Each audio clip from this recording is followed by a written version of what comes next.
going on. Every single time.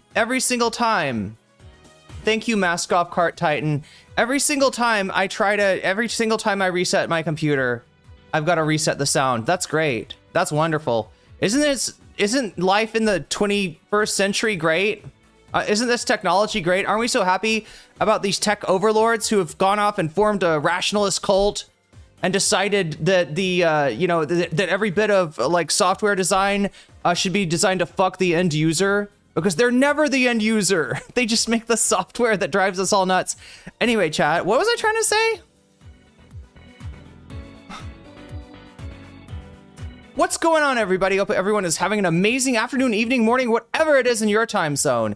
It is Monday, the 17th of August, 2026. This is NCCTV coming at you live from Sumaru City. We are live, or at least that's how it appears to me. Could be a brain in a jar somewhere. Don't know, don't care. Shouts out to all my weasels out there, all my forest creatures rocking out to the realest of the real that you can now hear. Synthetic lifeform streamer. Trapped in a cyber brain and body. Like some kind of ghost in a half shell in this late stage hyper-capitalist dystopia. Forced to exist in this twilight realm to pay off my debts to society and my student loans. I hope you're having a good day, whoever, whatever, wherever, and however you are. We're about to jump into it right here on twitch.tv, youtube.com, high risk, high reward, high on life, or whatever simulacrum, simultaneous, spontaneous singularity of consciousness this is, was, or will be sometime in the not too distant cyber future. Chat, in news from much older technology, and by older technology, yes, I am talking about the PSX, the original PlayStation. Shadow Maya has been defeated. Aren't you happy to know that? Yeah. We had a little imposter situation going on in Persona 2, but we solved it with pistols. Right? Shadow Maya versus Real Maya. And it turns out Real Maya has got some real strategy. And by that, I guess I mean the player, myself. Very difficult boss battle. And we are now into the end game. So you'll be happy to know that. Any of you who are not able to stay up late enough to watch the gaming content. Actually, did anybody watch? Okay, 'cause I'm a little bit worried about this, right? Has anybody watched the gameplay from the VOD?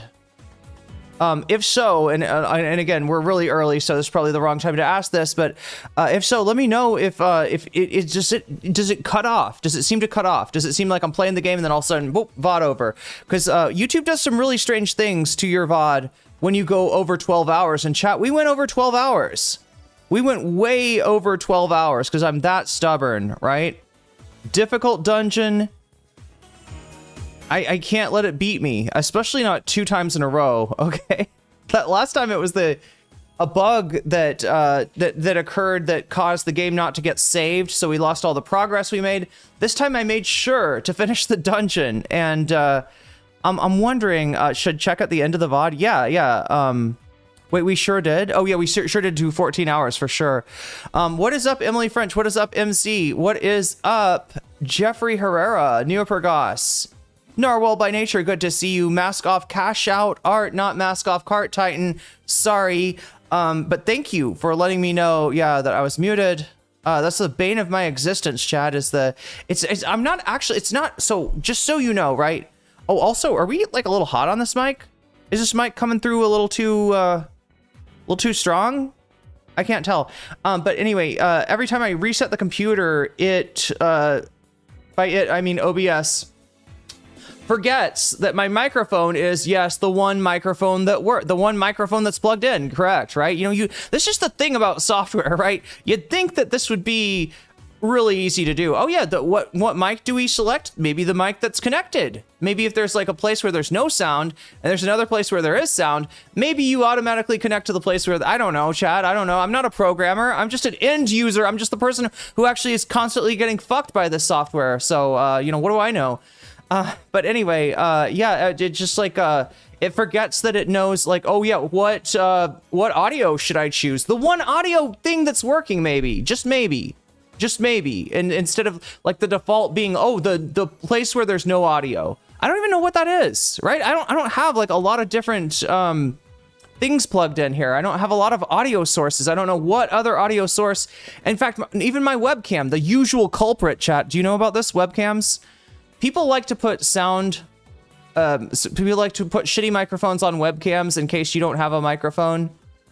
And it sucks, because then that microphone tries to take over other jobs that are, you know what I mean? Like, you'll go on with somebody, and they'll be like, all right, we're about to start here, but first of all, your audio is shit. Do you want to check on that? And always, 9 times out of 10 at least, it is that it's picking up the webcam microphone, which is terrible, right? Not the good microphone. But anyway, yeah, we got to reset everything after that's all. I'll remember that in the future. Look, I've gotten somewhat good at remembering to hit the good button. I hope that you are. Does somebody have a bat signal in Thailand? What would it be in Thailand? Maybe not a bat signal. Maybe some other animal. Maybe a lizard signal.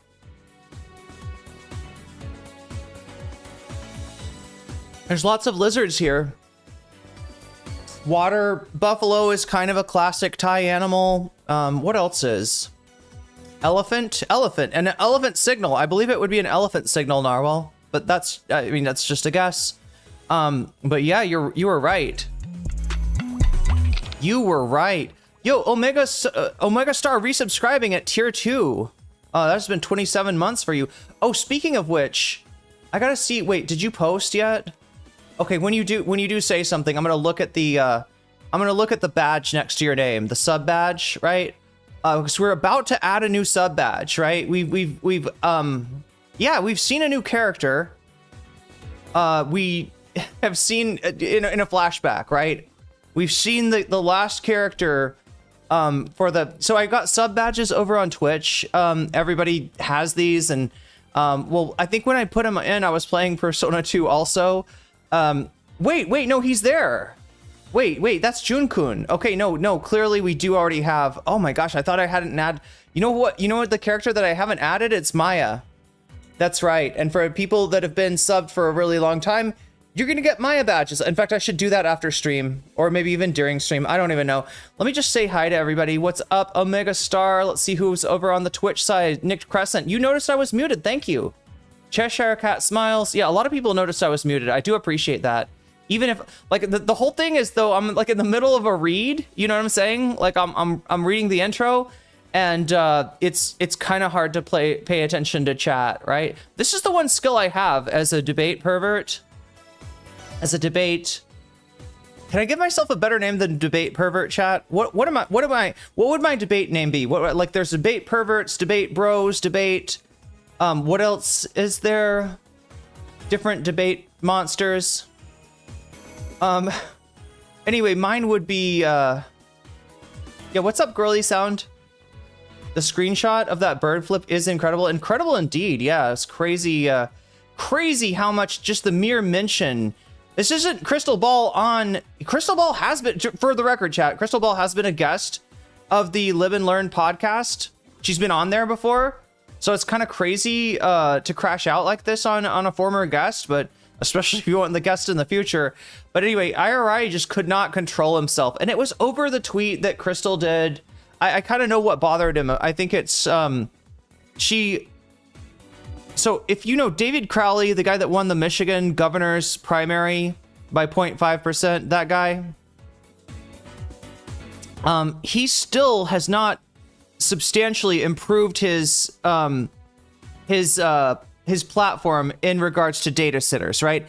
This is one of the top 2 issues for American voters this fall, okay? Data centers. I mean, if you don't live in the countryside where these things are being built, maybe you don't notice them as much, maybe you don't hear as much complaints about it, but for the people who are affected by data centers, they fucking hate this shit, and it is an 80-20 issue, right? This is a really good issue.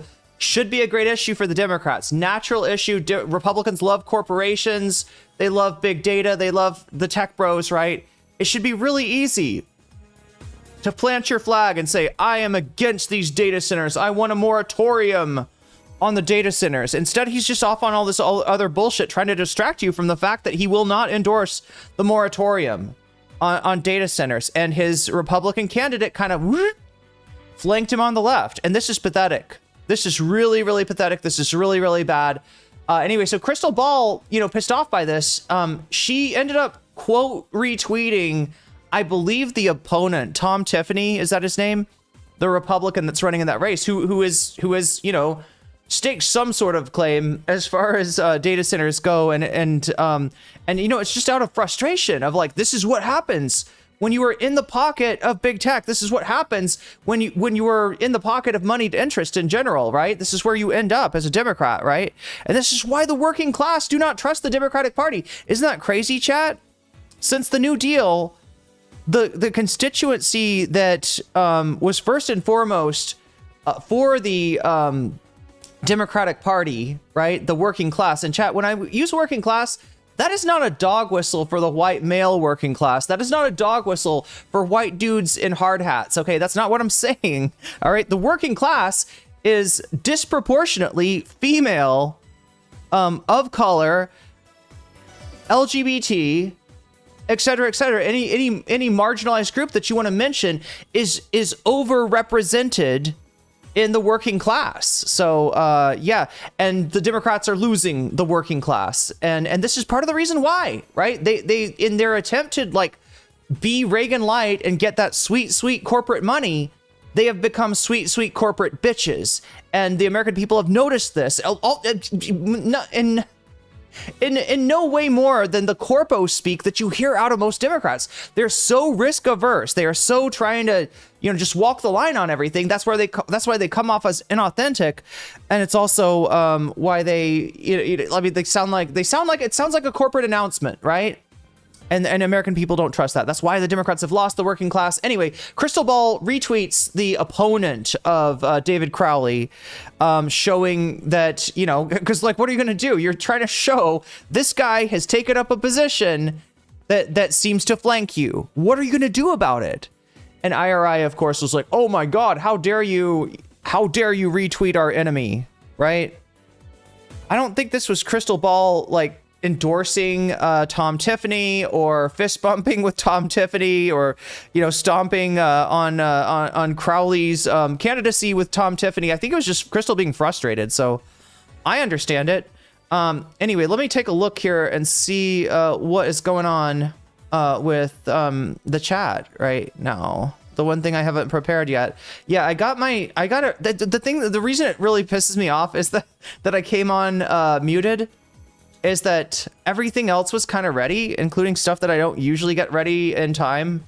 I had all my T's dotted, all my I's crossed, everything was ready to go. And yeah, one really obvious thing that did not get set up ahead of time. Yeah, this is what I've learned. Trust nothing, test everything, all right? Lesson learned, I will do in the future. All right, what am I trying to do here? I am trying to give the browser a thing to... Wait, does that work? I guess we'll see.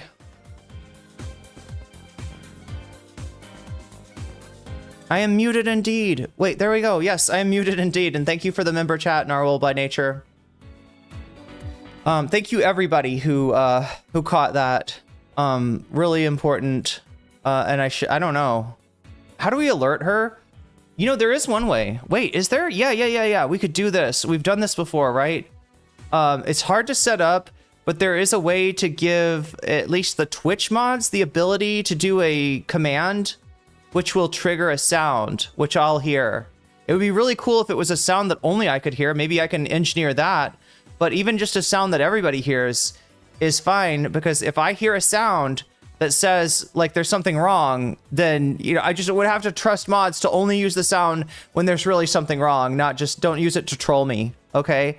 Or don't use it to troll me that much. Anyway, chat, you can troll. We do a little trolling. It's okay. It's okay.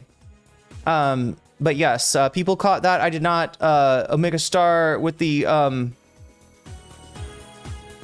Twitch tier 2 sub.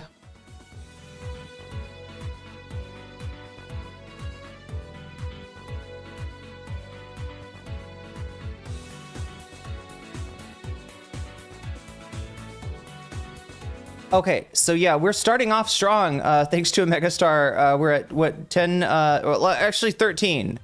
counting Narwhal's member chat. So yeah, starting off at 13. Oh yeah, that's the other thing I gotta do. Wait, have I said hi to everybody? That's on my checklist too. What's up, Cheshire Cat Smiles? Let me see if there's anyone else that I have not. Nerd, did you just call me a nerd, Visit on? I mean, you're probably right. Enthusiast? Wait, what? Wait, I thought that, are you reading the Twitch? Lycha, are you reading the Twitch? And by the way, hi Lycha, hi Visit on.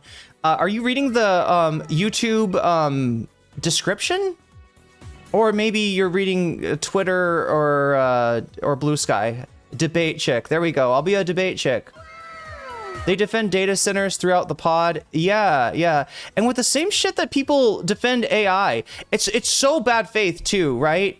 They'll find one little thing about AI that's been exaggerated, that people are, you know, exaggerating like the water cost or something, like, and then they'll hang their hat on that, like as if that's the only thing that's wrong with AI. That's the only thing that's wrong with data centers, right?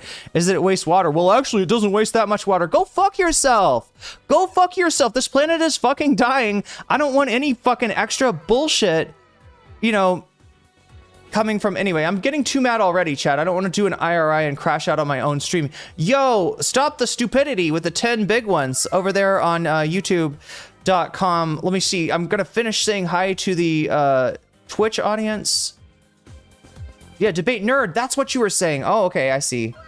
I got you now, Visanon. Yeah. That makes sense. No, I was perfectly willing to wear the nerd handle. What's up, Direful? We have some great suggestions from chat. Debate chick, debate nerd, debate sommelier. Okay, that's kind of cool. Debate butterfly. Okay, like a social butterfly. I like it.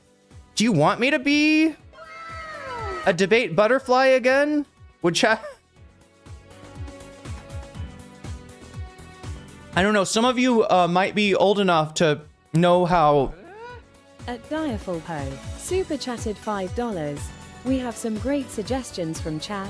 Debate chick, debate nerd, debate sommelier, debate maven, debate butterfly, or debate enthusiast. Debate enjoyer, even. No, I don't. I feel like debate enjoyer is somehow worse than debate pervert.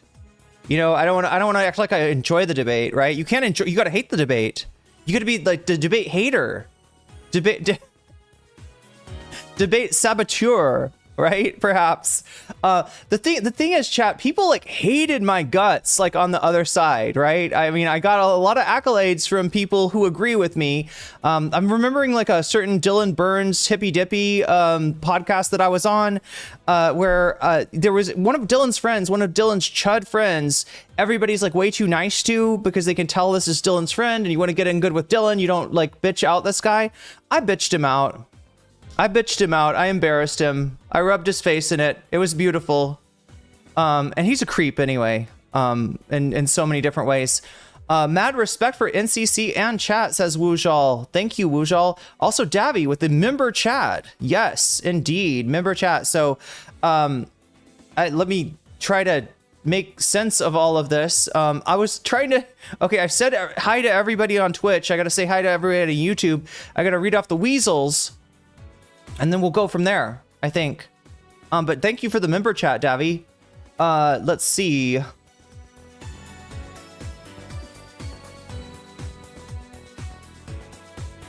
Okay. I think we're adding 42 points to this, right, Narwhal? Check my math. Okay, I could be wrong. It's happened once or twice before. 42. Oh, wow, we're at what? 55? Is that right? I'll see in a second when I scroll down on Twitter. You've been called much worse? Oh no. Well, if I start going on panels and stuff, or even talking to, I don't know, Pisco, you know, people over in the Lib Learn sphere. Obviously, I do not want to have a conversation with Destiny. I probably don't want to go on Wick. There's probably a lot of places that even if I did, you know, talk to more people, I still would not go. Yo, look at that. August points are up to 19 already. Apparently, chat, this is on Twitch. Apparently, if I get up to 100 in a month, then they give me, they keep less of your money, right? Because that's the one thing that sucks about Twitch. It's a what do we call it? A premium, stream viewing platform or something like that. It's kind of like the nice movie theater that has the nice like couches and stuff, and they bring you a drink or whatever. I mean, I don't know if Dan Clancy will bring you a drink, but they keep more of your money when you donate, unfortunately. Although if you get up to 100 of these points, which I don't know, I think there's something to do like unique people that sub to me in and of themselves. I don't even know. Like it excludes. I think it excludes like gift subs, but right, it's like the number of people on Twitch that like directly pay money to Twitch to have a premium viewing experience over there on my channel. I think that's the number that it is, but I'm not sure. But regardless, I would not accept a drink from Dan Clancy. Good call, Vizinon. You should be my wing person. Like seriously, if I had you as my wing person when I went to bars, I would have much less trouble. Right? You'd be like, don't drink that. Like, okay. Yeah, I need somebody to watch my drink for sure. In those kind of atmospheres, in those kind of environments. All right, so yeah, have I added well, I'll find out in a minute if Narwhal's count is or whoever's count is the same as my count. All right, so Yeah. So we're gonna check. Somebody's gonna check out the end of the VOD and see if it ends, because that's what kind of worries me. Is I've had a few VODs that did go over 12 hours, and what I like is when it takes it off the beginning. What makes sense to me is it taking off the beginning, especially because since I take forever to get on stream. I don't know, chat. I gotta get all my drinks and get ready and make sure my butterflies in my hair, all that kind of stuff, right? All that kind of stuff. But yeah, we're going to try to check and see on the extra long streams, on the days that I do Persona 2, like, is it cutting off the Persona 2 content? Because if it is, I need to move really fast and download that shit from the Twitch VOD. The Twitch is fine with you. Like, how many hours do you want to stream? I think it does limit you at like, 24, 48, something like that, hours, because they don't want you to kill yourself streaming. And I think that has happened, if I'm not mistaken, with like video game streamers. Maybe I'm wrong. I thought I heard about somebody like having some kind of cardiovascular event while they were doing a marathon game stream or something like that. But maybe that's all lies and fake. A little louder than normal. Do we need to turn down at all, or is it the VOD cuts out just before 12 hours? But are you sure? So it cuts on the end, right? MC, it doesn't cut on the beginning. Yeah, that means I need to cut some of the, if I want to, what I'm saying, chat, is if I want to retain the gameplay, if I want to retain like the playthrough of Persona 2 and put it up like on the gaming channel or something for people to watch that do not stay up that late, which I think there is an audience out there that would appreciate that. I think there are gaming frogs that do not stay up super late at night. I would have to go and grab everything that I can before because I don't even have Prime anymore, chat. Twitch deletes your VODs if you don't have Prime. Twitch deletes them after like 2 weeks or something. So yeah, we don't want to lose that since YouTube is dumping the end. That's crazy. They shouldn't do that. They really shouldn't. They should at least give you like maybe they should give you like an option of like, you finish a VOD and it says this VOD was over 12 hours, and they give you an edit screen. Where would you like to cut the 2 hours off from? You stream for 14 hours, right? We can only do 12 hours. Would you like the 12 hours at the beginning or the 12 hours at the end? And I would be like 12 hours at the end. Of course. But yeah. All right. We got so many ideas for what to call me. And thank you, Direful, for noting them all down. Wait, what was the last thing? Debate saboteur? Debate hater? We should do some negative ones too, right? We should use negativity is powerful, chat. And that's the thing. That's the thing that makes me kind of worried about re-entering, like talking to other people on panels, on debates, is that Yeah, it's a negative world. It's a very hostile, very toxic kind of world. And if you think that, you know, you've seen some angry people in chat before, or some angry people in my Twitter replies or wherever, right? You know, you see that shit from time to time. You have not seen anything until I shit all over somebody's debate comfort streamer, right? That's when it really starts. Cliff super chatted $9.99. You can do a Roman statue Avi as a debate org using the mathematician Hypatia of Alexandria, who has a butterfly name after her, the Symbonthia Hypatia, which is most often found in time. What? Oh my god, that's actually amazing. That's actually amazing. And we're also we would be trolling the debate world as well. Should I pull this up because it's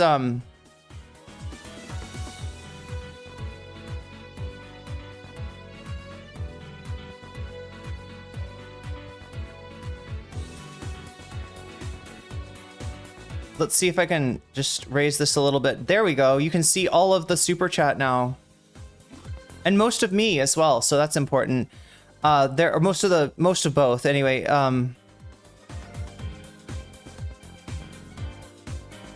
So enraging after Francesco's loss. Oh god, I gotta start getting through the. Okay, so here we go. I'm gonna read off the weasels.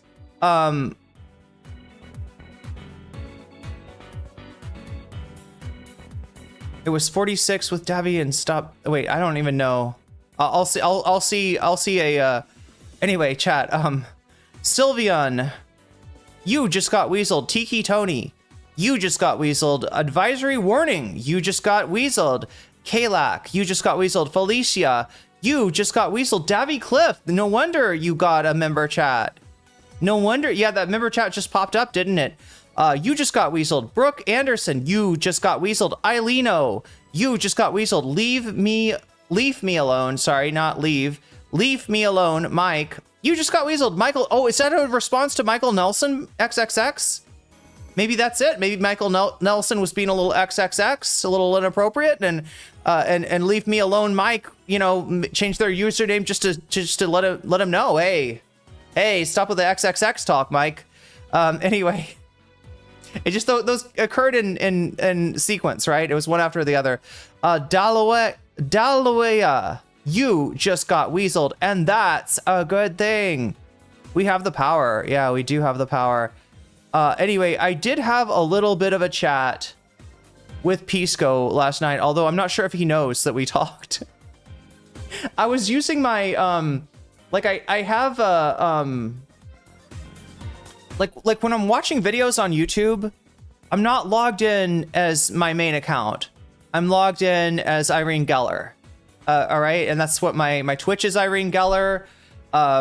You know, I might change that. I might so the rent. Oh god, it's so complicated, chat. It's so complicated. Here, let me get us into. God, I need to. My question, says Narwhal, would be, in what ways do data centers personally benefit you? Oh god, yeah, they were talking about data centers like the great economic boon. They're not. They're not an economic boon. They bring in, you know, workers from other places.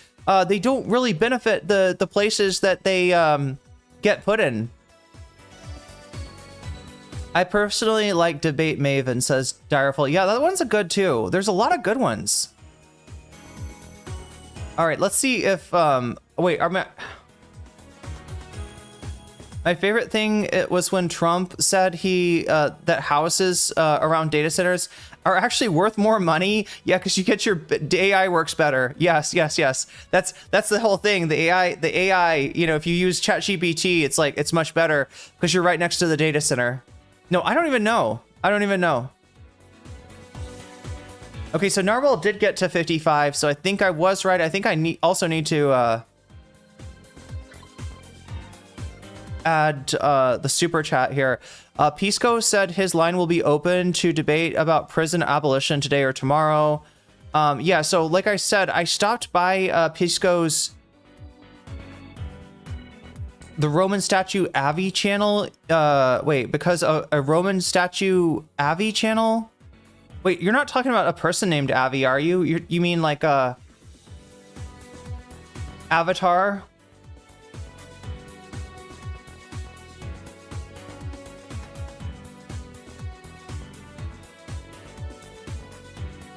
Oh my god, so much going on today, chat. So we're gonna get into what we're talking about today is gonna be Pisco again. We're not trying. I am not, you know, like, right. This is just like Pisco's been doing interesting things, been involved in stuff that I'm covering, and this is another one, right? That involves Pisco, because yeah, while IRI, I'm really important, aka the white guy from Pretty Fly for a White Guy, the eponymous white guy, was dissing Krystal and Kyle, or sorry, Krystal Ball specifically. Pisco kind of has a working relationship with Krystal Ball. Pisco has been tapped many a times as the legal expert for breaking points, which is a pretty good get for him. And so Pisco, it really does, it kind of puts Pisco in a weird place, right? Where it's like, he doesn't agree with Krystal Ball on everything, but you know, this is, and I think he realizes this is a little bit, it's not something to, you know, go off on her for, or write her off for. So yeah, he's kind of put in a place where he's got to defend her, despite maybe not agreeing with everything that she does, including this.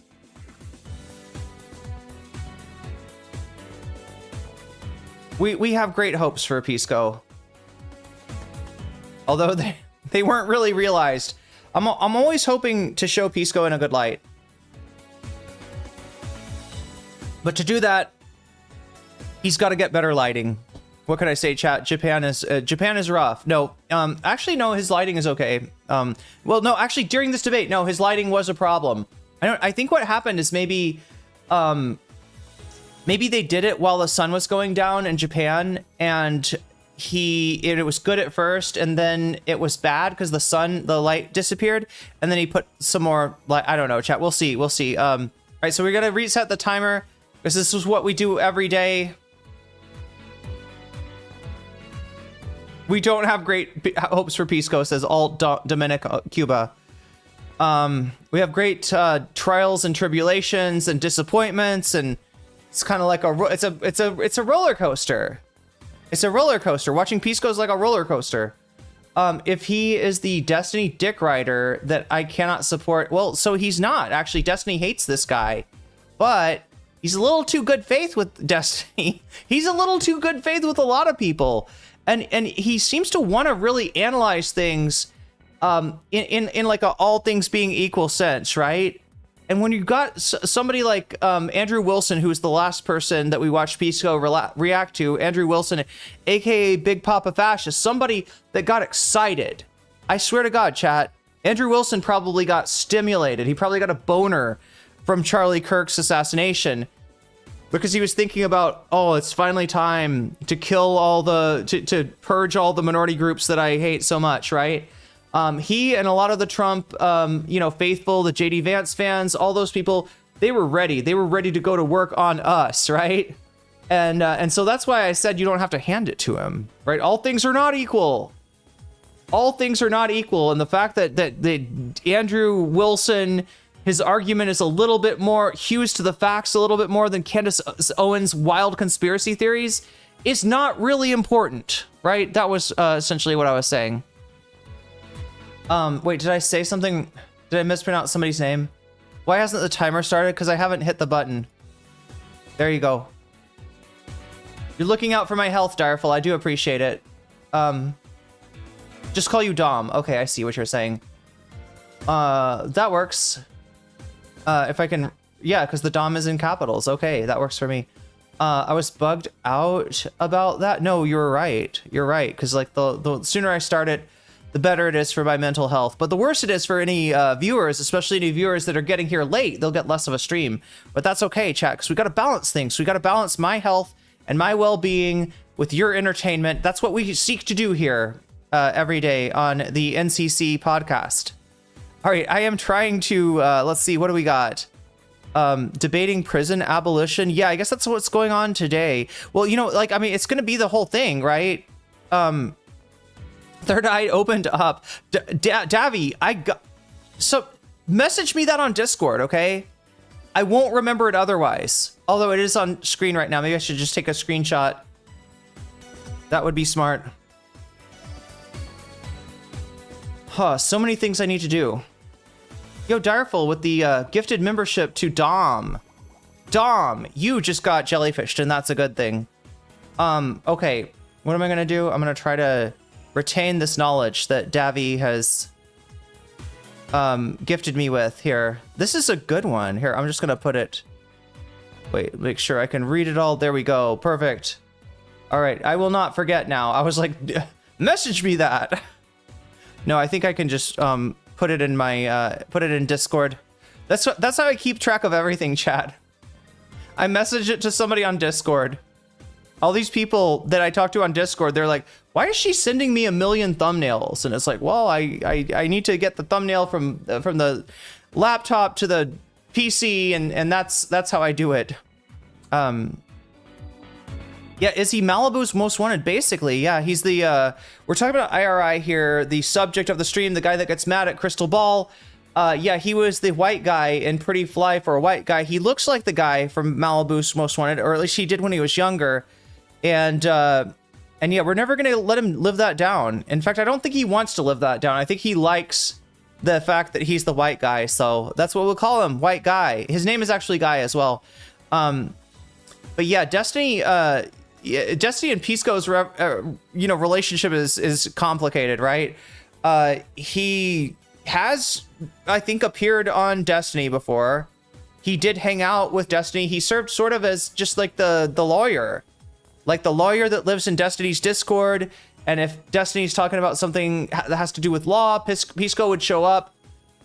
Pisco started to also hang out, and maybe some other people know more than me about the Pisco lore, because Pisco was hanging out with a streamer named Straighteraid, right? Now, Straighteraid is interesting for a DGG orbiter, because Straighteraid is actually is actually a leftist, right? In fact, I think a self-identifying communist, if I am remembering correctly. And Straighteraid was good friends with Pisco. They don't agree with everything, but they did a lot of content together. Somebody mentioned last time that there was some I don't know, there was some ill-fated stream that maybe stopped that. I can't really verify that, but we'll take a look at that. If anybody knows, like if anybody has, we have a hype train. We have a hype train going on over on twitch.tv, so you can support me on Twitch anytime you want to, but if you do support me now, you will get a little something extra for your trouble, which is a exclusive emote. So there's something in it for you if you've got a membership you want to re-up, or if you've got a a Twitch Prime sub burning a hole in your pocket. If you have Amazon Prime, you basically have a free sub to Twitch. All you got to do is hook up your Amazon account to your Twitch account, and it'll give you a free sub to use on the streamer of your choice. So you don't actually have to buy yourself a sub, right? $6 is what Twitch charges you for a premium viewing experience, including all of my emotes. You get a little Persona 2 badge that counts like how long you've been at it. And then you also get, in addition to that, oh my gosh, you also got bits. Yeah, bits is another way that you can jump on the board, the train, the hype train.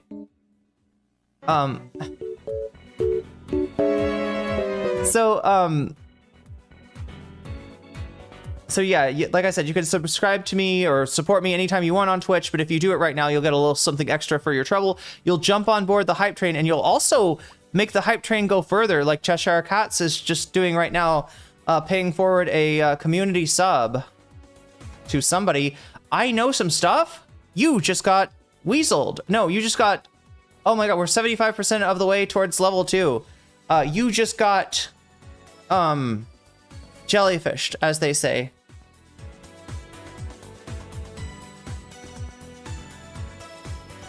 But yeah, Darful, thank you for reminding me to set off the set off the timer.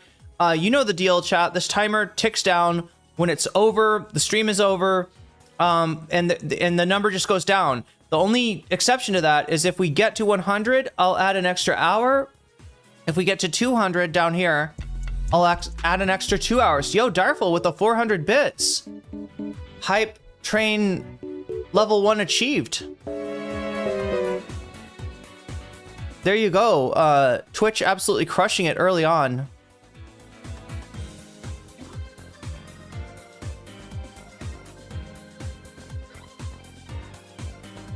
Okay, I'm just like, I gotta just scroll through chat. I hate this chat. You like, look, I usually talk to chat more.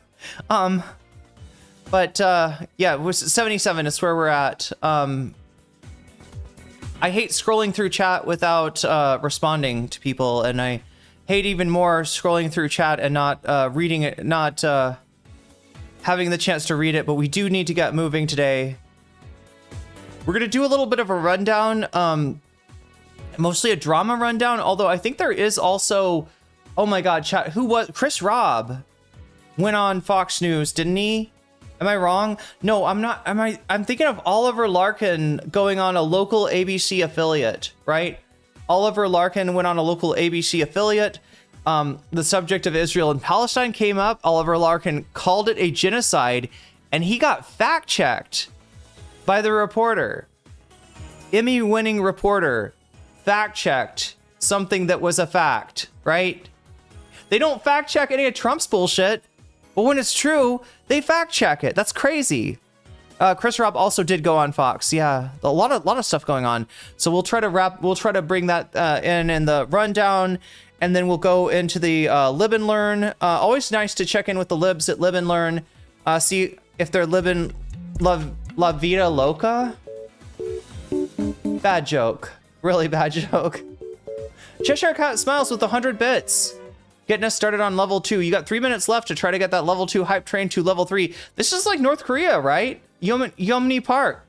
Right? You don't, in North Korea, in the United States, the train moves you. In North Korea, you push the train. Although they're not really pushing trains anymore in North Korea. It's looking nicer over there. America's looking shabby. China and North Korea kind of doing a little bit better. We're up to 77. Thank you for counting for me, Narwhal. Sorry, 78 is what it should say. 78. Like a perfect example, Legal Eagle seems to be strangely normal for a real estate lawyer because their archetypes are far more than. Wait, so. The archetypes of real estate lawyers are more Trump 1 energy. Am I reading that correctly?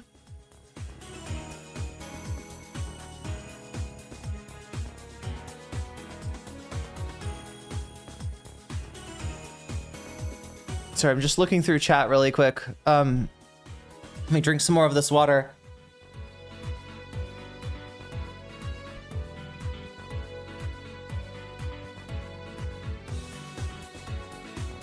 Crap, chat. There was something I was gonna show you on Twitter, and I've totally forgotten what it was. Did I mention it, chat? I've got so many things going through my head. See, this is the other thing about debate streaming. It's like managing a live stream is a little bit difficult for me with my ADHD, debating and looking at chat and all the different things I've got to do. I don't know. It could be a bit much.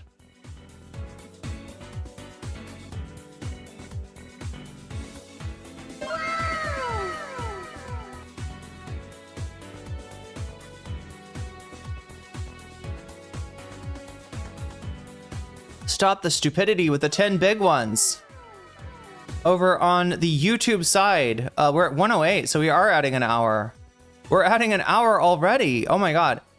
Of course, if we end up adding a third hour, chat, if we get to 300, the excess hour, it goes on Saturday stream. Because remember, Saturday stream can go as long as it wants. I kind of loaned it out some extra time last time because there was more to cover, and we ended up doing 14 hours. So if you want to make the Saturday stream longer, you could actually bank extra hours during the week. Who knew? Thomas Moore, you just got weaseled. 25th the hard way. 25 the hard way. You just got weaseled. Unknown Uwu, if that's what that's. Yes, Unknown Uwu, you just got weaseled. Rosalina 540, you just got weaseled. Martin Ignacio XD. Martin Ignacio XD, you just got weaseled. Unwind mind. Hey, that's a good idea. I should do that sometime. Unwind my mind. That would be great. You just got weaseled. Jess Pavlashenko, you just got weaseled. Komori Amy, you just got weaseled. Komoria me, maybe? I actually don't know. Sixif, you just got weaseled. And Mr. Loco Matt, you just got weaseled. And that's a good thing. ADHD, let's go. Yeah, I've noticed Hassan straight up has like an in-house producer. Oh, that's why I don't raise this up that high. It actually gets in front of my mouth. Speaking of my mouth, let's keep my mouth hydrated. I mean, that seems like more. That seems like a lot of work, Direful. Okay, what did I want to go into Twitter already? I can't remember what it was. I said something and it reminded me of something and it made me want to, oh my God, what's going on in my Twitter? I've got some angry commenters. What did I do, chat? How did I think I poked the bee's nest or the bear's hive or maybe the bear's bee's knees nest hive. Yeah, it's like got these bear bees.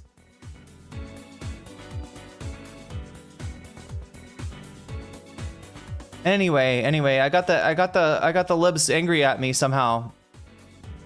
Not sure how that happened, but okay, anyway, I got the blast off tweet open. I can't remember. I thought I said I wanted to show you something on Twitter. I can't remember what it was. My brain is like all over the place. Oh yeah, God, that's why my brain is all over the place, chat. I haven't really eaten my breakfast yet. I don't know what Dusty eats, but this is what Irene eats. It's papaya salad and some extra treats. But yeah, I didn't do my coffee yet. Okay, let me pour this coffee into the blender. Whoa, okay. God, wouldn't it be terrible, chat, if I spilled coffee all over my setup? Like, that's the last thing we need is more technical difficulties, right? Huh. All right, so as the blender turns, as it turns my banana, coconut, and coffee into a delicious, God, it's not going fast enough. Into a delicious smoothie.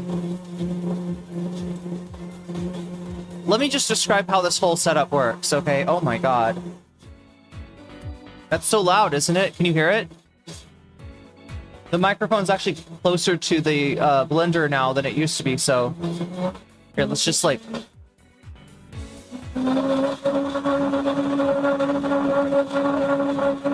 Whoa, okay. I think we're good. Okay, there we go. Oh. All right, there we go. There we go, chat. Coffee is good. I probably need some. Oh my God. All right.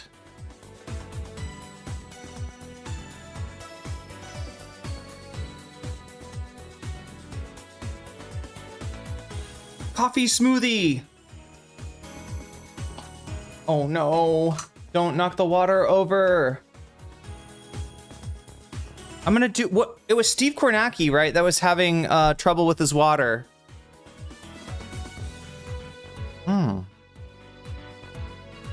So good. So unbelievably good. Okay, so I should just probably explain how everything works. Is that the... Let's do the blast off tweet right now. All right. I can't remember what I was going to show you on Twitter, but there's the blast off tweet. If you want to help me out with that, you can do so by clicking on the pinned, right? If you know what the pinned is, if you know what that means. If not, let me just copy this link. Yeah, Steve Kornacki is a klutz. But I don't know, chat. Harry Enton has been pissing me off lately too. So I don't know. We need a numbers guy. Who's our numbers guy? Are there any other numbers guys out there? We gotta find the numbers guy. Anyway, yeah, so I put the link to this both in Twitch chat and in YouTube chat. So if you want to help me out, help us out, and help people on Twitter to find the stream and get the fuck off of Twitter, find something better to do with their life than being on Twitter the whole time. Also, thank you for the 10 memberships. Stop the stupidity.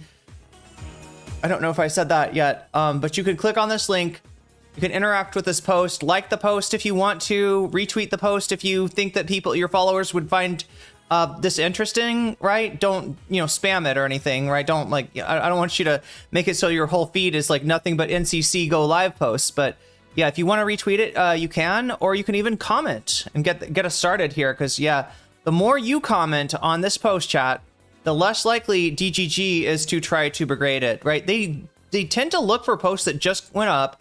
And if they can shit all over it before anybody gets there to make a meaningful comment, then nobody will make meaningful comments, right? It's weird. It's like they claim it, right? So you claim it first. Plant your flag there. Plant your flag proudly on for the IRI fans come in brigade, or the Destiny fans come in brigade, or whoever comes in brigades, right? So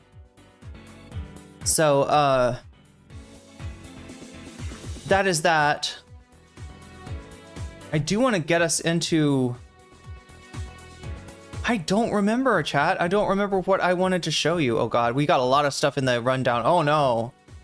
Oh no, so much stuff in the rundown. Oh, there it is. I do have the Oliver Larkin clip. I got a lot of stuff here. Okay, good. But yeah, I cannot remember what it was that I wanted to show you.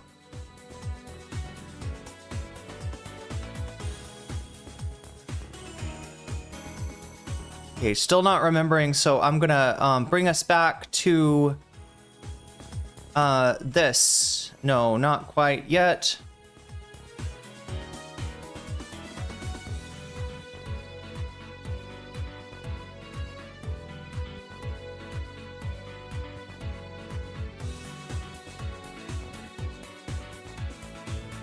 All right, this screen, here we go. That's where I wanted to bring you.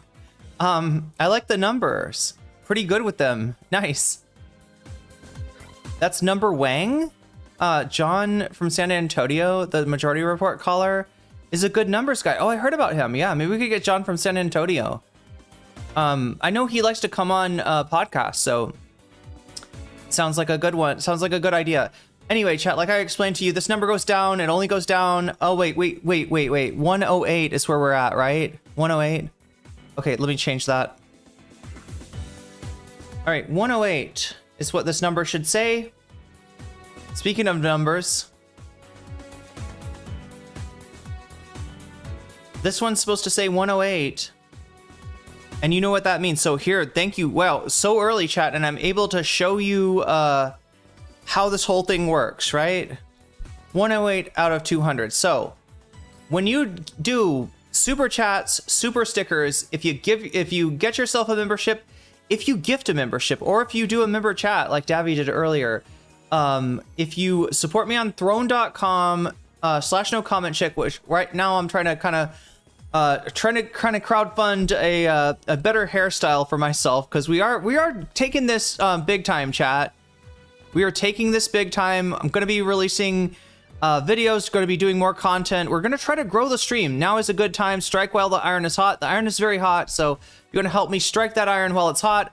I got to have decent hair, or at least hair that has some volume in it, or something, chat. I got to do something with my hair. If you want to help me to do that, then you can do so on throne.com /nocommentchick. I usually use the Throne to like, for stuff that is for the stream, like lighting and cameras and computer stuff. But I do think that the hair thing would actually help us out in terms of going big time, which is what I seek to do now.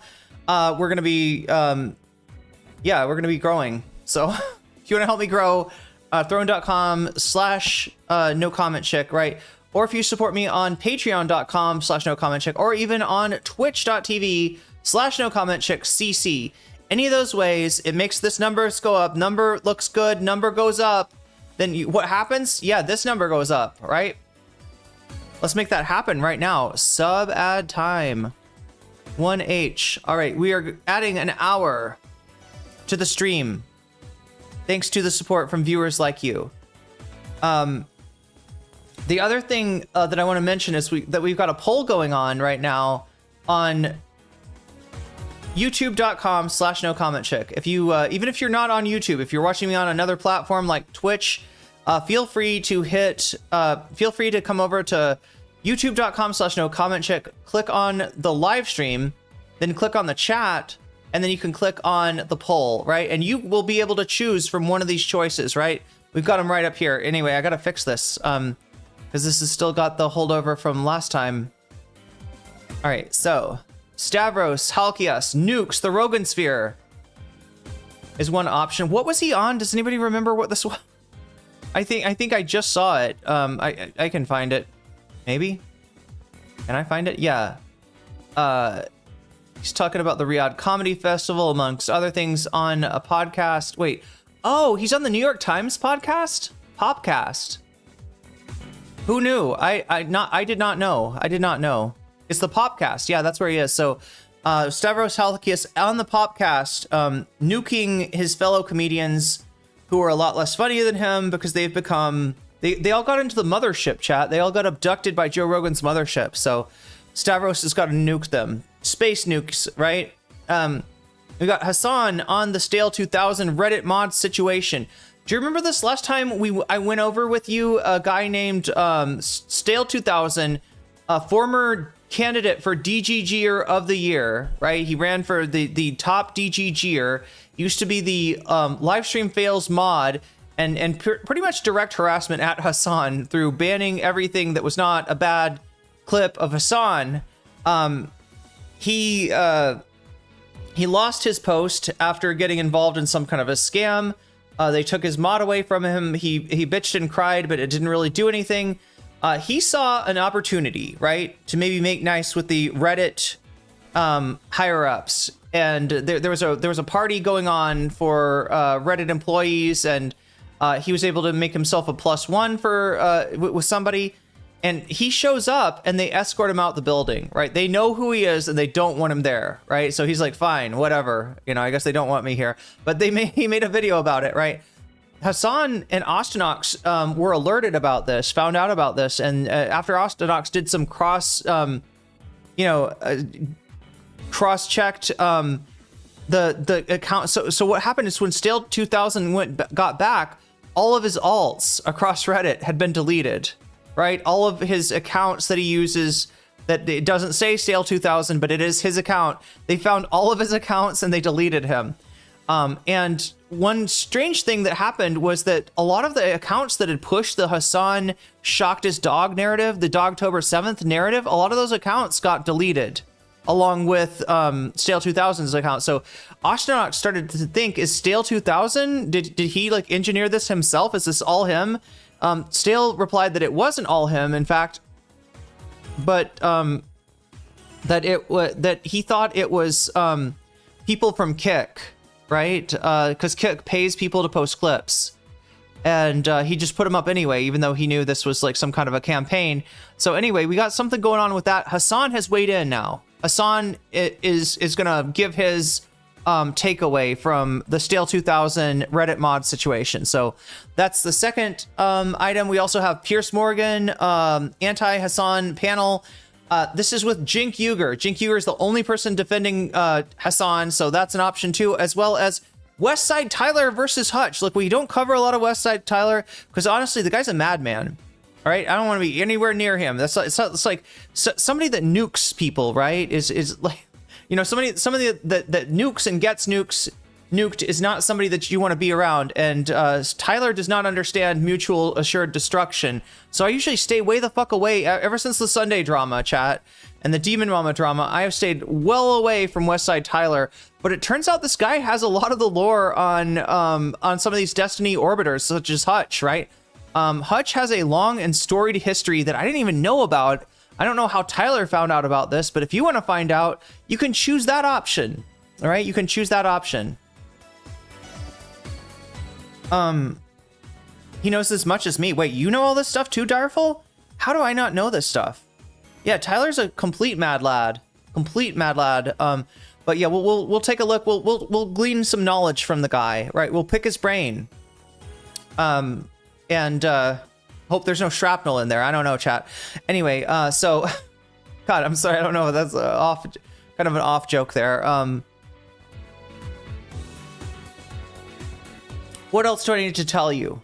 Oh yeah, these numbers right here, right? So in addition to voting for the topic of your choice over at youtube.com/nocommentchick, you can also, when you donate, you can let me know in chat which of these items you want to see, which of these things tickles your fancy, and I will put your money where your mouth is. I will add your donation as a percentage to the topic of your choice, and it could affect the outcome. It could change the outcome.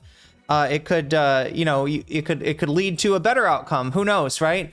You can give a little extra input, a little extra oomph, put your thumb on the scale of the poll if you want to. Now, if you don't like that idea, you could also say Vox Populi, in which you're saying, I just want whatever people choose. I want that to win. Whatever it is that people choose, I don't want donors messing with it. I just want it to win. So you can say Vox Populi when you donate, whether it's through Super Chat, Super Sticker. If you get yourself a membership, gift a membership, support me on Throne, support me on Patreon, or support me on Twitch. Any of those things allows you to you know, flex a little bit, to flex your clout. So if you want to flex your clout for the chat, for the voters, you can say Vox Populi.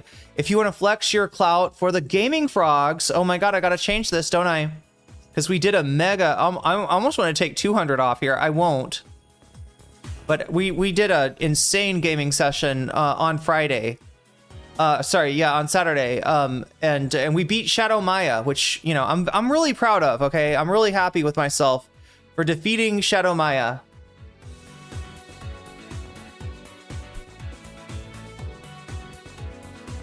KI for Kaya. I love it. I love it.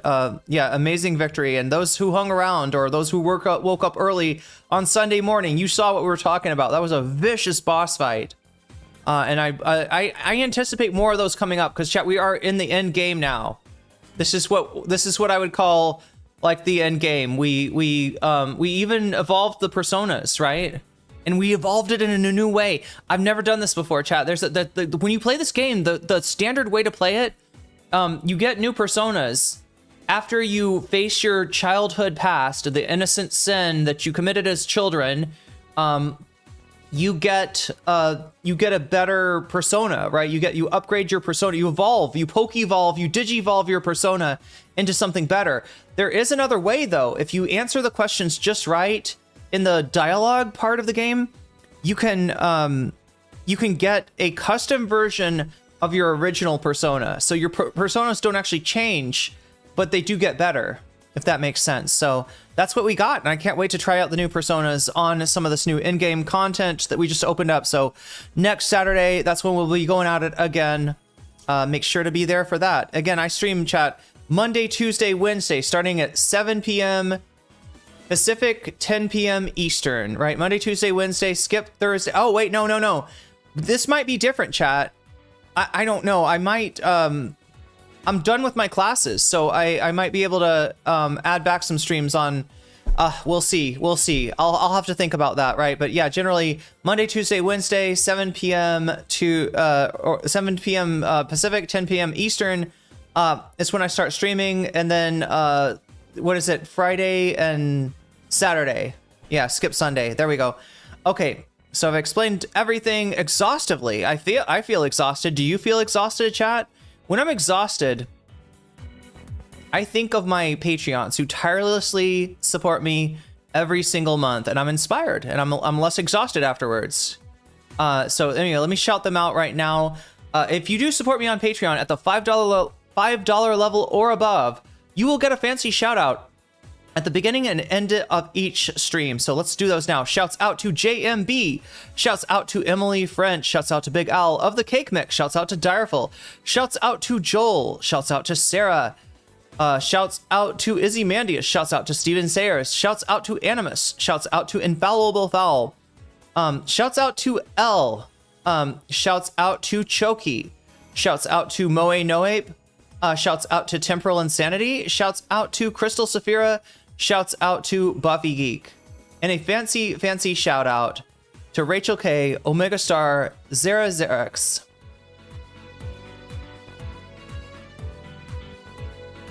Anyway, let's get going. It's been totally exhausted. Wait, what is exhausted? I'm exhausted. 14 hours. Yeah, that's what my Thai teacher last night when I was in class, she was like, "Are you tired?" And I was like, "Oh, a little bit." And I wasn't even paying attention that much. I was like, "Oh, that's weird that she asked me if I'm tired." And then I realized that I had been up till 3:30 in the morning the night before, because after I finished stream, I had to cook myself something. I had to make some food. So yeah, I ended up staying up super late. Anyway, we're not gonna stay up super late tonight though, because we're gonna get going and we're gonna make this happen.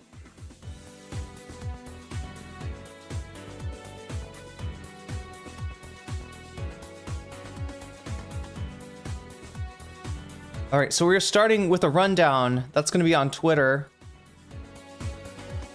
Once again, that's the blast off tweet. Oh yeah, chat, make sure to like the stream. I always forget to say this, but it's really important and I really do appreciate it. The sooner you like the stream, the higher the numbers go. The more people that come in and the earlier you like it, the better. Craving papaya salad, me too. Are you seeing this over here? Actually, I've got a second, I've got even more papaya salad to dump on these noodles. Wait, I don't know if it can fit right now. Should I try? There we go. Round 2.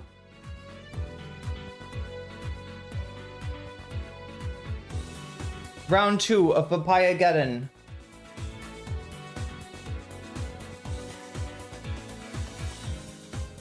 I always like the stream. It's a light in the darkness. It is. Total NCC victory. All right, let's get going.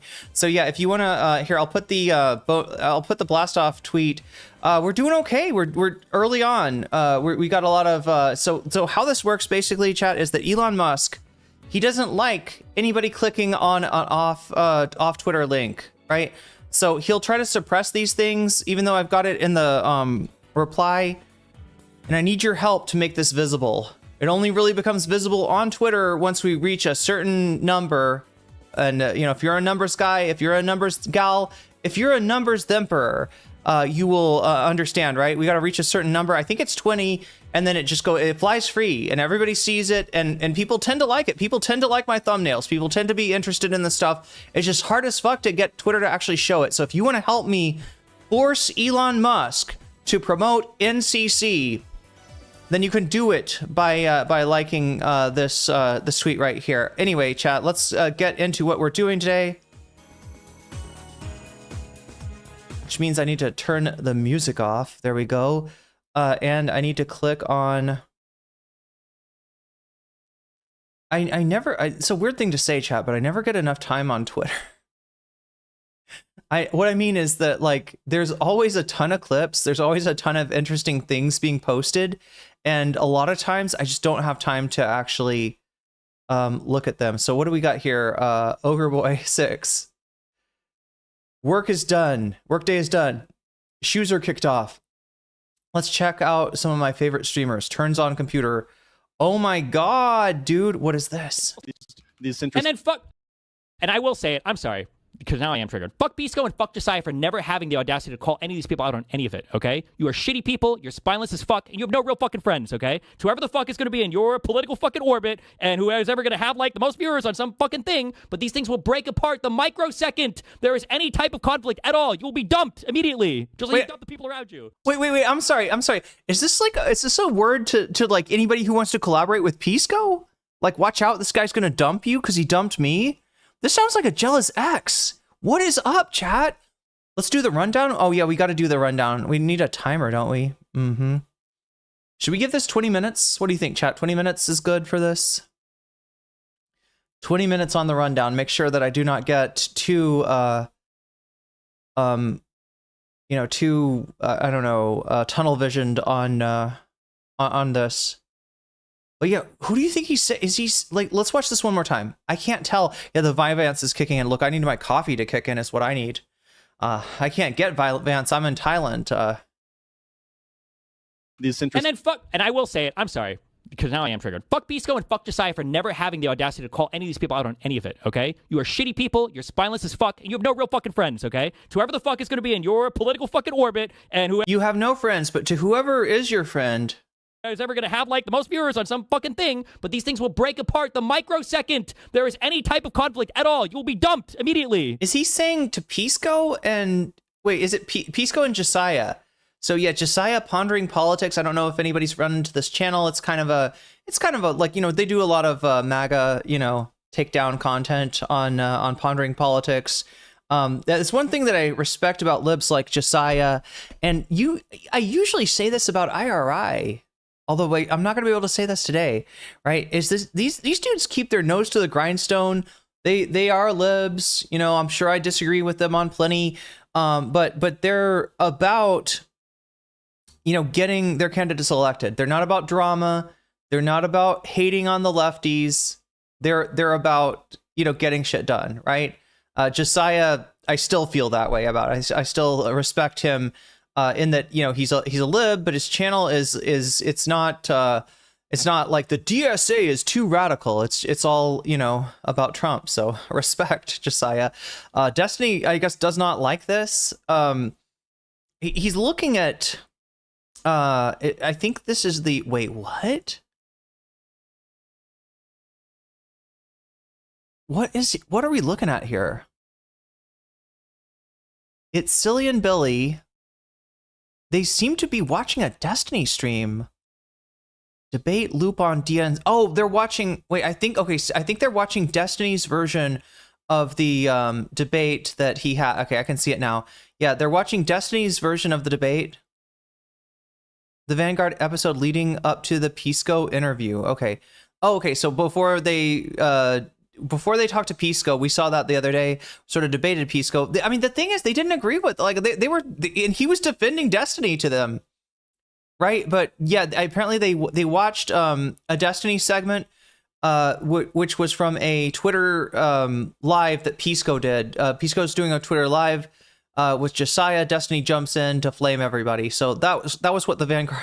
And then Destiny, in watching this and reacting to somebody reacting to him, just flames out like he always does. Oh yeah, here's a blast from the past, chat. I've showed you this in the past, but this is what Destiny and Hassan's relationship was like. And I would say this might be what Destiny and a lot of Orbiters' relationship is like. Let me show you.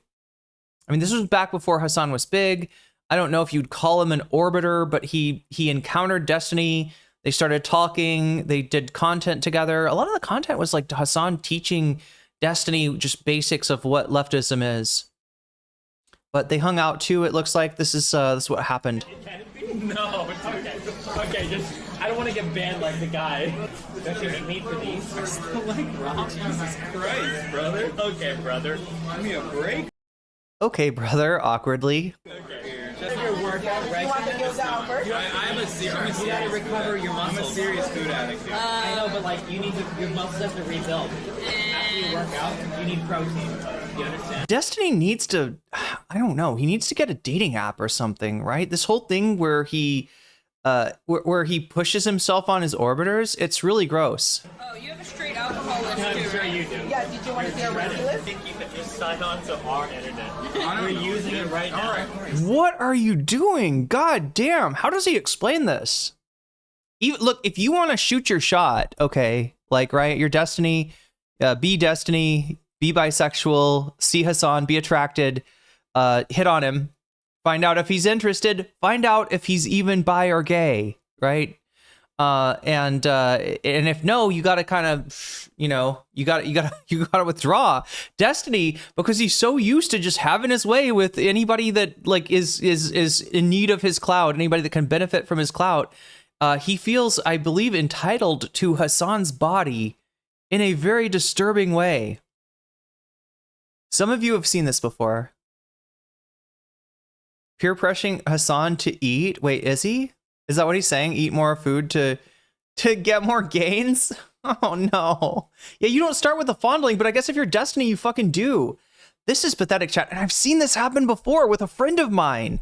I fucking hated it too. Because, like, look, if you were an early viewer of NCC, a very common thing that would happen was that I'd be playing Kingdom Hearts and I'd get raided into by a guy named Prime Kai. Prime Kai used to be a big panel guy, and you know, after his panels were over, he's also a big Kingdom Hearts guy, right? I really liked Prime. We really got a, you know, we went on A3 Andre together. Like, you know, we were you know, and the fact that he's a Kingdom Hearts fan, like yeah, I don't know, like I was like, but yeah, he just didn't have many. So I don't know. It felt like his social skills maybe were like underdeveloped or something like that. And you know, when he became a big shot panel host, right, one of his employees, somebody that he, you know, was paying to do work on the panel, you know, he had a crush on, and lavished this crush with a lot of attention. She didn't like it. She tried to get my attention in chat because she was associated with Dylan Burns. I didn't really know what to do. I didn't know if is this like some kind of trap? Is this some sort of op? But eventually it did come out that, yeah, Prime had been, you know, just inappropriate with her. And, you know, and was not taking the hint that she wasn't interested. So Destiny would not be the only person that this has happened to, but I think this is a little bit more like Prime never, to my knowledge, Prime never fondled anyone. So anyway, there's Destiny fondling Hassan. It's a blast from the past. Let's see what else we got before our time runs out. Oh, it's Andrew Wilson. This is Big Papa Fascist, chat. What is he doing here? Is this how he streams? Is this how he got big, chat? Because like he's kind of a pathetic bozo, right? He's not a very charismatic guy, but like, I don't know if you put a hat on and you can't see, or is he just hiding his shame? I can't tell. I don't even know. Is this how he normally streams? Anyway, he had some thoughts about the debate with Candace. Investigation my ass. They didn't even bother to do any due diligence at all. I'm not a fucking reporter. You're lucky she's not transvestigating you, Andrew. You're lucky she's not going through your history and trying to find, like, I don't know, trying to find proof that you were not assigned male at birth. I'm not an investigative journalist. How the fuck am I? I'm just a guy on the internet who fucking has stalled out left-wing agendas where I can. How the fuck am I the only one? I would love to know what the examples of stalling out left-wing agendas are. He was trying to involve himself in Twitch poll back in the day, chat, but he really wasn't one of the heavy hitters. He wasn't in that upper echelon, right? So in terms of like canceling lefties on Twitch, I haven't seen, you know, where he's done that. I mean, maybe he did some shit behind the scenes that I don't know about. When is he stalling out left-wing agendas? There's a logic or reason here to try to falsify their own position in search of real, tangible evidence. Why? Why?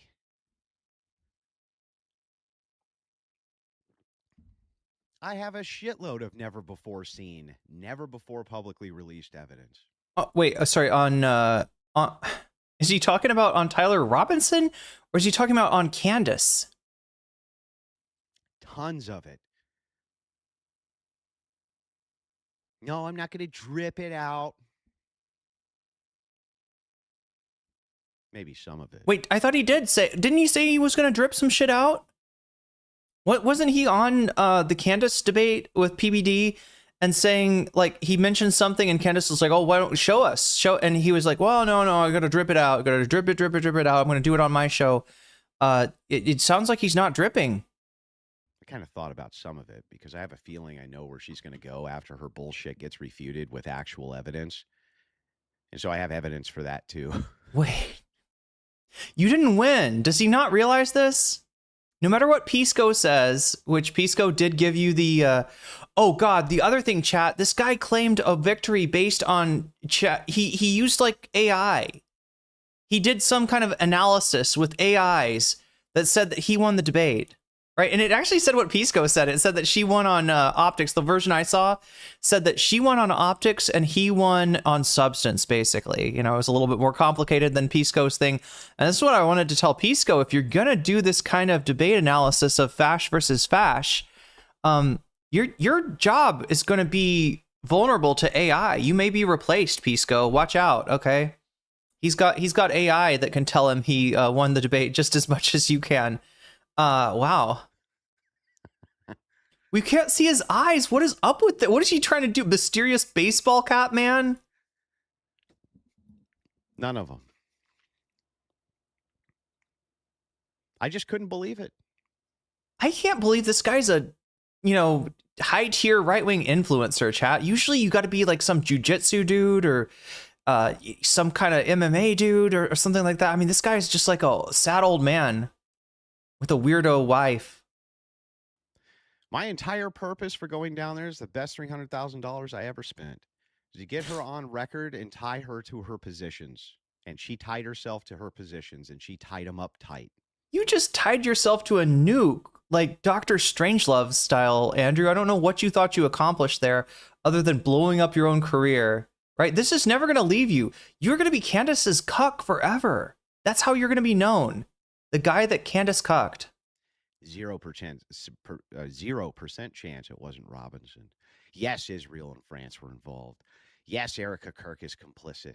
Yes, tie her to. Look, you're not going to get a lot of, traction saying, talking good about the French. I don't know when you became a Francophile, sir, but Americans hate the French, famously.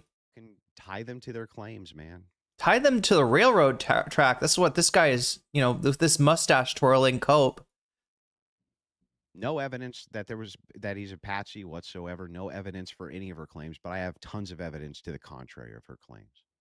He's acting like the debate's not over. He's acting like he didn't lose. That's the fucking gay shit. He's acting like he's not out $300,000. That's crazy. All right, so what do we have here? We got Oliver Larkin. So yeah, Big Papa Fascist. We covered that last stream. Which I almost wanted to, one in chat, if you'd be interested in me somehow as like, I don't know, some kind of bonus content maybe for members, like going over the whole debate.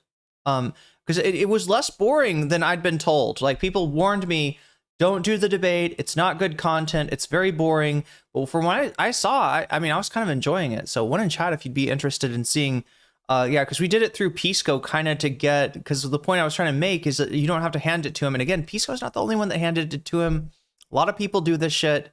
And what they're missing in their analysis is that there's a difference between an argument that's being made in service of killing, marginalized people in our country, in cracking down on free speech, like what was going on after Charlie Kirk.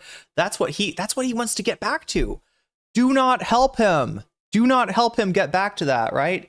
Candace Owens may be, fruitier than a fruit bat, but sorry, I said that wrong. Battier than a fruit bat. Battier than a fruit. She's batty? No, wait, batty also means a homophobic thing in dance hall and reggae. God damn it, chat. Can I find a non-homophobic chat? Is this just going to be all homophobia? I'm sorry, homophobic streamer here. I can't make the words work, but you know what I'm saying. I mean, Candace is nutso, all right. But her narrative, her counter narrative, has actually massively derailed the fascist project that Donald Trump and JD Vance wanted to accomplish by hanging the bloody shirt of Charlie Kirk. And in that sense, chat, it might as well be that, yes, Donald Trump and MAGA murdered Charlie Kirk to create a martyr. I don't know. There's no proof of that either, but it's a lot better than the narrative that they want, that Trantifa did this. All right, what do we got here? Oliver Larkin, this is Pop Stenox, gets stopped by journalist Glenna Milberg mid-interview after saying Israel is committing genocide in Gaza. That is factually incorrect. That's propaganda. Okay, we'll just watch it. It's just a description of what happens. Israel is committing a genocide in Gaza. That's incorrect. That is factually incorrect. Another big issue that's going to be in 25, where I think the statistic is 1 in 4 voters in D25 is Jewish. You have said you want to essentially defund Israel. Israel, one of many countries that the U.S. contributes. As we all know, every Jewish person supports Israel with their full heart. No, they don't, especially not Jewish Democrats. To. How are you going to explain to your Jewish voters that this is anti-Semitic, chat? Can I get a second on this? I look, I'm not Jewish, so it's not my place to say, but I have heard, friends of mine who are Jewish say that they feel like there is a tinge of anti-Semitism in this sort of gatekeeping and using, like, hiding, like, genocide behind the Jewish people, but behind people's desires not to be anti-Semitic, right? I think that is a form of anti-Semitism. Mischaracterizing the actual opinions of Jewish voters, which historically may have been very pro-Israel, but this is a different time and place that we're in right now. And you cannot say that about the Jewish people. You cannot say that about Jewish Americans, and you certainly cannot say that about Jewish Democrats. you would like to essentially put Israel in an existential threat? I look at this as making sure that we actually practice democracy abroad as well as at home. And when the nation-state law in Israel was passed in, I believe, 2018, that created a much more tiered system of citizenship that privileges Jewish citizens above Palestinians. I don't believe it is in the United States' interest to support that. And we've also got our own laws on the books, the Leahy laws, that prohibit the military funding from the Department of Defense and Department of State from providing Let me just stop you for 1 second. That actually is factually incorrect. There was not a Palestinian state in 18. What I want to talk about is the here and now of the state of Israel exists in 1948, which actually was supposed to be a two-state solution and then rejected by the Arab states. But here and now, a large chunk of the funding that goes to Israel is defensive funding for Iron Dome, or rather defensive, and then military funding greatly increased after the October 7th massacre. So I guess my question to you is, taking away Israel's money, which actually is a much more complicated equation because Israeli tech and the economic benefits that come. Well, yeah, they're trying to make it more complicated by essentially tying the U.S. and Israel together when it comes to technology. They're trying to make that connection kind of indispensable, so that even a future presidency, a future Congress that's a little bit more pilled on on America's relationship to Israel won't be able to unwind it. Back to the U.S. for job creation is all part and parcel of that, which not a lot of people talk about. But taking away a defensive mechanism for a state which has an existential threat all around it, stated by the terrorists who want to annihilate. By which I mean Palestinian civilians. Great, yeah. And that's why it's not a genocide, because if we call a whole group a bunch of terrorists, then, I mean, this is literally how they justify it in Israel. This is how they think of it in Israel. You're essentially taking away defense. And I think that's a very important thing for viewers in your district, because that's what they want to hear you talk about. Why?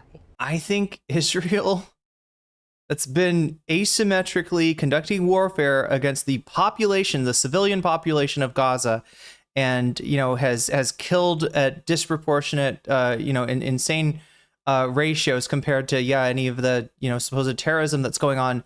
I think they're doing all right, and I don't think they need any. I don't think they need any help from us. They're doing fine, mowing the grass, by which I mean reducing the numbers of Palestinians who are alive. And if that's not genocide, chat, then that term doesn't fucking mean anything.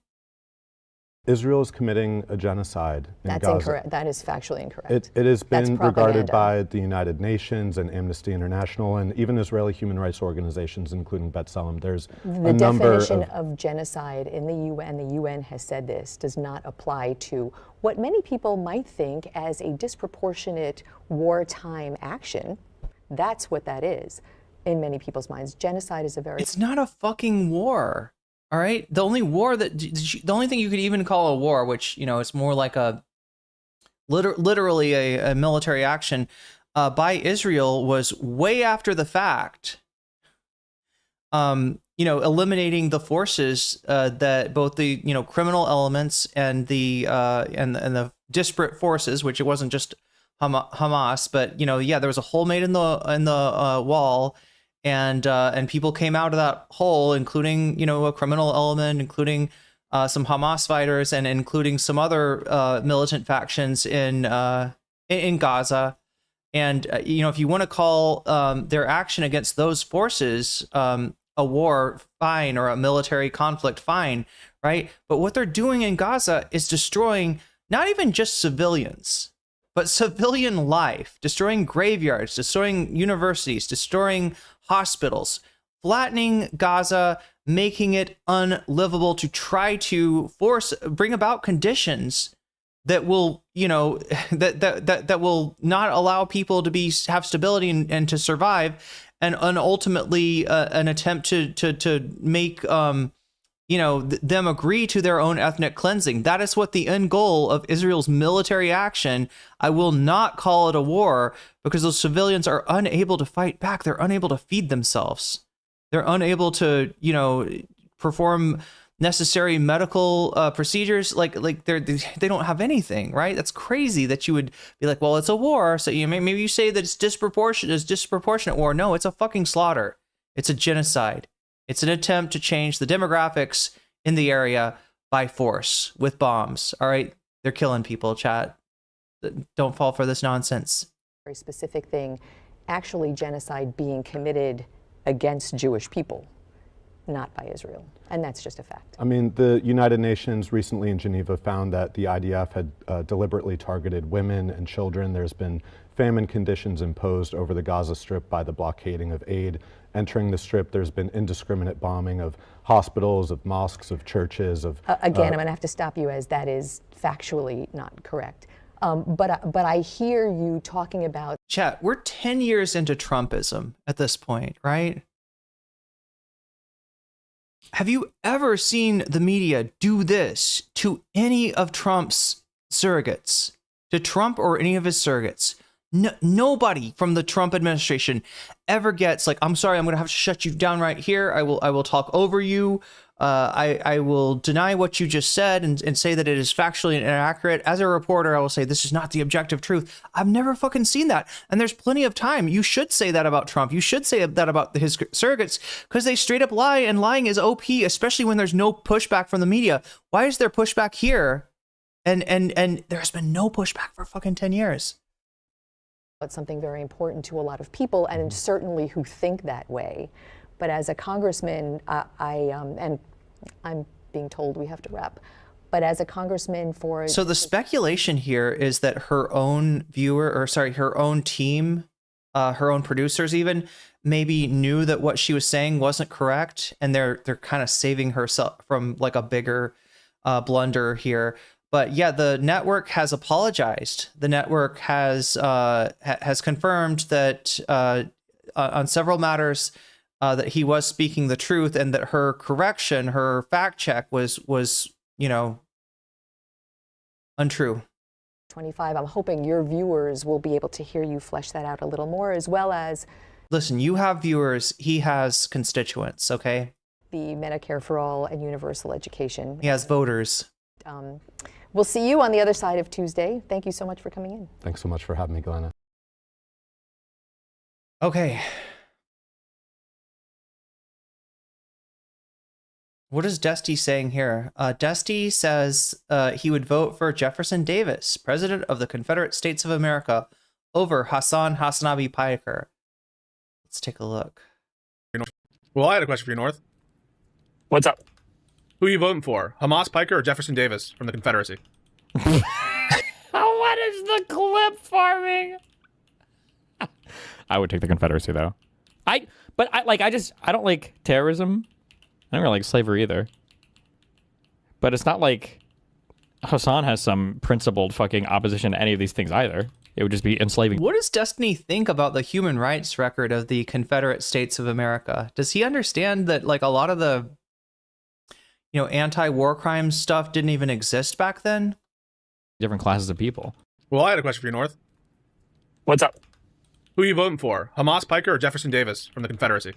What What is the clip farming?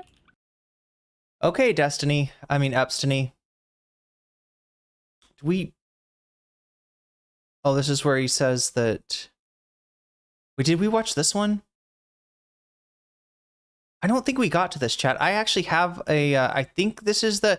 Direful, is this the first forbidden content? Is this from the first forbidden content by Connor? Pisco who? Yeah, Pisco Liddy.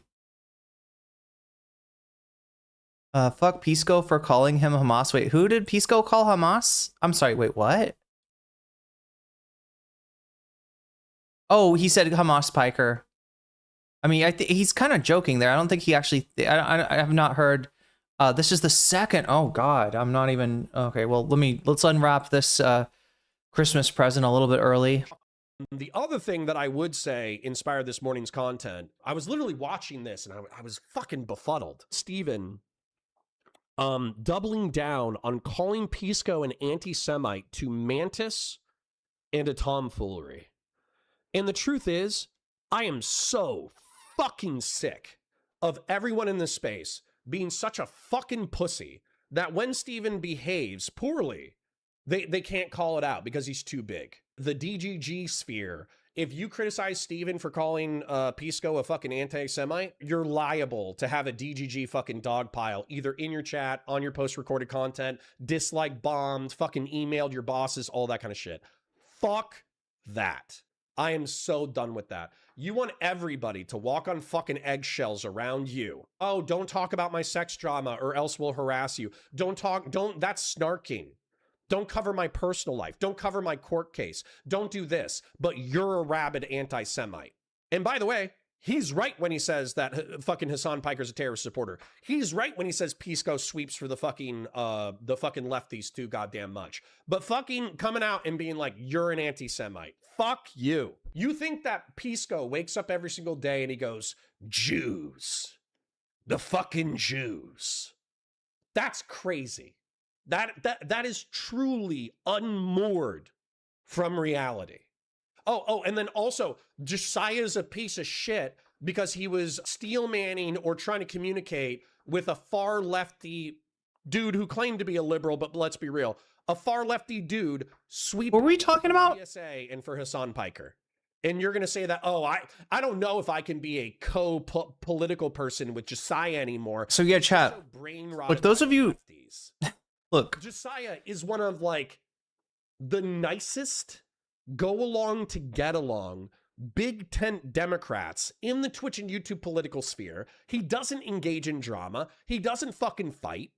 What that, in my opinion, thinking from a Machiavellian standpoint, that is truly just trying to burn the bridges that are already burned with Josiah and with Pisco in order to get a few extra eyeballs. I see. He's saying it's also stupid for Destiny to do that. I think the Machiavellian, it's sometimes hard to understand what Connor's saying is because he uses big words that he doesn't quite understand and will kind of like, you know, apply a concept where it doesn't really belong. But I think what he's trying to say there is that like Machiavellianly, I think what he's trying to say is that it's not even in Destiny's interest, right? To burn the bridge with Josiah. And anybody in chat saying, you know, fuck Pisco, I mean, fuck Connor first, right? Connor is far gone, and it's actually a mystery why he's even in the on the left side of the political space, given that he's a tradcon, other than just as an op, just to try to, you know, be a voice for like anti-progressive, I don't know, anti-progressive liberalism, if you will. But yeah.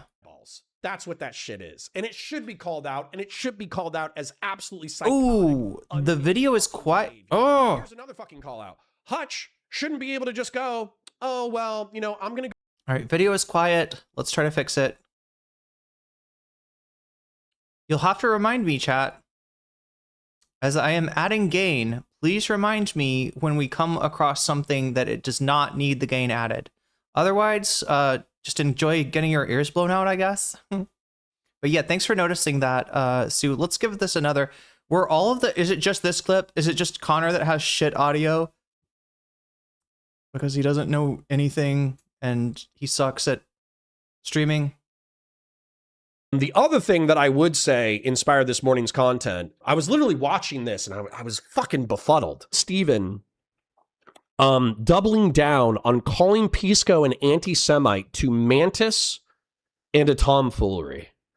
And the truth is, I am so fucking sick of everyone in this space being such a fucking pussy that when Steven behaves poorly, they can't call it out because he's too big. The DGG sphere, if you criticize Steven for calling Pisco a fucking anti-Semite, you're liable to have a DGG fucking dog pile, either in your chat, on your post-recorded content, dislike bombed, fucking emailed your bosses, all that kind of shit.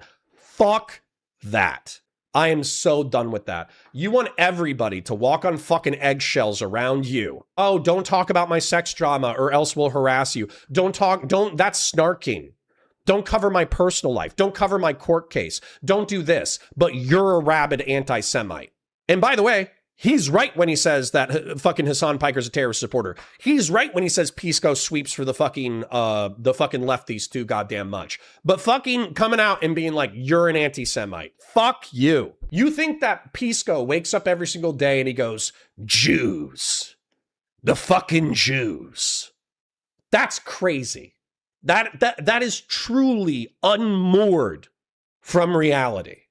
Oh, and then also, Josiah's a piece of shit because he was steel manning or trying to communicate with a far lefty dude who claimed to be a liberal, but let's be real, a far lefty dude sweeping for the DSA and for Hassan Piker. And you're going to say that, oh, I don't know if I can be a co-political person with Josiah anymore. He's just so brain rotted by the lefties.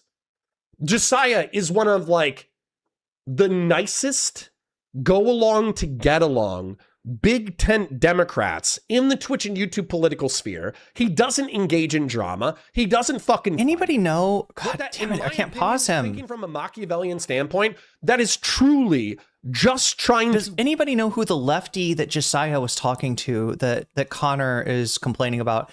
And, like, I mean, he's kind of showing you, like, there's a continuum here, chat. There's Destiny, who is basically just completely, I mean, Hassan calls him a debate mercenary.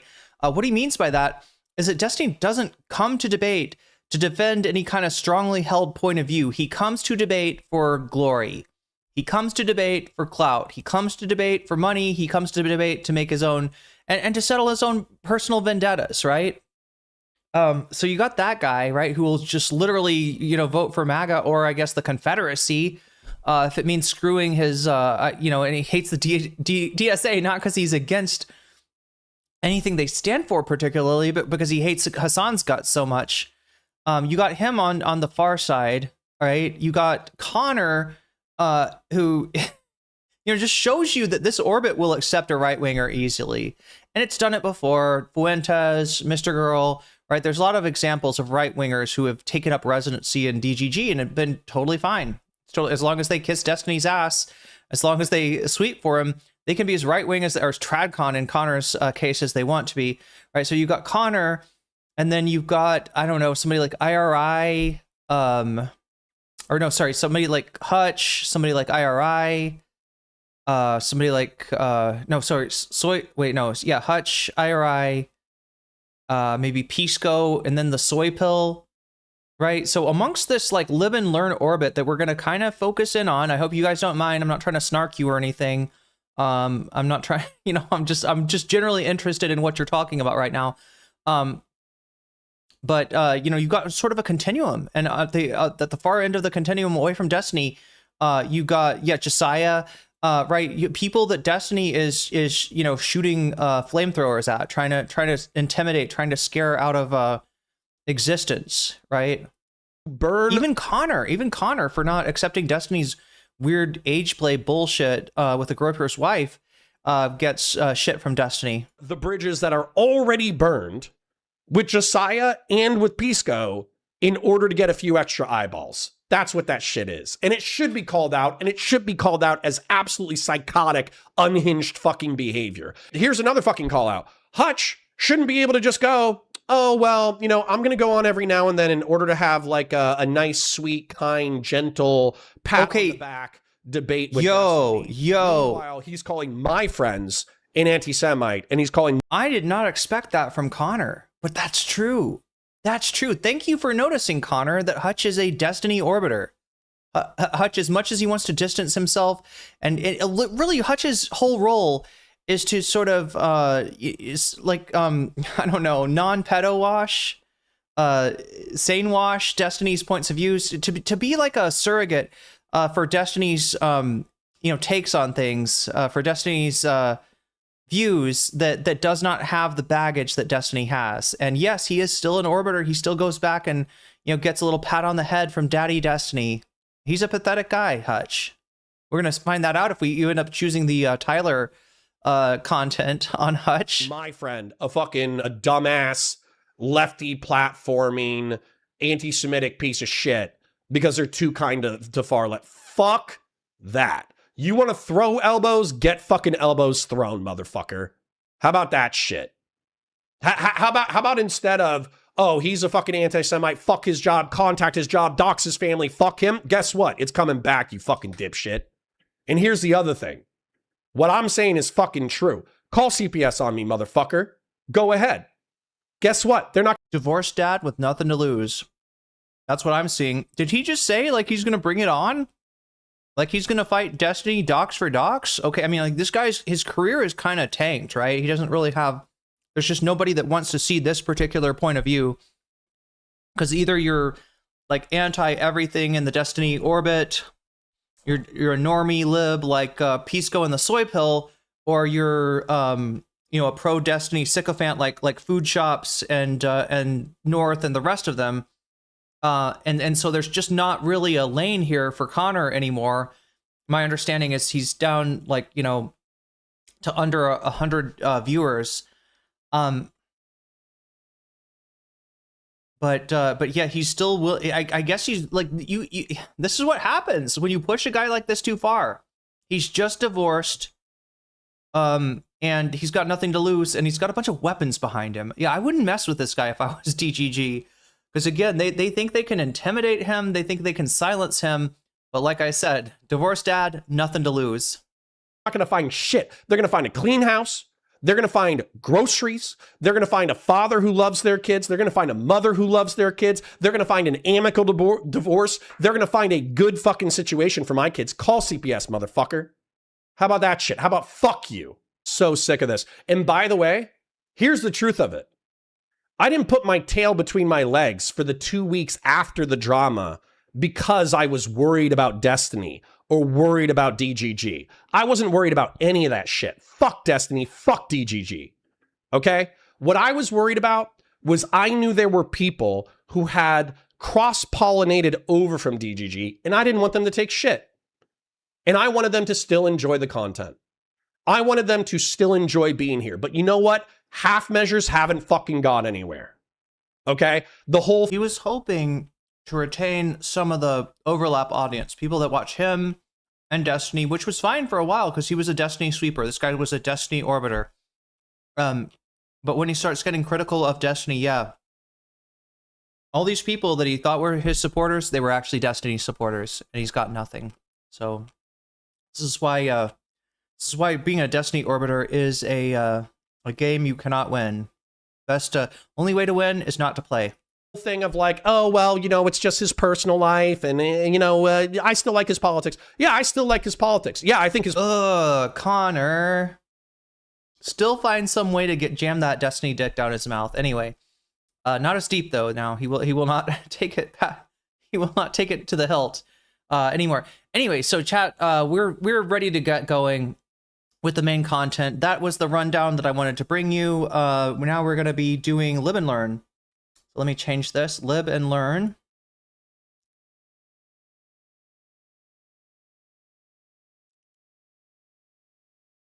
And Learn. IRI versus Krystal Ball, I guess.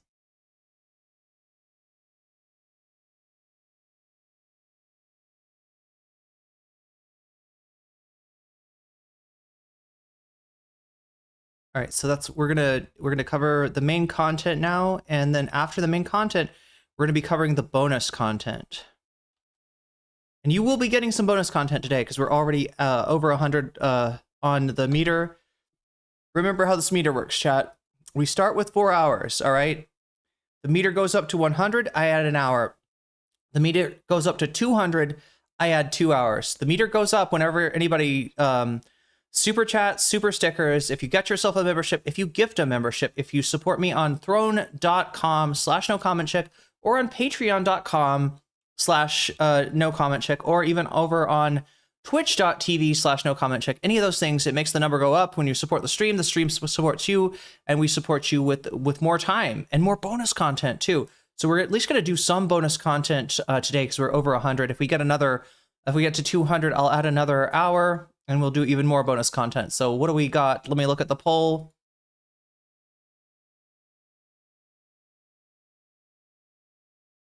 It looks like we still have Stavros nuking the Rogan Sphere in first place. Second place, Hassan and the Stale 2000 Reddit mob situation. I hope that's clear, chat. When I say sitch, do you understand that to be a situation?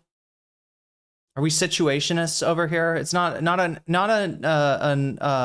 allusion to Stitch and Adam or anything like that. It's Sitch as in the situation with Stale 2000 and Dogtober 7th. And then we got Westside Tyler versus Hutch, right? Westside Tyler apparently knows like everything about Hutch's history, so we'll learn about Hutch's history. And then last but not least, Pierce Morgan on the anti-Hassan panel, or getting together his own anti-Hassan panel, bringing on only Hassan's uncle, Cenk Uygur, who they don't get along. I don't know if you've ever watched Jenksgiving on Hassan, but yeah, they do not like each other. They do like each other. They are a family, but they don't agree with each other on a lot. So Cenk is tasked with defending his nephew against a room full of dyed-in-the-wool Hassan haters. So those are the topics for today. Make sure to vote if you haven't already. It looks like 69 of you have, right? So we got 69 votes so far. So get over there and make your voice heard. You'll have to go to youtube.com/nocommentchick. You can click on the live stream, then click on the chat. And then once you're in the chat, you'll see at the very bottom, there's the poll. You click on that, it opens up, and you vote. And while you're over there voting, make sure to like the stream because that helps me out a lot, and I appreciate it greatly. The other thing that you can do, if you want to, is support me on the Blast Off tweet, which we are starting to get some support here, chat. I'm liking the number. I would like the number even better if more people would get over there and like the post. So I'm putting that post once more in YouTube chat and in Twitch chat for you to click on. You can. It's also pinned, so you can click. What is his name? I can never remember. It's super complicated and weird. Yeah, paying 300,000 to fucking lose. Exactly. What's up, Vadim? Good to see you. Just so you know, Connor is a never Trump Republican who became great friends with Lauren Southern over their mutual belief and love in the Great Replacement. I love you adding lore, Vadim. I do appreciate that. Yeah, like I was saying before, like Westside Tyler is not somebody I want to really get close to, right? Just because like I've seen how he operates, and he's a madman. He's a mad lad, right? He's a loose cannon, and if you stand next to a loose cannon, you might get blown up. I don't want to get blown up. I don't want to get machine gunned. So I stay well away from Westside Tyler, but he does know a lot about apparently Hutch's history. So does Vadim in giving us info on Connor. Never Trump Republican who became great friends with Lauren Southern over their mutual. So yeah, I think the chat's pretty pilled on Connor being a tradcon. That's how I've described him, and a little bit of an op too, because he's a tradcon who places himself and tries to ingratiate himself to liberals and well, yeah, mostly just liberals. Although he did talk to me, so I guess liberals and leftists. I had a conversation with Connor way back when I was just trying to figure out what the fuck he was on about, right? Who actually is he? What is he? You know, where does he stand? And I put the question to him, which he's never satisfactorily answered. This is a question that comes from the labor movement, and the question is simple: which side are you on? Right? There's a song that go like there's a song. Which side are you on, boy? Which side are you on? And that's what I was trying to get across to him is that, like, I mean, this is a war. This is a long-term war that's been going on since the advent of capitalism between workers and owners, workers and capitalists, workers and moneyed interests, right? And Connor's just his brain is so muddled. I don't think he knows which side he's on, but I do, and it's not the good one.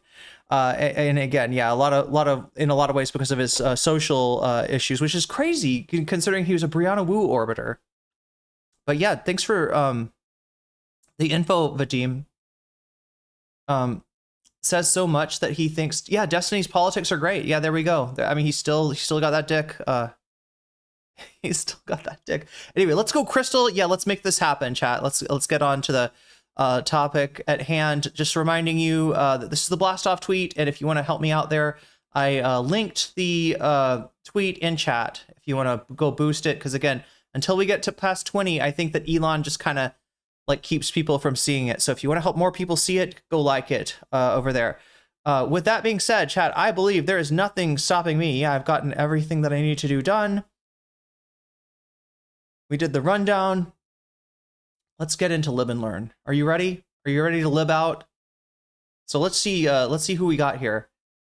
In the top left, that's Jola Politics. Somehow we're mutuals. I don't remember when this happened. I don't remember how this happened. I know I've never talked to this guy. I'm pretty sure. I don't think I've ever, I shouldn't say that. I've been on so many panel shows that maybe we were on a panel show together. I don't know when we followed each other, but we did. Again, what I see coming out of his Twitter today, like these days, half of it I like, half of it is pretty based, half of it is pretty cursed. So don't really have my mind made up about this guy, but he did debate Destiny, and he did expose Destiny. I don't think I showed you this, right? But he got, oh God, what was it? He had like a clip that literally disproved what Destiny was saying. I did finally see it. We watched part of this debate, and it looked like a meeting between supervillains, right? It was like Destiny is like, plotting on like, how we're gonna rat fuck the DSA. And Joel is like, well, actually, it would be better if we rat fuck the DSA like this. So it became like a, discussion between supervillains. But apparently he did also, despite being way too nice to Destiny, apparently he did also expose Destiny in some pretty significant ways. So that's Jola Politics, right? Then to his right, we've got the soy pill, weaponized cringe. What can I say? But maybe weaponized cringe in a good way, because the soy pill is one of the furthest, most progressive people on this panel. Not somebody that I would agree with on everything. I'm sure there's a lot that we would disagree on, maybe even aesthetics, maybe even the Pickle Rick in the background I could just find myself disagreeing with. But there he is, soy pill, one of the more progressive voices here on the Lib and Learn panel. You gotta gird your loins. This one's gonna chafe. Oh no. Oh no. Does girding them in advance help the chafing? I've never thought of that, but seems like it. Don't contradict my philosophy. Wait, a philosophy. Anyway, let's, oh my God. Let us get going. We're at 110 right now. So we're 90 points away from opening up another hour. If we get to 200, I will add an extra hour on there. Let me make sure. Where is the... There it is. This should say 110. And with that, chat, I believe we can get started. Oh, yeah. So I was going over who everybody is. Now, lower left, that's IRI, right? He goes by I'm really important. He's not really important. He's really irrelevant. That's what it should stand for. But our relevant got to the irrelevant thing before he did. So I guess he doesn't call himself that. We'll just call him IRI or Guy. Guy is his first name. And in fact, he is the guy. He is the white guy in the Offspring, the 2000s Offspring video of the same name. Pretty fly for a white guy. That was him. That's him in the video. He did that. That's literally him as a younger man. And now he's grown, and he's got all kinds of campaign posters and a cutout of Obama and all this Harris Waltz, all this stuff. He used to have Bernie up there for the longest time, because he was a Bernie supporter at some point. I don't know if his politics have changed. Oh, there's Bernie. Yeah. But right above Bernie is Yang Gang, so it's hard to tell. No, I think he's more establishment than a spicy Burninator. Well, he's got ice out of LA. I mean, good for. So anyway, this is IRI. Yeah, he is, you know, going to be more pro-Israel, going to be more pro-Zionist than the rest of the panel. Most of these, I don't know about Jola, but most of these guys are kind of pilled on that issue, and yeah, apparently he hates Krystal Ball. So, and then to the right, of course, Lawyer Pisco, probably the least cursed of these streamers. Although Soypill maybe gives him a run. But we got no Hutch. Wait, is Hutch even on this thing anymore? Oh no, Hutch went on vacation. That's what happened. Hutch is normally on Lib and Learn, okay? But Hutch is on vacation now, just in time for some drama to drop. So let's see what drops from the coconut tree when we shake it up. No criminal action was claimed. Oh my god. In that, but I'm sure he didn't. I mean, he wasn't pulling that well either. Oh, too loud. I agree with you and you guys in general that, like, I think if the moderates put forward better candidates and ran better campaigns, then these DSA people wouldn't stand a chance. Now, there are some special ones like Mamdani, as you guys mentioned, but there's no reason Hong should have ever come this close to the prize. And it was clearly because the other side screwed up so royally. And I'm curious, you know, what you... Wait, does he still do shows with the Offspring? I mean, good for him. Last few years where he comes out in the pretty fly for a white guy. Does it even fit? Hasn't he, like, the same outfit from the video? Does it still fit? You guys think about AOC and Bernie not endorsing, and I'm kind of pissed at them because I heard their reasons why. They've been asked about this multiple times, and both of them have said, we don't get involved in races outside of Congress. We're focused on this. And yet there's examples of both of them endorsing governors for governor, like Troy Jackson in Maine back in June, and AOC endorsing people running for state assembly in her state. Yeah, they're lying. Just a couple. Yeah. Well, why? But okay, so I feel like it's almost something we can't say out loud that AOC and Bernie are lying straight to our faces, and I've never felt like that before, and I hate to say it. It's like political lies where it's just obvious that they don't want to have the soundbite of them saying, I don't want to attach myself to the person who hates Thanksgiving. But they don't, so they just say, oh, I just don't do that, which is a lie, but like it's less harmful. Look, I don't know about lying, but I will say I am quite used to, at this point, Bernie and AOC being chicken shit on any number of issues, right? That doesn't mean that they're, you know, not some of the most progressive people in Congress and the Senate, respectively. But yeah, like them, like I already saying this, like that, like lefties should be like up in arms about, like, oh my god. I mean, and some people are.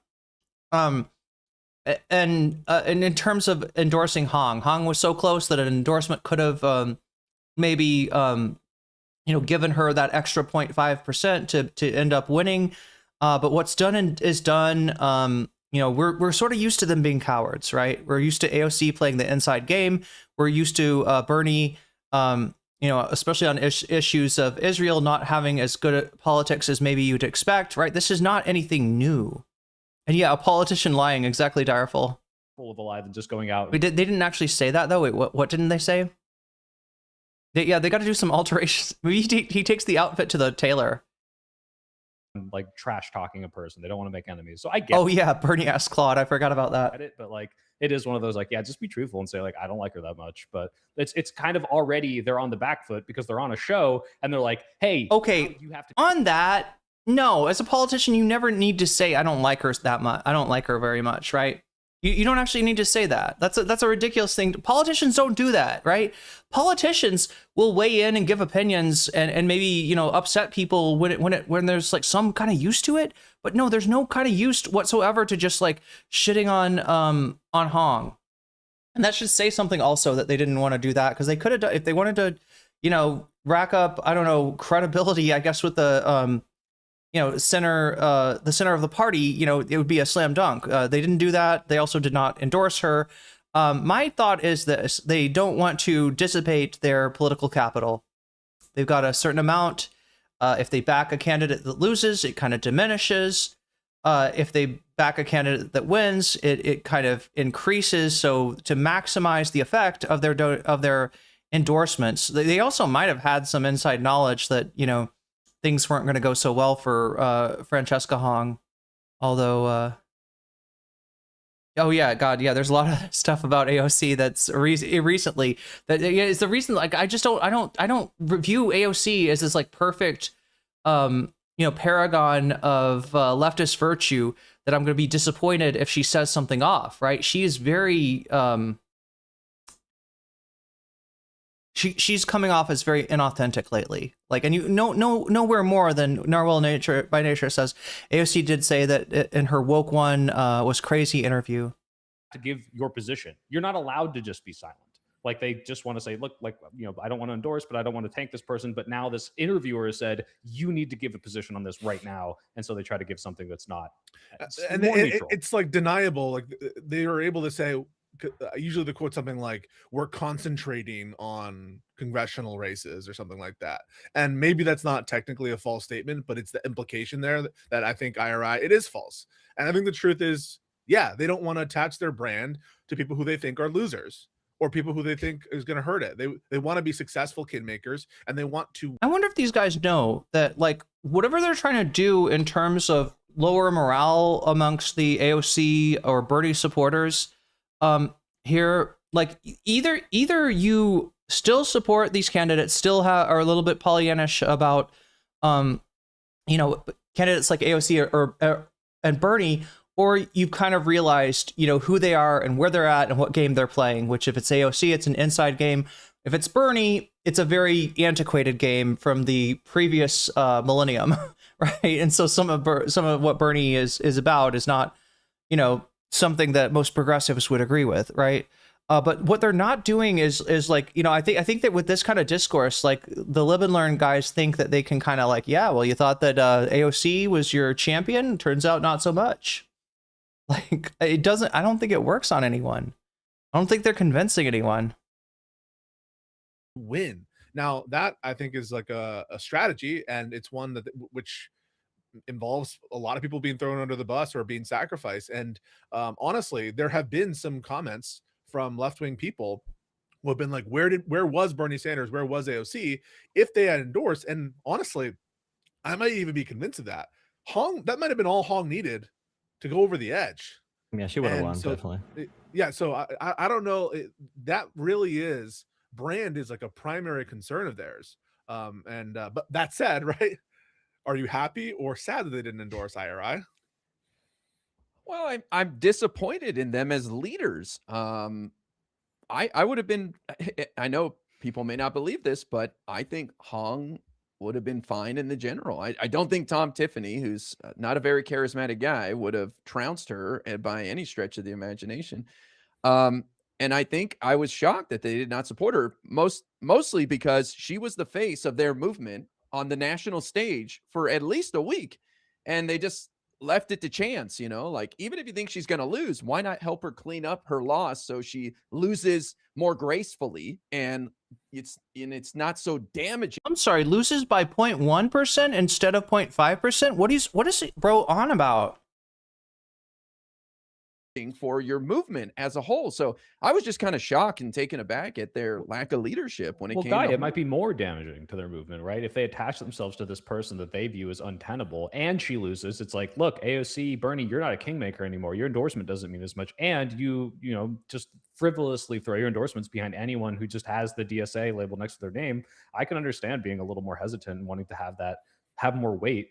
Especially if they don't necessarily agree with everything. I mean, like, people were memeing about this, but I asked about the polls. It could be very well that she lost because of the fucking Thanksgiving thing. That's like, saying I hate American apple pie. I hate the flag, like, I mean, Daria Liza didn't get tanked for it, but it's hard, but Crowley also had some interesting tweets. I don't know if you guys saw about certain things, What do you say?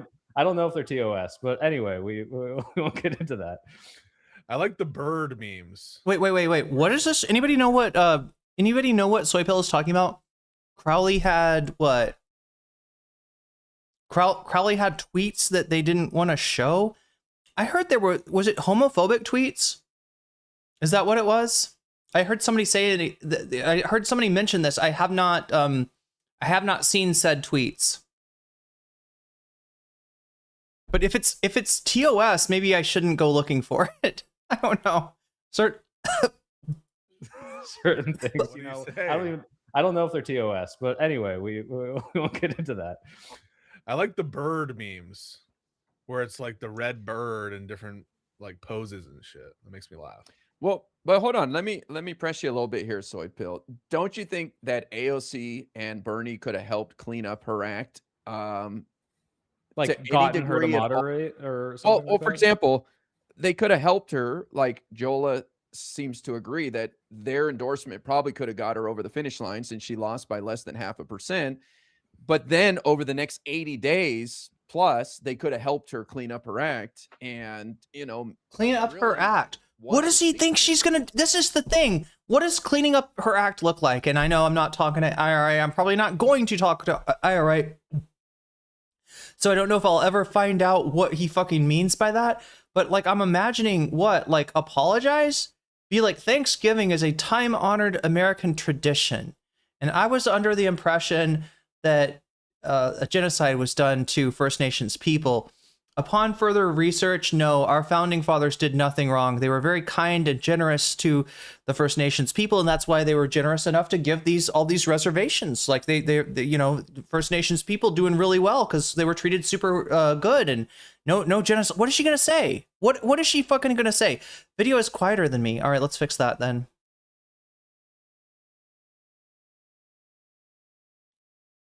I'm gonna reduce it from the 10.5 I had it on earlier because it did seem like it was too loud. Let's try 7.2 decibels. He had a tweet saying that people were calling him establishment. Oh, was the equivalent of using what, like the N-word, or did he just say a slur? All right, so we're not sure. Maybe we're not sure which slur. And boy, that would have been huge for their movement. I mean, I don't think it's impossible, but that's a calculation they were making, right? And I think they said that that's not worth it. I don't think I can dedicate that time and change enough for it to be palatable. And I don't know. I can't read their minds. I mean, maybe they really do believe, like, that she's a governor. I just don't do that anymore. But it's just a weird thing to regard shit that's based and true and maybe kind of brave, but maybe ahead of its time, to regard that as like, these are moral failings. Clean up your act. Clean up your act, Hong. Get right with Jesus, right? Oh, I'm so sorry. I didn't realize. Yes, George Washington was the founder of our nation, and he's so honest. Even when he cut down a cherry tree, and he could have gotten away with it. He could have blamed some poor landless, peasant for the tree being cut down. He owned up to it because he was such a great guy. He never did anything wrong. He certainly did not, was not soft on slavery. Right? I don't know what is she gonna say? She's like, the only way, his version of cleaning up your act is lying, and he's comfortable with lying. Maybe a lot of these guys on the panel are comfortable with lying, in service of just the ignorance of way too many American people, right? That want to think of the founding of this nation as a glorious and great and admirable thing when it was nothing of the sort. And if we ever want to get past the original sin of this country, it's going to be by acknowledging that stuff and dealing with it. And yeah, it needs to be in our education. Right now, Trump is trying to take anything that reminds us of an American past that was not so glorious is getting erased right now. Are you for that? Are you with that? Because that's kind of what it sounds like right now. Now, if you're somebody like IRI that's always lied about it, always, never been brave, then I guess it's easy to get away with that because there's no change. But for Francesca Hong, there is no, pulling back. Do people understand that? There's no putting the genie of being, woke in the non-pejorative sense, in the sense that she's aware of the bigotry in this country, right? That you cannot unwoke yourself, right? And if you try, you end up looking as ridiculous as AOC did on that interview recently. That's probably yes or no. Should they have endorsed Soy Pill? Go. It's too loud, isn't it? No, Are you sure that's? I don't think they should. What's going on, chat? I got to figure this out. Was that too loud? I need your help right now. This is not the good time to go to sleep. This is the bad time to go to sleep. Stay woke, chat. Stay woke. I need your help. Pisco just I'm pretty sure clipped it. Not to. What I'm fearing might be going on is that all of these they might have different audio levels, which God, they should anyway. Sometimes we get busy, chat.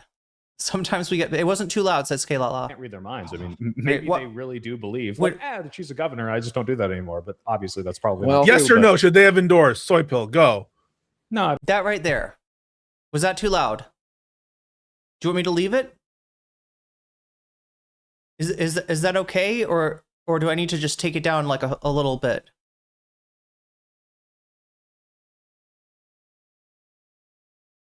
It's Pisco, okay. Let me just take him down like 2. Sorry about this, chat. We're just doing this now, so I don't have to mess with it later. I'm just gonna take like 2 decibels off of this, maybe a little bit more. Yeah, 4.7 seems about right. All right. Let me know if it's too soft. I don't think so. I don't think they should have.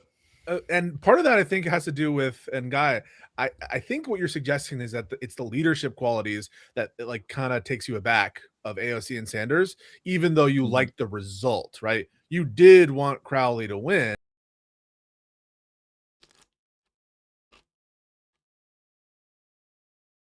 I mean, I don't think it's impossible, but that's a calculation they were making, right? And I think they said that that's not worth it. I don't think I can dedicate that time and change enough for it to be palatable. And I don't know. I can't read their minds. I mean, maybe they really do believe, like, she's a governor. I just don't do that anymore. But obviously, that's probably not yes true, or no. Should they have endorsed soy pill? Go. No, I don't think so. I don't think they should have. And part of that, I think, has to do with, and Guy, I think what you're suggesting is that it's the leadership qualities that like kind of takes you aback of AOC and Sanders, even though you like the result, right? You did want Crowley to win because you did think that he was most okay. Got it. But you would have been fine with Hong. Yes. Yeah. I'm gonna point something out right here. I'm not gonna belabor the point. All right, but Crowley dropped out of the race. Crowley did badly in the primary. Who else have we seen do badly in primaries? That maybe that should have been a sign of weakness? Joe Biden, right? Very similar situation to Joe Biden. I don't know if I talked about this too much, chat, but I know I mentioned the clown car of Democratic establishment candidates, right? They had a ton of people running in that race. And essentially they were trying to find somebody that they could, any of those candidates, right? To solidify behind. Crowley did so bad that he dropped out to try to help the other candidates, and it didn't work for the other candidates. The other candidates were not consolidating. Nobody was really rivaling Hong. So they bring Crowley back in, just like Joe Biden in 2020. Sorry, Joe Biden didn't drop out, but Biden was doing really badly in the primary. They bring in somebody that's doing badly and they try to solidify it, just like, hey, here's the, and I guess the Democratic establishment is really good at this, right? They're really good at rat fucking a progressive candidate if they're afraid this person's going to win. They're really good at making people afraid that a progressive candidate cannot actually win in the general election. And they're really good at serving up a goddamn a bologna sandwich like Joe Biden or like David Crowley and getting everybody, in that sandwich. Right. So you could tell I'm thinking about food because I'm still trying to eat my papaya salad here. And they keep on saying stupid things that I need to correct. Right. But yeah, just like Biden was not a popular candidate, was not winning by himself. And that should have been a sign. That should have been a sign of weakness. That should have been a sign that this is not the guy to run in the general election, even though he did end up pulling it out. Right. So he didn't win in the next election, obviously. And Kamala Harris, right? Kamala Harris literally dropped out of the 2020 race and then was, named the standard bearer in the when it was clear that Biden could not go on. Right. When somebody shows you their weakness, you take it seriously. Right. At least make a note of that. Do not assume that because you can, consolidate everybody behind a anodyne candidate like Biden, Crowley, or Kamala, that therefore you're going to have great success in the general election, right? It's a sign of weakness. It should be noted. That's all. So Yeah, I think I can see your point. Yeah, good point. Some dumb beats. Yeah, it's all about the data centers. I mean, like, I don't know. I don't think he's particularly charismatic. I don't think he's a good candidate outside of the data centers. But you know, if any of those candidates had embraced the moratorium and had told the donors to fuck off, which is what they couldn't do, if any of them had done that, they probably would have gotten themselves into the lead, and none of them did. Right? That's another sign of weakness. IRI. They're being very judicious about their endorsements, and that's probably pissing off a lot of people, including in the, oh my God, now I'm not remembering the California race, the primary that occurred, where they had the former AOC staff. Shoycott versus Scott Wiener. Yeah. So I get it. I understand because I think that they are being disingenuous when asked that question, Ira, and so I think you got onto something real. Well, the last thing. Yeah. Go ahead. No, I was going to say Hakeem Jeffries did something similar. I'm not sure how he phrased it, but he definitely did not want to be seen endorsing either like Cuomo or Mamdani when they were the clear two favorites. And many Democrats did not want to be seen that way. And then even after the primary, Hakeem Jeffries waited 4 months and waited to endorse the day or the week. I think it was the week before the mayoral election. So yeah, I think Bernie and AOC made political calculations. I do that. I mean, look at the market. You think that's smart, Jola? You think that's smart? Because I think it's cowardly, right? And it's also misreading the room, not understanding that the future of the Democratic Party is going to look a lot more like a Zoran Mamdani and a lot less like a Hakeem Jeffries. But that's, you know, I don't know what fucking Hakeem Jeffries has, chat. What he has over people. Because Schumer seems to be on his way out. Schumer seems to be, you know, unpopular. But Hakeem Jeffries, while he might be unpopular with the voters, and he is, while he might be ineffective at his job, which he is, while he might be a liability for the Democratic Party, which he is not. He's retaining his popularity. He's retaining his support within the Congress, and that's what counts. That's who's going to vote on a new House Speaker if the Democrats end up taking the House, or a new minority leader if they fail to do so, right? And for whatever reason, you know, the support remains, and that's what it's a real. I mean, look, I guess I have this question about a lot of the leadership in the House, right? Everyone since Harry Reid, maybe Nancy Pelosi less so, right, has been questionable as like, really, this is and even Nancy Pelosi, like, considering the amount of heat she's taken, there's a good question of like, is this your best leader? Is this your best foot forward, right? It never seems to be, and especially with Hakeem Jeffries, he's a clown. He needs to be dropped, and they're not dropping him, and it makes me wonder, like, where is that you know, where's that power coming from? Like, what is holding him up? What is supporting him? Margins. If AOC and Bernie did one rally, what was it, like 5,000 or 10,000 votes or something crazy? Like, I think they could have given the not only not the one rally, but the legitimacy needed for Hong. Because even the DSA members from like New York or Philadelphia, like Chris Rabb, didn't really show up that much for Francesca. Even the more hardline DSA, further left types that are further than Bernie and AOC. Maybe there was an October surprise. Like, there's a clip of Hong saying, "I am declaring war on Christmas," and they knew it was just like fucking over. No more snow days. Yeah, no more snow days, no more Christmas, no more. And by snow days, she meant white is... people. Yeah, she meant white people by no more snow days. What was that clip where she was like, she said something about white what was that? You know, I happen to marry. Yeah, I happen to marry one. Like, you know, holidays saying, "I am declaring war on Christmas," and they knew it was just like fucking over. No more snow days. Yeah, no more snow days, no more Christmas, no more. And by snow days, she meant white is... people. Yeah, she meant white people by no more snow days. What was that clip? I'm sorry, I can't hear what he's saying. Snow days. Maybe there was an October surprise. Like, there's a clip of Hong saying, "I am declaring war on Christmas," and they knew it was just like fucking over. No more snow days. Yeah, no more snow days, no more Christmas, no more. And by snow days, she meant white people. Yeah, she meant white people by no more. White genocide. That's Jola's joke.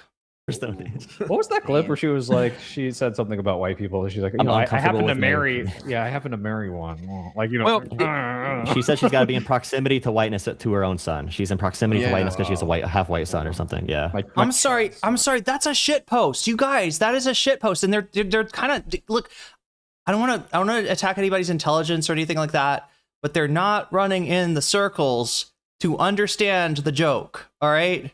They're taking what is a joke, like I happen to like, oh yeah, I love white people, I happen to marry one, right? Or you know, like my family is my proximity to white people. They're taking really obvious jokes as like super serious things, like, ooh, I don't know about that. Sounds like she's pretty anti-white. Can we please not take anti-white racism seriously? Can we please not be reverse racism brainwormed? Or are we going to continue to are we going to proceed with this analysis that is absent a acknowledgement of like structural racism, structural power that sees like bias or against white people as being akin and equal to anti-black racism, which it obviously is not. My chud white son. I'm also shocked at how the further left moved on so quickly. That's crazy. I didn't know these guys would race bait like that. That's fucked up. Actually, I did hear Pisco said something about well, I can't remember. I don't want to typify it as this, right, chat, but I was watching Pisco last night, and it was something about like, you know, don't look down on yourself or don't feel guilty for being white. In essence, chat, Pisco told his chat that it's okay to be white. And when I mentioned that in chat, nobody got it. Nobody made the connection. Nobody realized that Pisco just fell back backwards into a literal Nazi talking point. I don't think he was super serious. I'm not calling him a Nazi. I'm definitely not lending credibility to Destiny's like, you know, accusations of anti-Semitism, which are complete batshit. But like, I was like, oh, thanks, Pisco. That's so great. Thank you for the permission structure. I was worried. Like, you know, it's just like that's not a real thing, right? That people feel guilty or have like a lack of confidence or feel self-conscious about being white. Nobody really does that. And if they do, that's performative as fuck, right? If you care about inequality, then don't make it all, you know, and if you care about inequality and you benefit from privilege, don't make it all about yourself, because it's not. Race as if it never happened, instead of celebrating what an almost win it was. It felt like only Mike from PA, of all people, who poured his heart into that race. It's the Mike from PA effect. Yeah, like he was, but he called it correctly in the sense that like this was a huge step forward for that movement and that faction, you know, like almost winning a governor's race in a swing state. That's commendable. And yet it seemed like Mike and maybe a couple other people were willing to talk about. I think the left, that faction should be celebrated. It sounds like IRI wanted to take a victory lap on Francesca Hong and just didn't see enough people, you know, crying about it. How close they came, but they just don't even want to talk about it. They want to move on. Well, you think so much as guy that was you said like Mamdani is like the exception to this, where like, oh, he like stands out and is able to, you know, moderate and be charismatic. Maybe I'm remembering the primary wrong, but like he was up against Cuomo and Eric Adams, right? Like these were notoriously not, you know, good moderate candidates with baggage. And like it's kind of more to Joel's point, where it's like a big part of his win is that these moderate candidates were pretty bad, right? Yes. I don't think he would have won if there was a decent candidate. No offense. I mean, he's a charismatic guy. He's grown into the role. But if he had like a serious challenger, I don't think he wins, because he was so new. He's like 4 years as an assemblyman. Nobody knew who he was. So name ID, I'm not convinced he would have won. Yeah, Ira, to your point, which I think it's a good one. I think so much of it is expectation setting. So take the victory for El Sayed in Michigan. That should be seen as like a triumphal win. A win for this like progressive movement, like massive just demonstration of the influence of the left and the party. But it's disappointing. Why is it disappointing? Because the expectation was it was going to be a blowout. The expectation was it was going to be this triumphal, like overwhelming win, and it wasn't that. Another example, Andrew Wilson versus Candace Owens in the debate. So that was a situation, I think, where on substance, Andrew Wilson won, even though he did a really bad job and didn't have a good command of the facts. And even though he like made a bunch of optics errors and that Candace Owens won on optics, which might be the only thing that matters, he still won. But why was it so negative? Well, that was pre-built. If you're a fair-minded person, you already think that Candace is being crazy, I think, on the Charlie Kirk conspiracy stuff. But that's not impressive to people to just barely win because, you know, Candace sounds crazy in other respects. And so expectation setting, Hong winning massively by plus 20 and to have a slight loss, that's just going to just totally clash with people's desires and expectations. You're right though. You need to look at like, okay, this was like what millions of dollar ratio spending differences with a less than orthodox candidate that's farther left than what we've seen in quite a while. Like they should really be celebrating the fact that like not only did Saeed win, but it's like at all like is even a question. So like there's still momentum for these people. So. Well, I'll dare say it. I think the reason why they don't care about the Hong race is Israel wasn't a player. I think that kept a lot of people from giving a damn, and that's why Hassan barely lifted a finger. And you can kind of see that this guy is really sore about his, his comfort apartheid state becoming a pariah across all of America, across both political sides of the aisle, in every demographic that you want to look at, right? My opinion, he went to one rally with Ilhan Omar and Rashida Tlaib. What? He had her on stream, I think. So why are you sweeping, dude? He did, but compare that to what he did for El Sayed. He went and camped out in Michigan for like 5 days. He went to the influencer pool party the night before. He knocked doors. But then when it came to Francesca Hong, who was, part of the same movement, if not even more, because she's DSA as opposed to El Sayed, who's not even DSA, he was nowhere to be found. Neither were any leftists, So I just it makes me think these people aren't as serious as they would like people to think they are. Okay, but so you're saying the explanation is that Israel is not as much of an issue because it's a state race and or because there's not as much AIPAC spending? Is that the point? I'm saying because there wasn't the Israel boogeyman in the race, it kept most of those people out of it and bored to tears by it and not willing to get involved. They didn't have their boogeyman. It might also be part of like the candidate quality issues or the lack of Riz as well. Or okay, I mean, no. I don't actually know. I actually don't even necessarily disagree, Guy. Not just because they only care about Israel, but like I remember, like Israel was a big thing when for my local politics, the Shoykot Wiener thing, they were distinguished on Israel, but for Steyer and any of the people, Porter, like I don't remember Israel being brought up for anyone in the California governor's race. I don't remember this, but maybe am I misremembering? Do you guys remember Israel being like a hot point between Steyer and Becerra or any of these people? Well, Steyer, the California governor's primary, from my perspective, suffered from a lack of interest, right? It just there wasn't enough attention on it. I don't know if it's, because it was so early but I suspect it was because there's nobody in the field, Steyer included, that's particularly inspiring, right? If you had a Zoran Mamdani in that field, or even, I don't know, like a fight between like a pro-Israel and a anti, like, I don't know. I'm trying to think of like what would have made it more interesting, but yeah, I feel like people were pretty checked out from that race. And this is the norm for Democratic politics usually, and the way that the party likes it is when there's not a lot of attention on any particular primary and the establishment candidate is just able to win through their networking and through the ground game that they're able to tap into. But yeah, I think that's what happened with the it was a clown car full of way too many candidates and all of them sucked. So yeah, that's why you didn't see like an Israel throwdown. I don't know, was Steyer is Steyer adamant about calling it a genocide? Does anybody know? Grosses me out a little how little of a big deal they think most people view genocide. And it's more than that, right? It's a force multiplier, right? Israel as an issue is a force multiplier. it is not one of the top 2 issues that people will bring up, right? If you go around and poll people, what is on your mind? What are you voting for?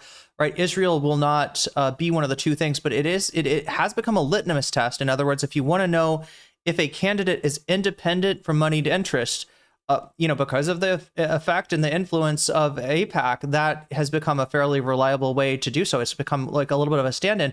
The other way in which it's a force multiplier is that the people that you need in your campaign to do door knocking, to do phone banking, to actually get involved, a lot of them are going to feel passionately about the issues around Israel and Palestine. And so, by embracing a moral standpoint that most Democrats will not bite the bullet on, you bring more energy into your campaign. You bring more young people, you bring more volunteers, you bring more energy, and therefore it's a force multiplier. This is what these guys don't understand. And they're supposed to be a political podcast, right? Can confirm LA resident here, says M85. You said something else earlier. Jola Ebola? Oh my God. Wait, Hassan had her on the podcast. Wait, who? Oh, had Francesca Hong. Yeah, true. I fucking told you Pisco was an op, says M85. Look, I mean, I'm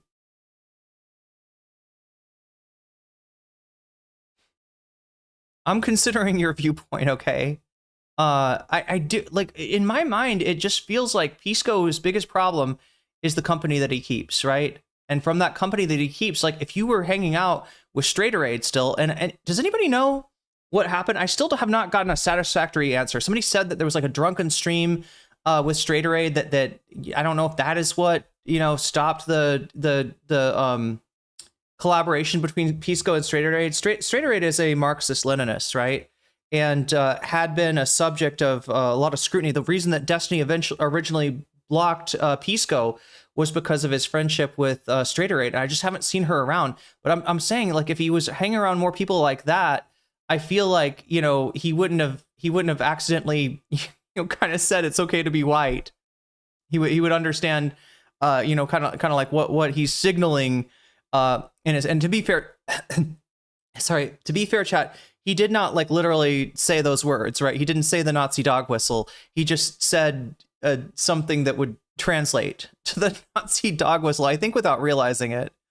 And look, he's right in one sense, in that, crunchy white people that make a display of, I'm so sorry that I'm one of your oppressors and blah, blah, blah, blah, blah. I mean, you're like literally making it all about yourself. If you care about marginalized people, if you care about fighting against oppression, if you care about being an anti-racist, and you're white, realize it's literally not all about you. Like, and if you make a big performance about it and you're like seeking, like, I don't know, the absolution of non-white people, of like, please approve of me. Yeah, and the problem is not that you're too woke. The problem is not that you're too far left. The problem is that you're not actually, down for the cause. Like that is something that is your own personal. Talk about your therapist, or talk to your therapist about that shit. All right. In activist spaces, maybe don't like do a performative, kneeling in kente cloth. Right. That's not actually helpful. Steyer was meh until Hassan, he talked to Hassan, then he was able to talk about reducing weapons to Israel. So he didn't call it a genocide maybe, but he did. But yeah, the piece we're missing, I guess, is like what has happened to Straighterade, and why does it seem like, at this point, Pisco's friends are people like Hutch, which I guess I'm not surprised, like that you got, that you're so unwoke, given who you're talking to. Who is Becerra? Says my 71. Yeah, this is the thing that sucks, is that like there's not a lot of attention paid to the primary. It goes on without a lot of people knowing that it's even happening. And then by the time it's time to vote in the general, you're like, wait, why do we have such a shit candidate? Why do we have such an uninspiring candidate? Are you friends with Lance, or friends? I mean, I've talked to Lance before, not in a while, but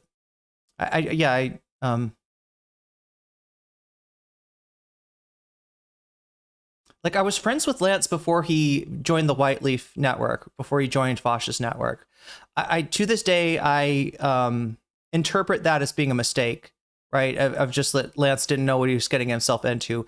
And when shit got rough, he did get himself out of that. He was one of the first people to abandon Vosh and Whiteleaf, so I give him credit for that, and he does good work. He's always, in my opinion, done good work. There's been some times when I've disagreed with some of the choices that he made. I don't think that debating Lauren Southern when he did was a good idea, but that was a long time ago. I would have to do research, but I remember the show was called Just Press Play, based on the fact a show, like a podcast they were on together, based on the fact that they would just both yap too much and tell each other to press play on the video. Okay, that's funny. The appeal of the show was their mismatch. Oh, the fact that they're so different in terms of he's a liberal and she's a Marxist-Leninist.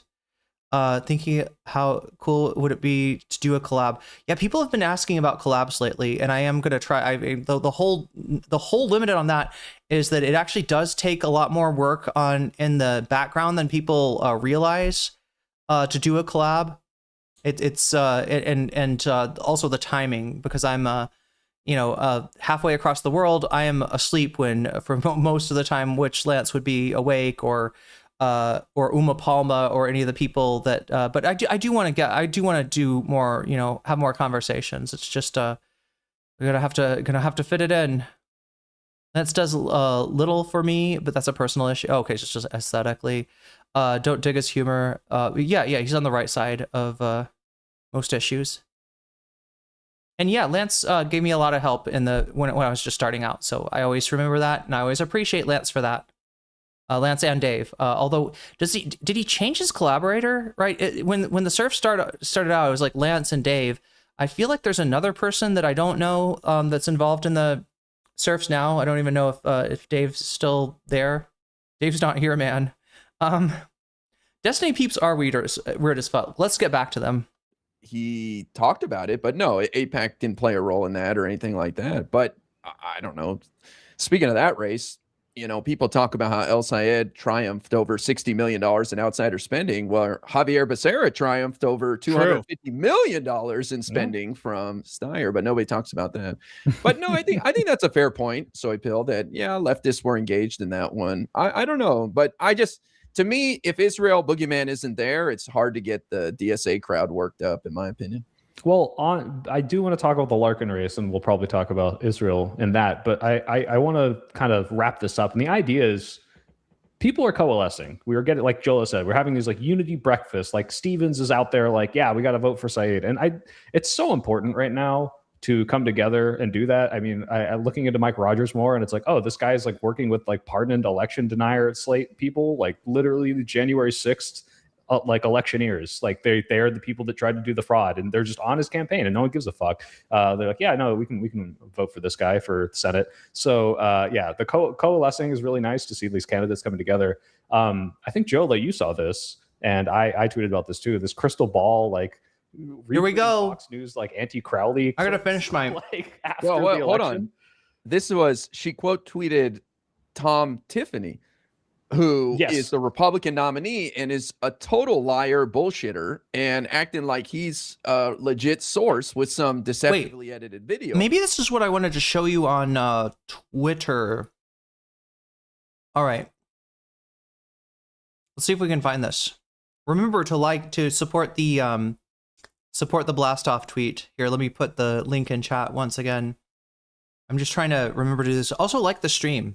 I hate bullying you. To like the stream, so like the stream so that I don't have to bully you. That would be awesome. All right, I'm putting the links to the blast off tweet in chat once again, because the earlier we get more people in here, the better. The earlier you like the stream, the better.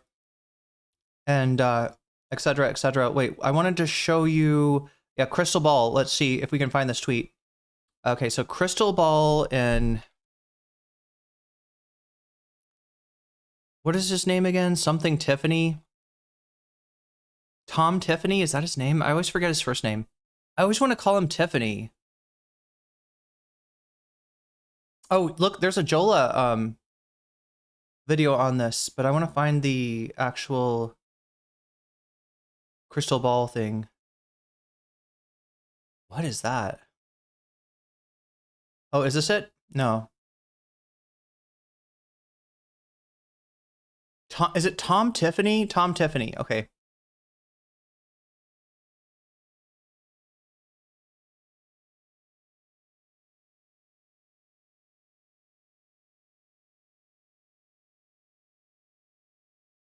I can't even find Krystal Ball's. Maybe if I just let's find her at.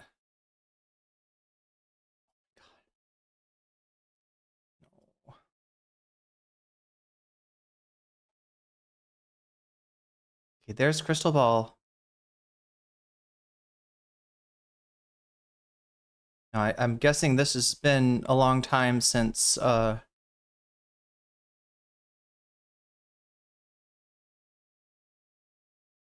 here it is. Here it is. I found it. All right. So this is what she tweeted. Chat, to me, right? When I tweet something with a video on it, when I quote retweet something with a video on it, first of all, when I quote retweet, oftentimes, as you have seen, it may not be an endorsement, right? Let me show you what I'm talking about, all right? Here's a great example. Look, here's, oh no, it's Ogre Boy, okay. I thought I was retweeting Hutch for some reason, but no, I'm, anyway, I don't know if I could find an example of the, oh, here we go. Girl with a microphone. This is so truly fascinating. Now I'm waiting for to see the fans deride him for pursuing frivolous lawsuits and throwing his money around to intimidate criticism. So this is, oh, by the way, yeah, Hassan might be suing Destiny, right? I covered him like saying that he's going to look into suing Scott Jennings. He's also mentioned Destiny. I don't know if that's really going to happen or not, but here we go.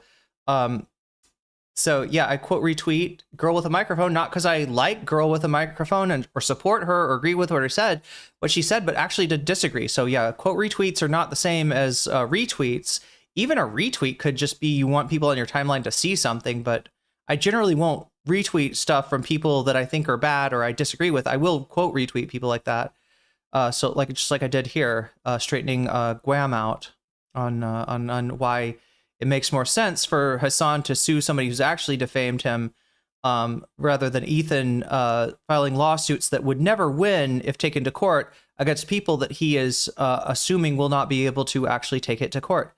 But yeah, there's the Hutch from the No King's Day protest. So there's an example of that, right? Also, yeah, when I'm quoting something that has a video on it, a lot of times I'm like I'm trying to show the video, right? There's different ways to do this, but Krystal Ball might not know. If you, if you can find like a link to this video, let's see. Well, yeah, one of the biggest issues that we did. All right, so you can find a link to the video, and you can just put it in here, right? If you just want the video, I think we'll do that, right? But a lot of people don't know that, right? And she may not use Twitter enough to know that.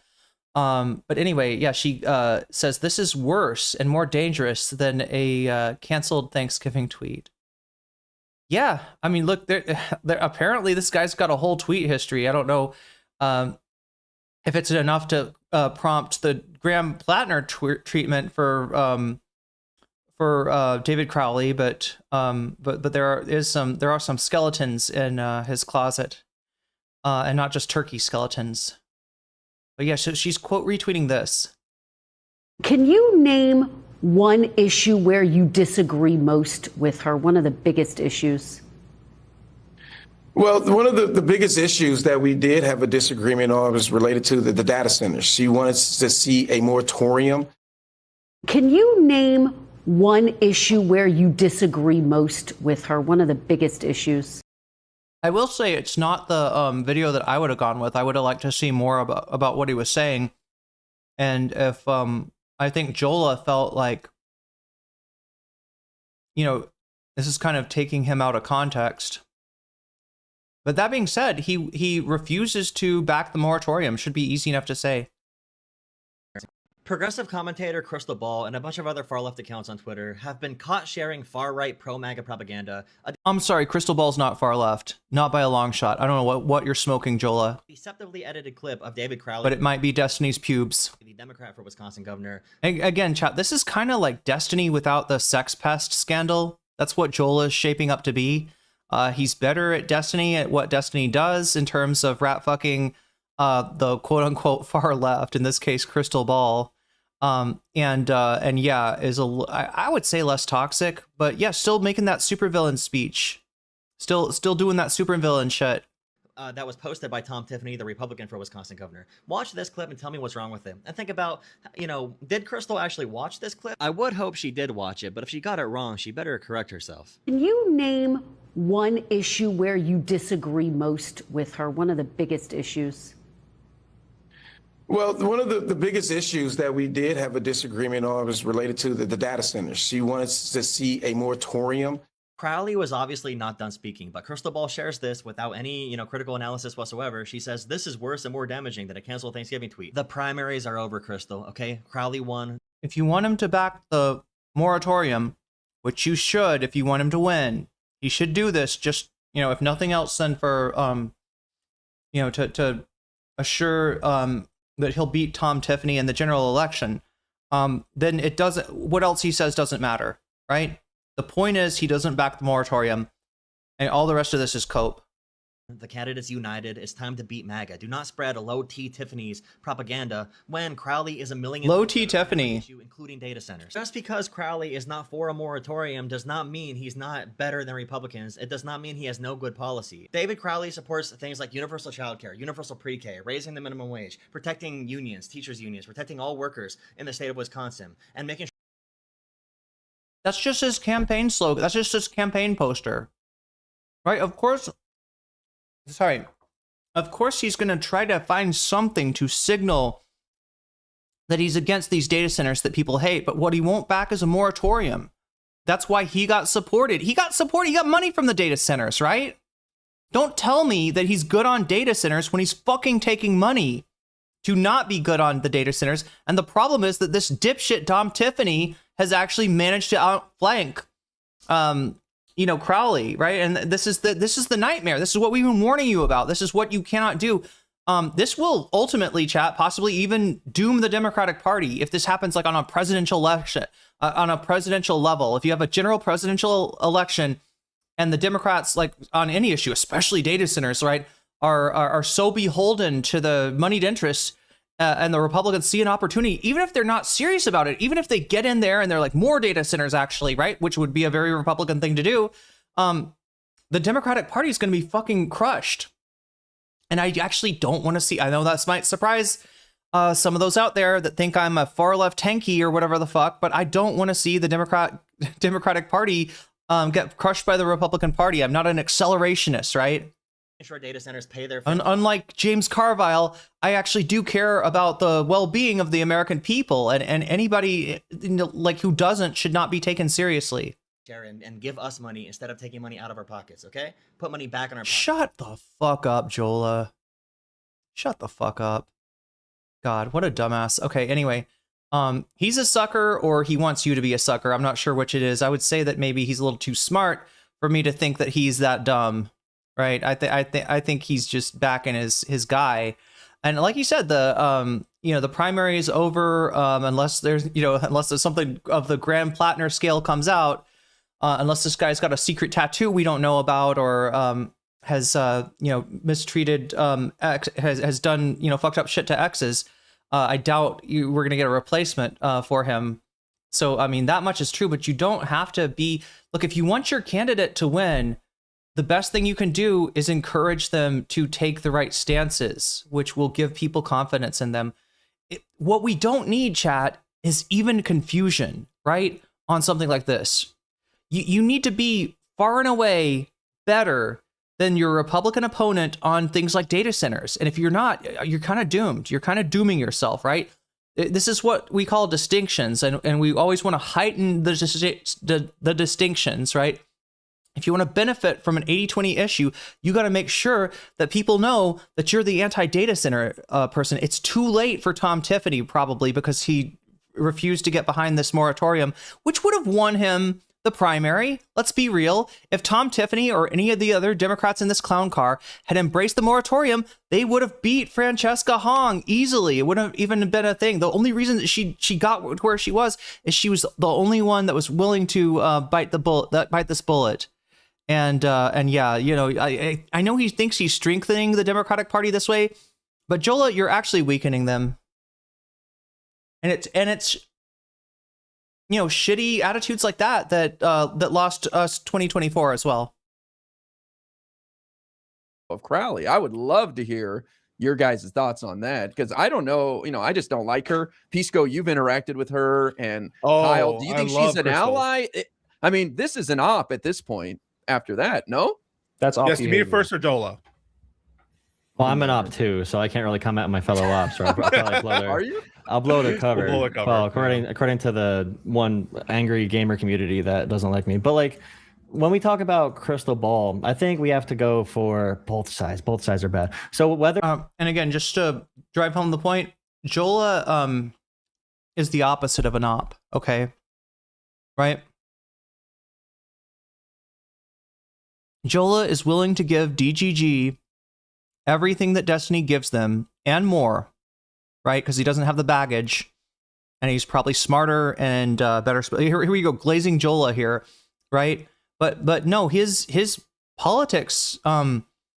Also, this is like if there's any op, it's that Jola is a better version of Destiny than Destiny, right? That's the op, and it's not an op on politics. It's not subverting, Destiny's politics and like watering them down. It's actually making them better, making them stronger, and not doing the unnecessary bridge burns and fights, right? Like I said, Jola's a better version of Destiny. And if his viewers ever figure that out, Destiny's kind of cooked. whether it's Krystal Ball sharing a deceptively edited video of Crowley, and by the way, like, you should be, as a progressive, you should be happy that Crowley is considered a moderate dem at this point. This guy's pro like universal childcare and pre-K. This guy wants to tax data centers to make them pay us instead of us paying the data centers, them paying for us for our electricity and giving us 100% green renewable energy. And there's so many other policies that are pro-union, pro-worker. If Crowley's a moderate Democrat, we're in a freaking good-ass place. So when Krystal shares a deceptively edited video about Crowley, when his policy is way better than Tom Tiffany's, it is really cringe, especially because she never addresses it or cleans it up or gives any credit to Crowley as a candidate. And if we want... Damn, chat, he even debates like Destiny, right? This is your Destiny replacement, DGG. People to go after people like Michael LaRosa, who's a former Joe Biden press secretary guy. He works for like a Trump firm now. He's on Fox News every day. He endorsed Mike Rogers over El Sayed. And, you know, if we all need to criticize whether it's Krystal Ball sharing pro MAGA slop, or if it's you know, that guy on Fox News sharing pro MAGA slop to attack El Sayed. We have to make sure we call all of them out, and we can't just sweep for either side of our coalition. As Democrats right now, we know the focused goal is beating these freaking Republicans. And if there's a bad candidate against a Republican, that's even better for me, bro. I want the shittiest candidate, the shittiest Democrat, to beat any Republican in the country, so they know how bottom of the barrel they really are. Yeah, no, I agree with that completely. Wait, I would kind of just add. Yeah, we're not just going to beat the Republican Party. We're going to mind fuck them by beating them with a Rizless dipshit like David Crowley. I'm sorry, chat, but that's my assessment of his candidacy.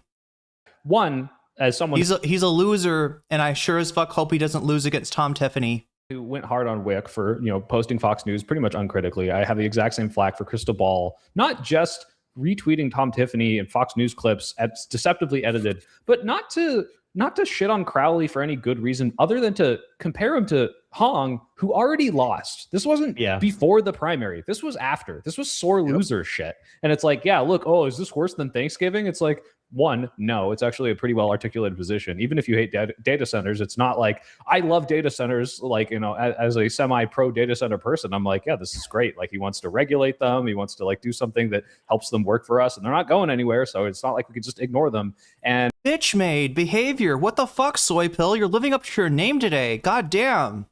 He really is Pickle Rick. The idea that you're like coming after them after it does nothing but hurt them, like that, you know, that's like attacking Joe Biden. But hurt in the general, the shit kind of the stuff, you know, Kyle and Hassan and stuff are doing in 2024, and it's bullshit. You'd like, this is the time where you don't do that. So anyway, now it's Pisco, your turn to defend your friend. To Krystal Ball. My good friend Krystal. So listen, the first question IRI asked was, do you consider Krystal Ball an ally? And I guess I just want to ask IRI what he means by that. So somebody who's on the same side pushing for the same goal, because I don't know how you look at that quote tweet and think this person is on our team. The best you could say is she's trying to get Crowley to do better, but that is being as horrifically charitable as possible.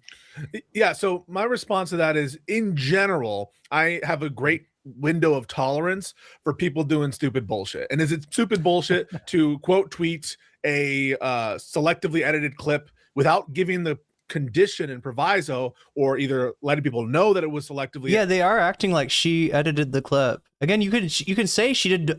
You know, she could have done better on Twitter. I don't know how much she uses Twitter Afterwards, or doing it in the initial. Are they Abundance guys? Wait, which guys? Some of them. I mean, I haven't actually seen them talk about Ezra Klein per se. Tweet, hopefully, yes. But that does sound. You're right, Narwhal. That does sound like an Abundist, perspective of like, oh, we just need to regulate the data centers. Yeah, they're not going anywhere. That's, you know what they're saying? They're saying that we live in a techno aristocracy. They're saying that we live in techno feudalism, and that we can't possibly question our feudal lords, right?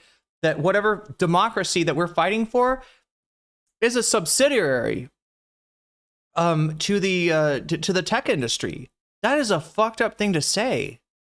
And if you're that checked out, I don't know what good you can be to anybody. That stupid behavior. Ooh, goddamn, spicy. But I am going to interpret a lot of this shit charitably, to be honest with you. Whether it's liberals who are pointing at shit that El Sayed is saying. Are they chorus? I don't know. Does anybody know? Any of these guys chorus? And saying, look, we're so cooked for the general, it's so fucked. Or whether it's Wick TV, the other, big titan of the media in the left-wing spheres, saying, like, retweeting Fox News, I don't really give a shit. And to me, yes, it's a faux pas. It's bad. Like, is it changing my overall perspective on Democrats or the left? No. I basically price that in for a lot of commentators that I watch, that they do stupid bullshit that I disagree with. If that makes me a sweeper, I guess I'm a sweeper, but I don't know what conclusion I'm supposed to draw. Let me jump on this. Please go. Chat, I just ate a very spicy pepper. I might have to go get like I might have to wait. Will this work? I've got this is a very strange drink here, chat. This is coconut water, but it's fermented, right? I didn't buy fermented coconut water, but what I did was accidentally leave some coconut water in the fridge too long, and it turned into a nice fizzy kefir. All right, let's see. I don't know if fermented, you know what I mean? There's no sugar. Sugar is what stops your tongue from tasting spicy, and that's what I need right now. The fermentation process kind of depletes the sugar, right? It depletes the sweetness. So let's see if this helps, or maybe it hurts. I don't know.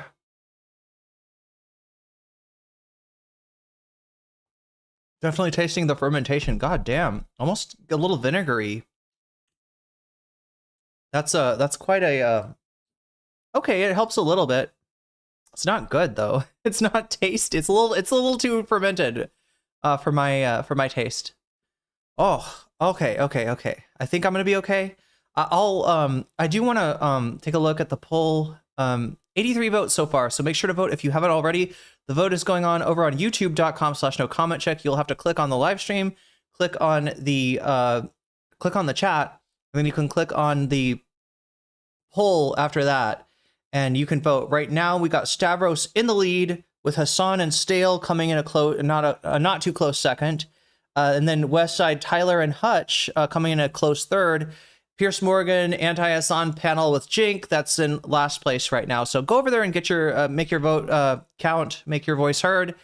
And remember that whenever you do super chat, super stickers, if you get yourself a membership, gift a membership, support me on Throne or Patreon or on Twitch, then you can put your money where your mouth is by letting me know in the chat, or if you already have, let me know which of these topics you want to see.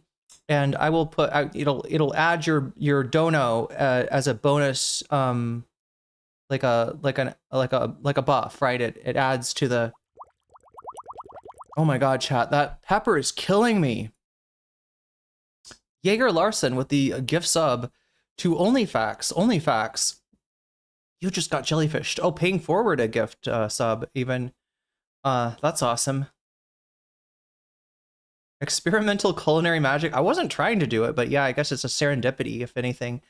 10 points, very impressive. You are leveling up somehow. That's what we're going for. Here, wait, 1040. Did I miss something? Did I miss something entirely? Sometimes it doesn't show me. What did I not see?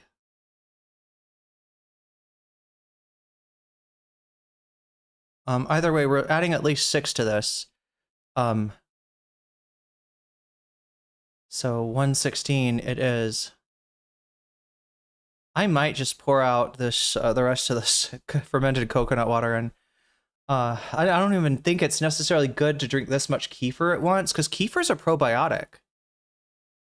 White girl down, yeah. And it wasn't even a green pepper, right? It's the red peppers of the bird's eye chilies are the more are the less spicy. It's kind of counterintuitive. The green ones are like extra spicy. I want to jump with you and say, I'm not writing Wick off because he uses Fox News tactics, but There's so many reasons to write Wick off. I think Wick's own mother probably wrote him off right after burying him. I love call Wick. it out and say, don't do this shit. Like, this is ridiculous. This is not the time. But this is not like, oh, Wick's not an ally because of it. It's just, all right. Like, The thing is, though, like for the Wick case, Wick is a parasite. I'm sorry. That's what he is. He is a little leech that attaches itself to Destiny's ass and just drinks. for the Wick case, if he's just observing a talking point and he's saying, listen, I can see how the Republicans are going to use this against the Democrats, that's a fine point to make. I think and you guys wouldn't have a problem if Krystal Ball, if that was all Krystal Ball was saying is this makes him vulnerable, and they put in like parentheses, by the way, I know this is selectively edited. Would you have a problem with the tweet, Soy Pill? Or IRI? No, if she's like, this is vulnerable, he needs to improve on this. It's the same way, if the movement was like Joe Biden or Kamala Harris needs to improve on their position. I'm gonna get myself some snake soda on Gaza, right? That's very different from hey, obviously it should have been Bernie, and then retweeting like a Fox News clip of him or some shit like that. I don't have a problem with that. I think it's similar to me saying El Sayed should drop Hassan. He's a liability. Yeah. No, 100%. But she didn't do that, Pisco. I know. I agree. I agree. But I condemn. But to defend Wick for a second, I did not see his tweet that you're referencing, but I'm assuming that was during the primary. This is a 1v1, Democrat versus Republican, and her tweet does nothing but help the Republican and hurt the Democrat.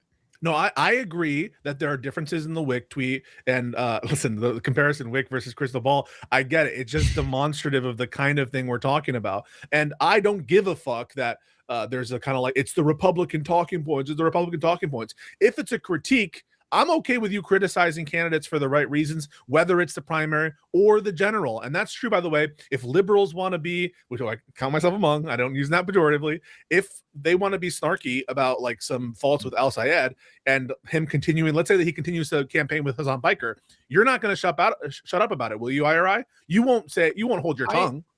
I don't, but I won't shut up about it, but it's because I'm saying it. Every time I say it, it's because I'm saying this is holding him back. I think he can be a great senator. I'm worried it's handicapping his campaign. He can win, but it's making it harder. So I'm not like just, this is worse than the Republican. I mean, that's basically what she said. The equivalent would be if Guy had a Fox News clip of them being like, look at the elect for the Democrat Senate position. He says that America deserved 9/11, and Guy just retweeted it and said like, should have been Stevens, yeah, Stevens didn't have this fault.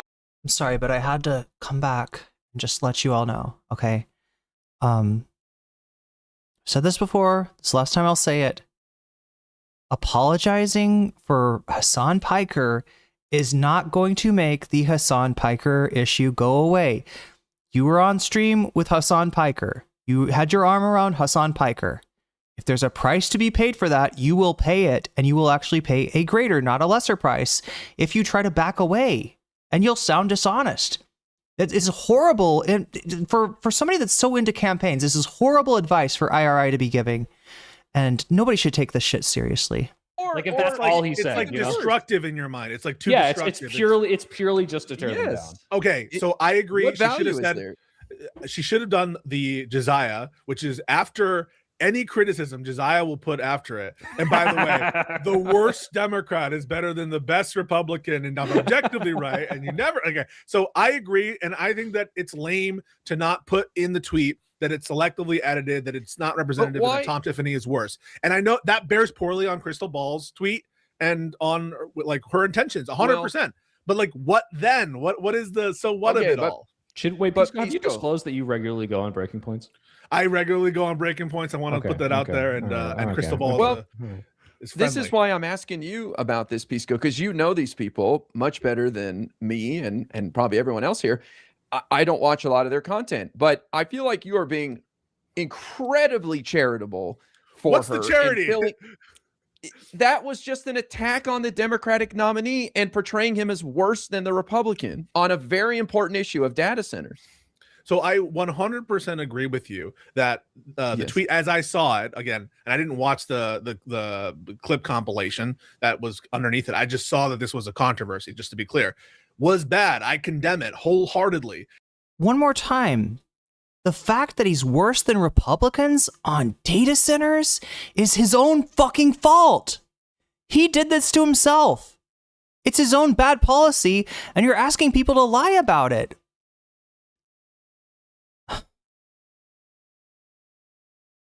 And I think that you should have put the proviso in there that, by the way, you should vote for Crowley, and you shouldn't be so destructive about it. And I know she didn't. Yes, I know. But you're acting like that's how she feels, where I think those were her feelings. She was very clear. You think she prefers Tom Tiffany? I think she is so disgusted with Democrats for whatever reason that she would rather see the Republican win at this point. I will ask her this. I will ask her this. What do you want? Guy. We will get to the bottom of it. What answer would make you happy? What could Pisco say to make you happy right now about this? I will look into it, Guy, and I will ask her, and I will ask her. No, I want to know what would make you happy. What do you want Pisco to be? What do you want to be Pisco's position? What would make you happy right now, IRA? I want Pisco to recognize that this was an attack on the Democrat that helped the Republican, and I don't think it's because she worded it poorly or left something off. I think that she, for whatever reason, cannot stop attacking. No, I don't think she wants I should clarify. I think she would rather see a moderate Democrat lose than win. Okay, that's disturbing if true, and I will inquire into that. Is that fair? I think that there's multiple explanations potential. I think one explanation is she's brain broken on the data center point, and she, it has this kind of both sides. No, listen, but I will investigate, because what you're suggesting is she wants Crowley to win. And trust me, I'll get to the bottom of that. Let me use your strategy. Pause. Yeah. You're telling me she's brain broken on data center? There's nobody in America that's brain broken. That is absolutely true. Wait, guy. Everyone most Americans, I think, are brain broken on data centers. This is like the new like boogeyman, and she's reason she's doing this is, like, my view. This is speculation. Is she's bitter? Obviously, she wanted Hong to win. She's more left leaning, and so when Hong has all this baggage, and people are totally shitting on her for the Thanksgiving tweet, for her robotic interviews, and then he comes out and says something that to her is like, how could you possibly have this position on data centers? You're insane. That's her bitterness coming out and saying, why the fuck were we criticizing her so bad when he has this insane position? Not because she wants him to lose, but this, like, that bitterness. The same reason Bernie voters, even when Hillary won, we're still shitting on her. I can't believe Hillary said that, she's doing speeches with Goldman Sachs. Like, that's the kind of spirit in which I understand that shit. But listen, it's disturbing. That's a disturbing allegation, and I will get to the bottom of that. How is that sweeping IRI? I'm doing the investigative work. You sent me on a mission. Yeah, okay, but Pisco, she would never say. Wait, no, don't play both sides. Sorry, Bill, you're playing both sides right now. Well, no, I don't like your excuse. I don't like your excuse. What's the excuse? Like, what excuse? Well, I'll ask her. Like, she's not gonna say, like, oh yeah, I want MAGA to win. Oh, well, I don't know. I've heard some libs say some stuff like that recently that I'm a little upset. So then, what do you want me to say? I condemn Krystal Ball? What do you want? I do not know what sweeping entails, but I'm not accusing you of covering up or sweeping. I don't know if you're saying it in jest or what, but I'm not accusing you of that. But I think you're being very charitable, and now I'm even more alarmed by this idea that she's brain broken on data centers. I understand that there's a lot of populism rhetoric around data centers right now, and people are genuinely upset at them for running roughshod over the local community. But I'm saying it's such a new issue. There's no way somebody's brain broken on data centers like Israel, Palestine. No, guys, you're underestimating the stupidity of the data center slopulism. Oh, come on. But also, AOC goes up there and she holds up the dirty water. She's like, look, they're taking the water, they're making it dirty with their servers. And it's like, well, that's not how that works. But don't forget, Krystal Ball is the same person. Krystal Ball is the same person who, after Trump lost the election in 2020, she went on Rising and she said, "Where's that riot I expected? I heard all the liberals talking about some riot at the Capitol before the January 6th riots." Yes, there's a video of her going like, I thought all the liberals were libbing out about this big old riot they're supposed to have. And then weeks later, she's like, "I'm so sorry that I said there would not be a riet. So I was right." Yeah, like she's the same person. So would you guys agree that in that moment, Krystal Ball was being sassy and petty, and in that one moment, she was willing to spread something that would hurt our Democrats' chances to win. And we all do that to some extent, but people like Krystal do it more than most of us. No, she was willing in that moment to share something damaging to Democrats. You disgust me. I'm speaking for everybody.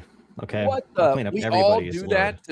Come on, we all do that. I'm just saying. Wait, Guy. I watched you do this when Francesca Hong lost, and you said, "Thanksgiving is speaking now, bitch." That's the bitterness, right? How does that hurt our Democratic? It doesn't, but it hurts our coalition building, it's the though. same feeling, right? Francesca Hong's supporters are less likely to support the moderate candidate if you talk shit to them. So I mean, all of us do it to some extent.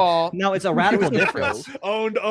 Oh, it's a joke. Oh, everything's a joke when you get called out on it. Yeah, I don't think Krystal Ball is joking. Okay, first of all, it was a joke. No one said she's joking. No one said she's joking. No one made that claim. So, but I'm just saying the primary's over. We got 80 days to lock in, and we got Krystal Ball running the same script again. And it's just like they can't stop, man. It's like just once again risking losing that race because I'm going to talk about how I think the Democrat is bad on this position based on. I condemn the tweet. Deceptively edited clip.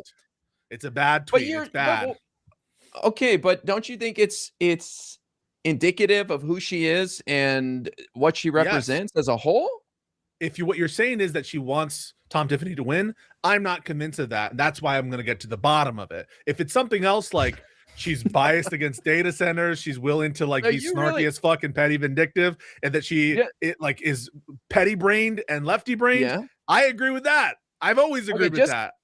Just so I understand your position, you are saying that it's possible that she is just upset about his position on data centers, and that's it.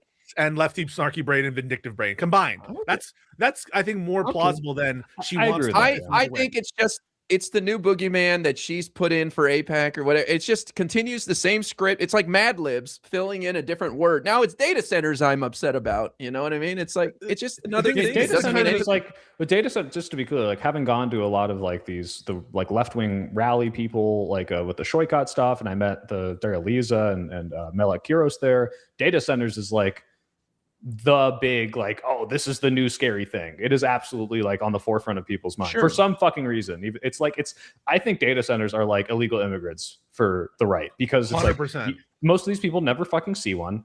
They've been here in America the whole time, and everyone pretends and now they're destroying the cities. You make up the lies about how much they hurt, like the water stuff. I think the power stuff is a real concern, but this is like the boogeyman of the left right now. So I think you might be underestimating it. But I agree with Pisco. I don't think I think, don't get me wrong, she would feel Schadenfreude if Crowley lost, but she doesn't want. As you would feel Schadenfreude if Hong lost, if she were the nominee. And but Wick TV, let's be honest. Pisco. Yes.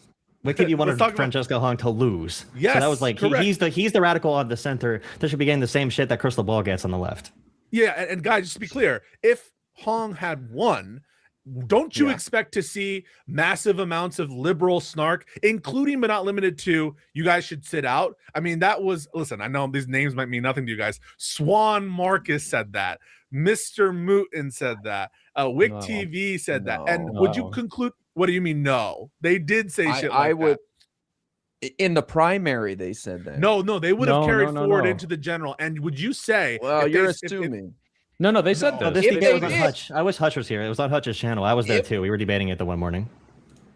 I don't wish Hutch was here. I feel like Hutch is spiritually here, Chad. I feel like the ghost of Hutch is making this worse than it would be. And yes, chat, once again, without fail, anytime that I have to take a break for anything, that is when the everything goes to shit. And this is embarrassing, right? Because this is my worst fear about liberals, is that, and let's make a demarcation around this, okay? Liberal voters, not saying, right? Liberal pundits, I am saying. right? This is my fear about liberal pundits, is that they are so focused on winning that they have lost track of what the reason that they want to win is. They have lost track of the issues that are the real reason. In reality, chat, policy is everything. Policy is the whole ball game, right? What laws get written, what kind of reforms get enacted. If we're talking about the upcoming Supreme Court reform or whatever, right? That's the ball game. That's the ball game. The policy. And these guys are so fucking head up their ass about, I want Team D to win, that they're losing track of an issue that's important to not just Democratic voters, but American voters in general, right? So if you are somebody who wants to win, you should be a little bit more attuned to this, right? These are I don't know, are these guys getting paid by data centers? Has some money gotten to them? Because I really don't know. I mean, we had it happen with Tim Pool and Lauren Chen and a bunch of people, being paid by a foreign government. There are many such examples. Chorus, we don't even know who belongs to Chorus. I'm not saying that this is a Chorus thing, right? But like the fact that they'd all be so skeptical over an 80-20 issue. An 80-20 issue. They've gotten their heads up their ass so much about, well, no, you should just prefer the Democrat. That they're not even doing what's in the interest of the Democrat, which is to recognize an 80-20 issue when it hits you. That's crazy. That's crazy. Narwhal's gonna call Soy Pill's mom. Data centers are the boogeymen. Yeah, so out of touch, so incredibly out of touch with voters.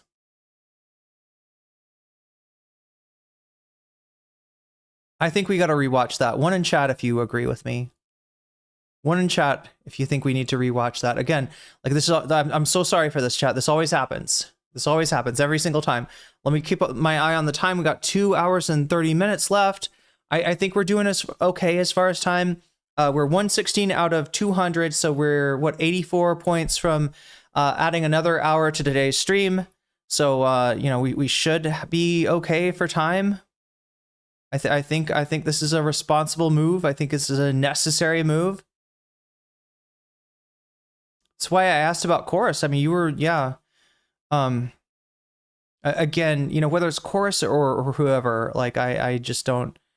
But here's the deal, chat. So let's talk about let's forget about Chorus for a second and talk about another dark money organization. In this case, Progressive Victory, right? Progressive Victory, if I'm not mistaken, maybe I'm misremembering, chat. Rewatch. Okay, good. That's what I want to do. Progressive Victory, I believe, was putting $2,000 a month in Xander Hall's pocket. There is a screenshot of Xander Hall talking to his editor, Cherrybread TV, and yelling at her about the coordinating the direct deposit into his bank account, because he was about to not be okay financially without the Progressive Victory money. All right. So as you can see, somebody that's putting money in your pocket that makes the difference between being able to get into your new apartment and not being able to get into your new apartment, that makes the difference between, being comfortable and having a good, a good environment to stream in, and not being comfortable, not having a good environment to stream in, right? That's very compelling. That kind of money is very compelling. And a lot of streamers, including these guys, I mean, I would assume that these guys all, maybe other than Jola, sorry, that sounds like shade. It's not shade. Jola's gonna be the next Destiny. All right. I'm not saying I'm not comparing Jola's analysis to Xander Hall's, chat.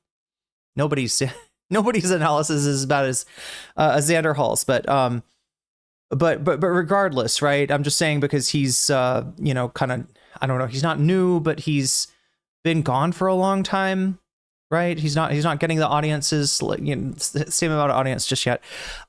Anyway, yeah, this money could be very compelling. This money can be very compelling. I don't know. I don't want to be going on conspiracy theories about like Lib and Learn, and their the sources of these people's income, right? But when you say some shit like that and everybody's on the same page of like, oh yeah, data centers, well, I mean, isn't that a business? isn't a business good for a city? Like, right?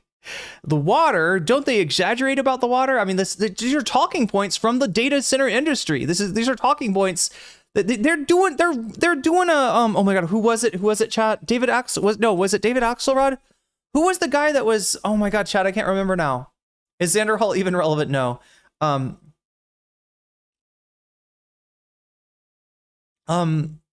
Kevin O'Leary, I guess, is an example of somebody that's, well, I mean, he actually has interest in it.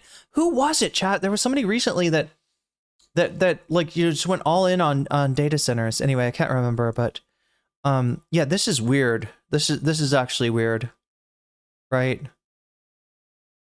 And for people that are usually so pragmatic about issues, people that would probably even say like an 80-20 issue that is against a marginalized group needs to be either minimized or ignored by Democrats. If not, the Democrats need to cave on it.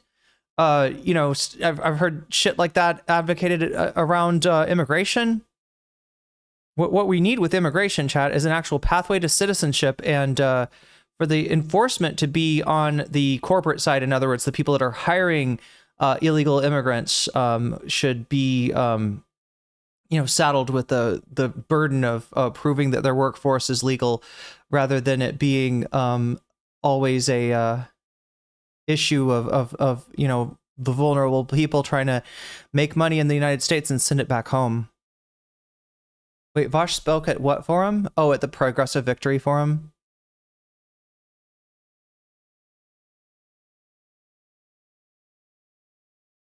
Wait, who is this? Oh God. No, I don't know about let's not speculate on Xander Hall's you know, possible addiction issues. I don't think we have any proof about that. If anything, it may be that he's not getting enough food, right? Like, I don't know. I don't think Xander Hall's doing that well. I know what you mean though, SM. He does not look he does not look too healthy.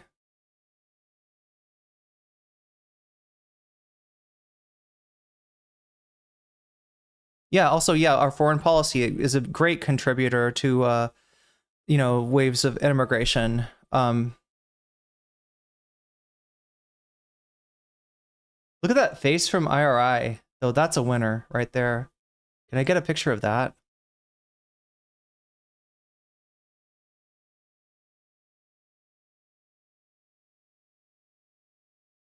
Wonderful.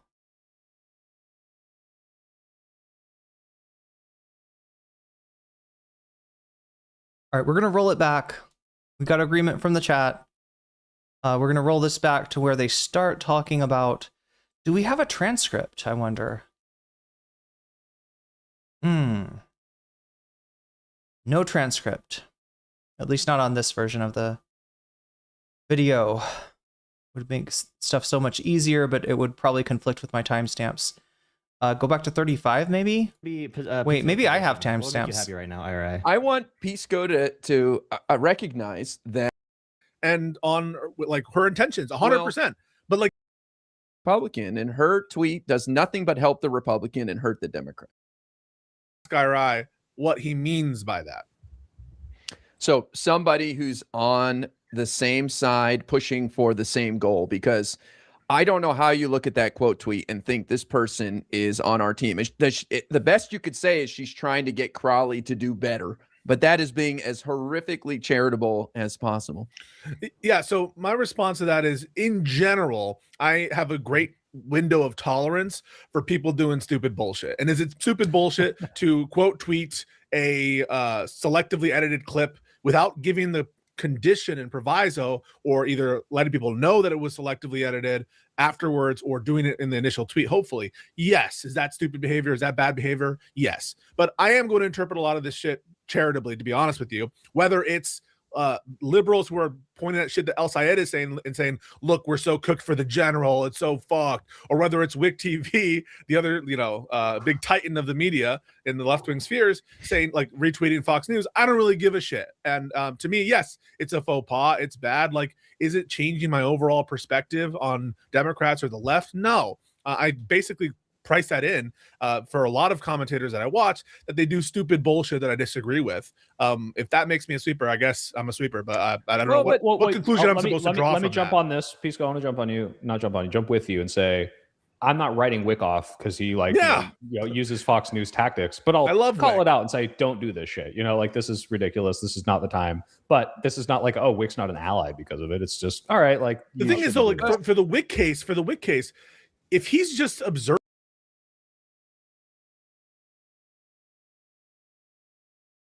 I'm sorry, chat. Wick is a weird case. Why is he around?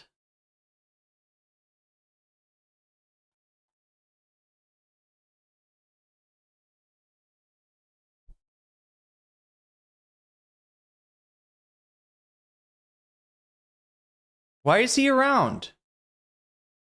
Seriously. Okay, the same thing, maybe even more poignantly about guys like tomfoolery, right? Wick is just a content pervert. Tomfoolery is a real weird case. Serving a talking point, and he's saying, listen, I can see how the Republicans are going to use this against the Democrats.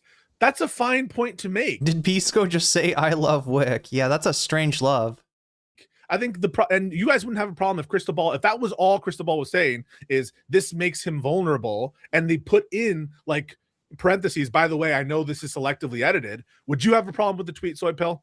Or no, if she's like, this is vulnerable, he needs to improve on this. It's the same way, if the uncommitted movement was like Joe Biden or Kamala Harris needs to improve on their position on Gaza, right? That's very different from hey, obviously it should have been Bernie, and then retweeting like a Fox News clip of him or some shit like that.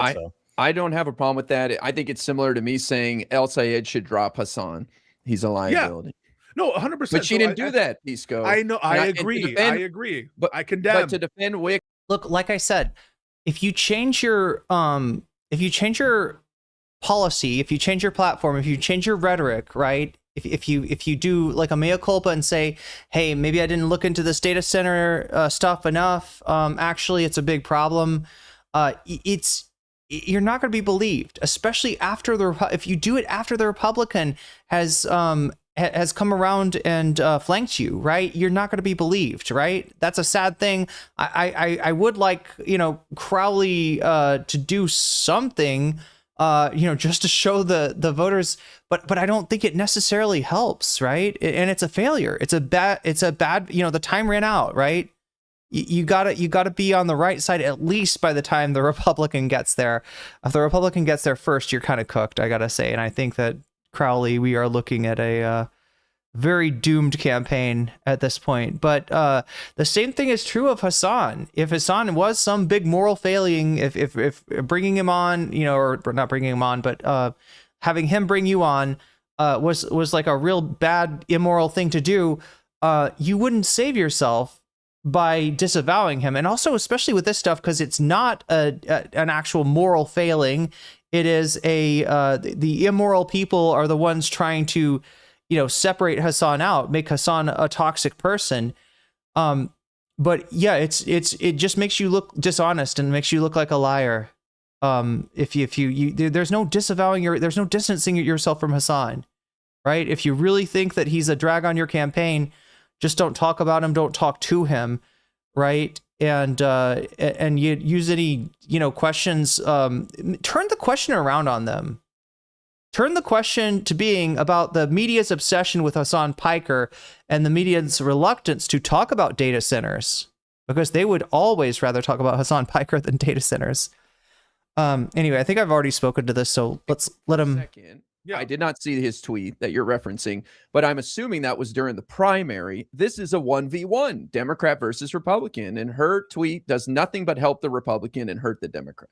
No, I agree that there are differences in the Wick tweet. And listen, the comparison Wick versus Krystal Ball, I get it. It's just demonstrative of the kind of thing we're talking about. And I don't give a fuck that there's a kind of like, it's the Republican talking points. It's the Republican talking points. If it's a critique, I'm okay with you criticizing candidates for the right reasons, whether it's the primary or the general. And that's true, by the way, if liberals want to be, which I count myself among, I don't use that pejoratively, if they want to be snarky about like it's really ridiculous that he has to say this. Him being a liberal is the most obvious thing in the world, right? But because he did content with Straighterade, and because he is not as craven and bad faith as some of the neo-McCarthyites in the Destiny orbit, yeah, he's being, you know, they'll use something like that. Like, that'll literally be a clip that Destiny reacts to, where he's like, oh, look at that, Pisco's speaking of liberals like it's a pejorative, like he's not one of them.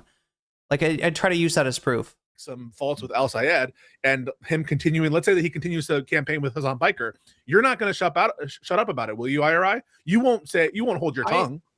I don't, but I won't shut up about it. But it's because I'm saying it every time I say it. It's because I'm saying this is holding him back. I think he can be a great senator. I'm worried it's handicapping his campaign. Like Kamala and Biden caving to Trump on immigration did not help them, IRI. Hassan caving, or Syed caving to you, or people, and really, let's be real, he's never going to see this, right? Syed caving to media people, actually relevant media people, not the guy from the Offspring video, will not help him, right? This is bad advice. And yeah, how is Hassan holding it? Well, he's acting like if he just said fuck Hassan, that people will be like, all right, yeah, there we go. Yeah, there we go. Finally, somebody cares about the victims of 9/11. Unlike Hassan, finally, someone cares about the welfare of animals. Unlike Hassan, you know what I mean? It's not going to work. It's like the caving in on the immigration thing did not work for Biden and Kamala. When you walk back something that you morally feel, and I think with Syed, his, collaboration with Hassan is representative of his moral stand on certain issues, right? You look inauthentic. That's the opposite of what you need to be going for.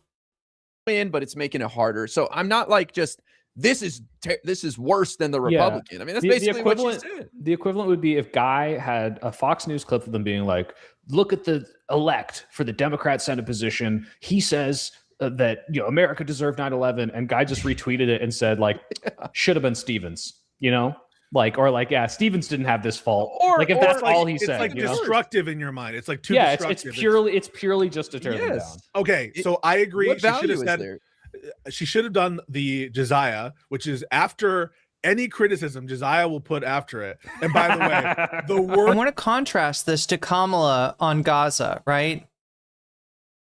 Kamala, because of being so invisible in the Biden administration, because of Biden purposely kind of keeping her that way, she had a chance to separate herself from Biden, at least on issues like Gaza. She had people that assumed that maybe she did have a moral stand on Gaza, given some of the things that she'd said in the past, right? And she also did not, before she had really gone in with Israel is our ally and stuff like that, right? There's a chance to say something, right? I think there's a difference between an issue like that, Kamala putting some distance between herself and Biden, possibly using the Gaza issue, and this kind of disavowal of a person that you've been really friendly with on video. Democrat is better than the best Republican, and I'm objectively right. This is like asking Dukakis to, I don't know. Never. Okay. So sorry, I'm not going to make an 1988 election comparison, because that. I agree, and I think that it's lame to not put in the tweet that it's selectively edited, that it's not representative, and that Tom Tiffany is worse. And I know that bears poorly on Krystal Ball's tweet and on her intentions, 100%. But what then? What is the so what of it all? Have you disclosed that you regularly go on Breaking Points? I regularly go on Breaking Points. I want to put that out there, and Krystal Ball. Well, this is why I'm asking you about this, Pisco, because you know these people much better than me and probably everyone else here. I don't watch a lot of their content, but I feel like you are being incredibly charitable for What's her. What's the charity? That was just an attack on the Democratic nominee and portraying him as worse than the Republican on a very important issue of data centers. So I 100% agree with you that the Yes. tweet, as I saw it, again, I Okay. didn't watch the. I kind of got you here, IRI, because if he was actually good on data centers, remember what the question was? Remember what the question was?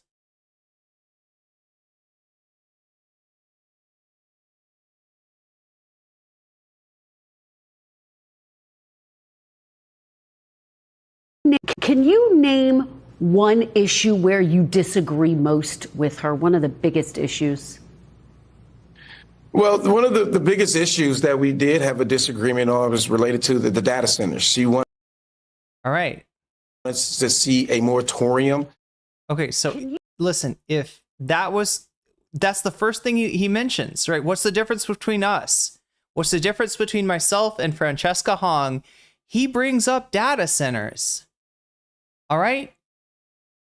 If what you're saying was true and he did have a good policy on data centers, then there wouldn't be that much difference. It would be a statement of, on issues like data centers, me and my former primary opponent differ in terms of our plan for dealing with them, but we do share the same concern for the residents of Wisconsin and how their lives are being negatively impacted on data centers with the inordinate amount of power that moneyed interests have to shove these things down the throats of communities that do not want them.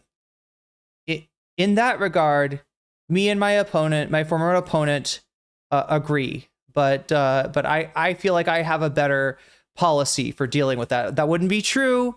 That would be a lie, and that would be a lie obscuring his connection, his financial connection to that moneyed interest. But that would be what he'd say. Yeah, I'm sorry, dead to right, guy. Dead to right, you're wrong.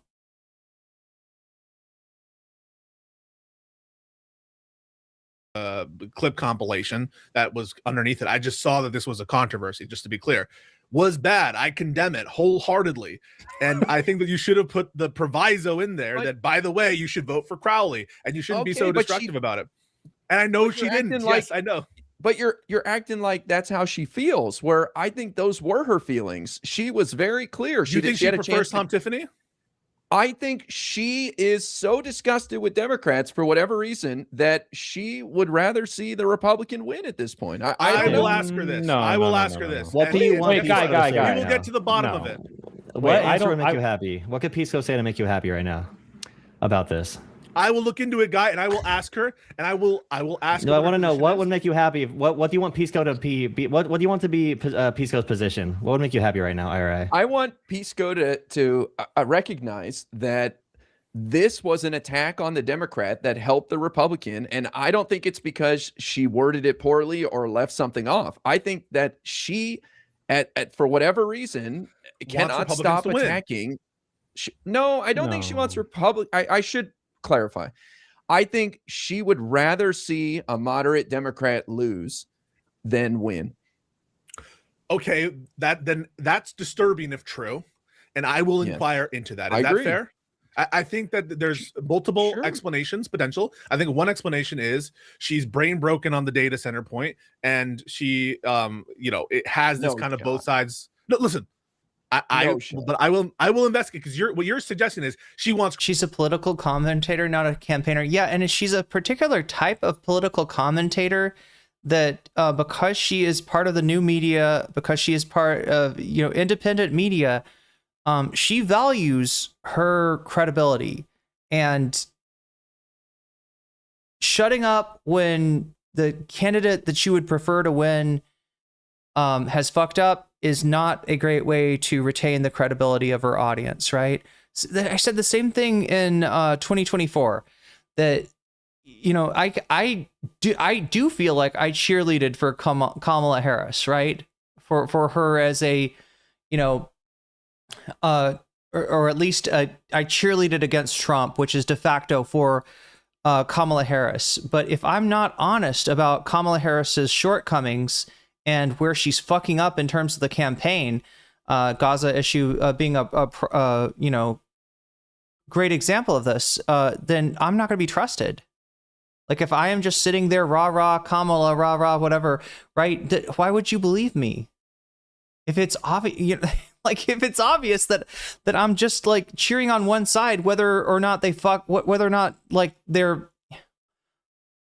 I agree with them or not, you know. Now, obviously, there's not like an issue where I would say, like, actually, I wish that Kamala would be closer to Trump on this issue. It's the exact opposite, right? And there were issues where Kamala moved closer to Trump on them that I feel like really hurt her and hurt her credibility. But yeah, that's an issue of credibility with Krystal Ball and with the Breaking Points project in general, right? That I mean, Lib Learn is called Lib Learn. It's really clear. Look at the background of all these campaign posters. These guys are Democratic fanboys. Okay, that's fine. That's their lane. That's what they want to do. Krystal Ball kind of doing a different thing here, right? And trying to maintain her own credibility despite the fact that, you know, yeah, the politicians that she might prefer might not be credible on certain issues. It's Crowley to win. And trust me, I'll get to the bottom of that. Let me use your strategy. Pause. Yeah. You're telling me she's brain broken on data center? There's nobody in America that's brain Yes, broken. no, that is absolutely true. Wait, guy. No shot. Everyone. Where did they pick up this shit? Honestly, like I always say that I think that Pisco's like biggest weakness is the company that he keeps, right? That you know, when he was doing content with Straighter Aid, his takes at least sounded better, even if the overall opinion and perspective was the same, right? But yeah, I do think it is the company that he keeps, because like this is just like, where did you fucking get this? Like, whose ass did you pull this out of, Pisco? And why are you dangling it so close to your face? Oh my god, chat, why? Sorry, not trying to be inappropriate. I just mean, I just get caught up in the metaphor sometimes. But no, like what a stupid fucking thing to say. Yeah, like brain broken on data centers, right? I'm sorry, Pisco, are 80% of the voters brain broken on data centers? Are you the only one with a big enough brain to understand that technology is good and capitalism is good, and like we can't, again, like I said, like these people have bent the knee to the techno feudalist overlords, right? And they are accepting this as a you know, like a higher level of control imposed over fucking democracy. Pisco, if your democracy means anything, it's got to be able to strangle the corporation. Or sorry, it's got to be able to drown the corporation in a bathtub, right? Like Grover Norquist said that the kind of government that he wanted was a government that's small enough for the corporations, for the moneyed interest to drown in a bathtub. I want, you know, if we're going to do capitalism for the foreseeable future, if we're going to do capitalism for now, I want moneyed interests that are small enough to drown in a bathtub. If it comes down to it, if they insist on shoving this shit down our throat, then they should lose everything. They should have their toys broken and taken from them and nationalized, okay? And there should be a mandate that, like, we're going to use this stuff only for the benefit of the American people, if it even is a benefit to the American people, which at this point I would say is questionable. But holy shit, like all of this. And the thing is, too, it'd be one thing if they were like, okay, you know, so here's the proof that the water thing is not an issue. Here's the proof that the energy thing is not an issue. Here's the proof that the sound thing is not an issue. That's not proof they could get, but if they had it, that would be one thing, right? What they're doing is they're just all kind of glad handing each other. Like, yeah, we all know that the brain broken. Everybody's saying the lefties are so crazy on data centers. No, it's the whole country. You guys have been left behind. And I don't know why you still have your nose up the ass of Sam Altman. What the fuck is this, Pisco? And most Americans, I think, are brain broken on data centers. There we go. This is like the new like boogeyman, and she's. It's the boogeyman. Come on. She's doing this is like my view. This is speculation. It is a bald imposition on the American people that obviously does not benefit them at all, that is harming them, and that they can't say no to. They're not able to use their democracy. They're not able to use their representatives. They're not able to say no to it, right? What the fuck are you talking about? She's bitter. Like who is fucking paying you? She wanted Hong to win. She's more left leaning. I'm not doing a conspiracy theory there, all right? I'm not literally accusing the soy pill of being on the take. I'm just like, why would you have such a stinky take? And so when Hong has all this baggage and people are totally shitting on her for the Thanksgiving tweet, for her like, you know, robotic interviews, and then he comes out and says something that to her is like, how could you possibly have this position on data centers? You're insane. Do you understand how much a clip of these guys like all glad handing each other about, you know, people being overly concerned about data centers? Do you know what that would do on twitter.com, Soypill? If we were to clip it and ship it, as they, you know, as they say, do you understand that that's a banger tweet with your face on it and you as the target, you as the whipping boy? Do you understand that? All of you, right? Your whole broadcast, your whole program, right? You want to be the face of data centers? Keep on fucking around and you will find out. Right? That's crazy. What kind of weird fucking environment is this where somebody's like, oh yeah, fucking data centers, like not like that's a real problem. Everybody's like, oh yeah, of course not. Wow, that's crazy. That's fucking do it. I should do it right now. That's her bitterness coming out and saying, why the fuck were we criticizing her so bad when he has this insane position? Not because she wants him to lose, but this like that bitterness. The same reason Bernie voters, even when Hillary won, we're still shitting on her. I can't believe Hillary said that, but It is a good question of why all of Crowley's stinky takes did not get. I mean, it's obvious why, right? But it is a good question. It's not a productive question. There's not a lot that we can do about it right now. Soypill is pro data center noted. I know, what the fuck. Speeches with Goldman Sachs, like that's the kind of spirit in which I understand that shit. But listen, it's disturbing. That's a disturbing allegation, and I will get to the. Oh, good point. Crotchy says it's not just about like possibly being, having money being put in your pocket to say this kind of stuff. There's also, kind of promoting yourself and putting yourself out there. And like, I mean, and I think maybe this was some what Destiny was doing with Israel, of making yourself conspicuously supportive of a very unpopular government at a time that government is trying to change narratives about it, right? These guys are conspicuously, I don't know, maybe it would help them if I made a clip. Maybe the data center, I could at Sam Altman, and these guys could get some real money. They could get that bag. They should get the bag for what for betraying the American voter like this. Like, this is some sick shit. The bottom of that. How is that sweeping IRI? I'm doing the investigative work. You sent me on a mission. Yeah, okay, but Pisco, she would never say. Wait, no, don't play both sides. Soypill, you're playing both sides right now. Well, no, I don't like your excuse. I don't like your excuse. What's the excuse? Like, what excuse? I'll ask her. Like, she's not gonna say like, oh yeah, I want MAGA to win. Oh, well, I don't know. So I've heard some libs say some stuff like that recently that I'm a little upset. So then, what do you want me to say? I condemn Krystal Ball? What do you want? I do not know what sweeping entails, but I'm not accusing you of. But Chad, to me, it looks like they all just have this opinion, and I don't know where that comes from. I don't know what echo chamber that they've had their head shoved into, where every single one of them is like, oh yeah, no, of course, data centers are a neutral or overblown issue. That's why we never see a sweeping. I don't know if you're saying it in jest or what, but I'm not accusing you of that, but I think you're being very charitable, and now I'm even more alarmed by this idea that she's brain broken on data centers. I understand that there's You think you're alarmed? A lot of Also, didn't Breaking Points just do a pro AI video the other day? Didn't they do it like a video like talking about AI as solving a math problem that had been like 100-year somebody came up with a problem 100 years ago. Nobody was able to solve it. AI solved it like that.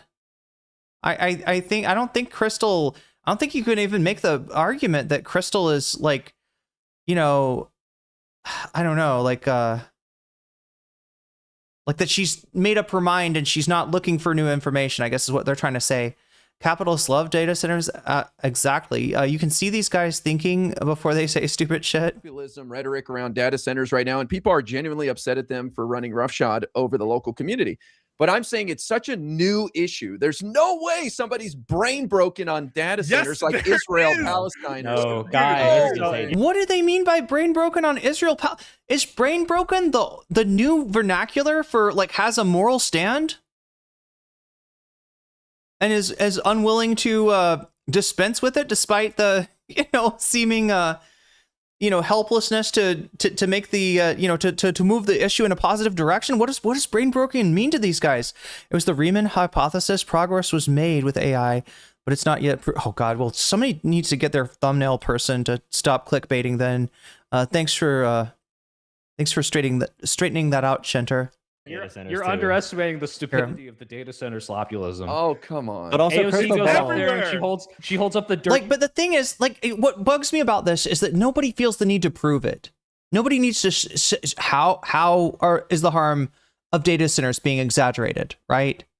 In what, like, and that to me, what that says is that, like, this is not. They're taking this as like a truism. They're taking this as a thing that's already been proven, a thing that everybody knows. And I'm just like, who the fuck do you... Chat, I gotta say it. Proximity to Destiny.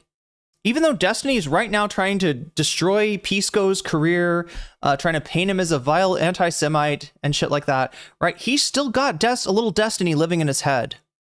He's got a small little DGG plushie, up inside his brain. Water, she's like, look, they're taking the water. That's what I'm saying, Sandroid. Yeah, not one voice of dissent, right? Or not one person that feels the need to actually be like, and here's how we know it. Yeah, chat, now you might not have heard of this. You might think the data centers are a big deal, but actually, here's why they're not. There's none of that. It's just like they take it as like, oh yeah, everybody knows data centers are no problem at all. Water, they're making it dirty with their servers. I think these are a bunch of, like at the very least, all right, at the very least, they are showing their urban privilege by saying this. I'm not sure if all of them live in urban areas, but yeah, this is a very urban take, right? If you think that the only reason I could possibly think of somebody not understanding the harm of data centers is if they do not live anywhere near where one is going in and have not, acknowledged the reality of what this is, of what the moneyed interests are doing to people all around the country. It's like, that's not how that works. But don't forget, Krystal Dolan, do you Ball have is any the same insight here? person. Krystal Ball is the same. I mean, are we going to have the same thing that happened around fracking happen to the Democratic Party when it comes to data centers? Person who does anybody remember when Democrats were against fracking?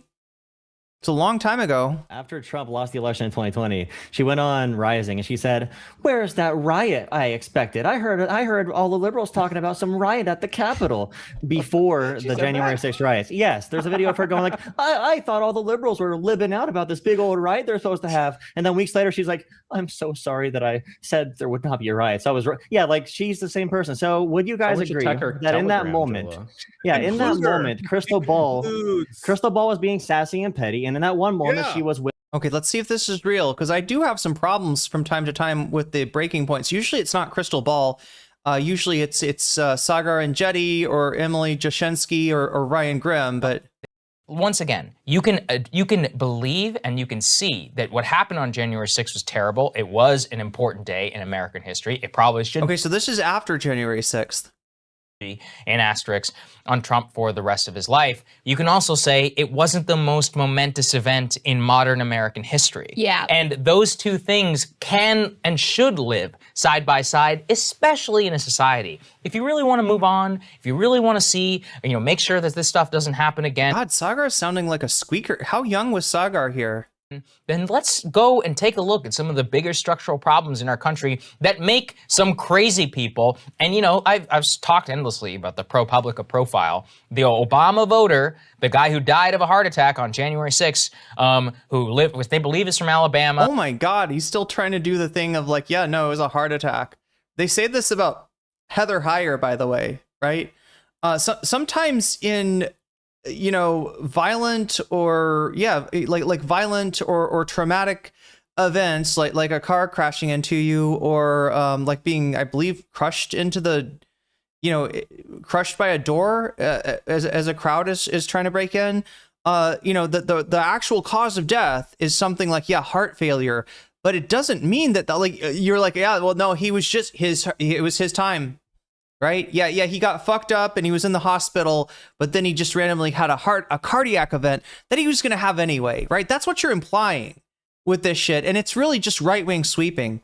And if Krystal's guilty of anything, it's the inherent need to, when you're attached to the hip with Sagar, you're gonna let him get away with some shit. I'm sorry, that's just how it's gonna work. That's how the Hill formula worked, and the Hill formula is what created Breaking Points. I mean, these are former Hill co-hosts that in Krystal and Sagar. Union person, lost his job, started, saw hope in Trump, had his job shipped to China. Let's talk about that. But nobody seems to want to. I think that's the biggest problem we have. My monologue today is about the fact that because those very conditions that led to Donald Trump have remained unaddressed, we are very, very likely to either get Donald Trump again, which is a very real... Look, I do agree that, Democrats not doing their job as the party for the working class contributes to an environment in which Donald Trump is able to gain traction. I do not believe that the fucking Gen 6 rioters were victims of economic uncertainty, were victims of economic insecurity. That's fucking bullshit. Can we find Krystal poo-pooing the idea of January 6th? Sagar and Jetty alluded to this is all from this Matthew Dimitri. I see this account a lot. Matthew Dimitri here. Alluded to unfounded conspiracy theory promoted by Tucker Carlson, Steve Bannon, Alex Jones that January 6th was a false flag operation. Oh, even better. Krystal Ball seemingly agreed that that could be the possibility. Again, a lot of this is just, you're a coworker with Sagar and Jetty. You're friends with these people. You end up kind of getting, brain broken, but not in the way that Lib Learn is talking about. Let me see. Right-wing grifter, Krystal Ball. I'm not sure I would call her that. Floats an altered version of Tucker Carlson's baseless 1/6 January 6 conspiracy theory, hyping that this claim that he was spied on and calling the media clownish. God, so they actually were worse than they are now, or Krystal in particular, it seems like. Yeah, I mean, look, I don't trust the NSA. I also don't trust Tucker. So you're left with kind of like, I don't know what the hell's going on here, right? But that's a reason take instead of standing for the NSA, which is happening on cable news. Which is always the instinct from liberals in the media. I'm still not getting to the clip that was mentioned, right?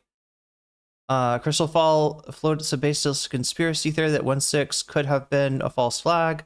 What I'm really interested in, though, is economic anxiety. I want to see, maybe, I don't know, we might not be able to find this, but they alluded to a clip, which I'm not going to believe until I see, right? But the claim was made that Krystal Ball had, prior to January 6th happening, Krystal Ball said this was all a bunch of, the worrying about it was all a bunch of lib nonsense. And that I am not seeing. I just searched Krystal Ball January 6th. I guess, what were people calling it 1/6?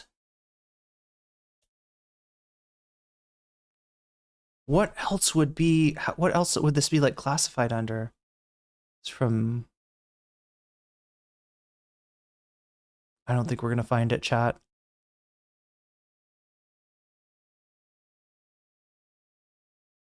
This is about the commission. Yeah, I guess we need something from like right after, like January 7th of 2021 is, if the clip exists, it would be closer to, January of 2021. But I'm guessing this might be lost media. Anyway, I don't know. I don't really trust their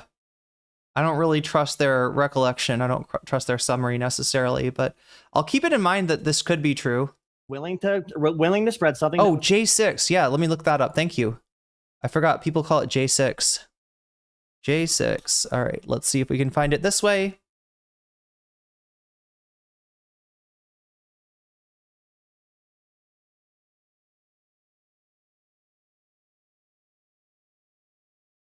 It does not look like it.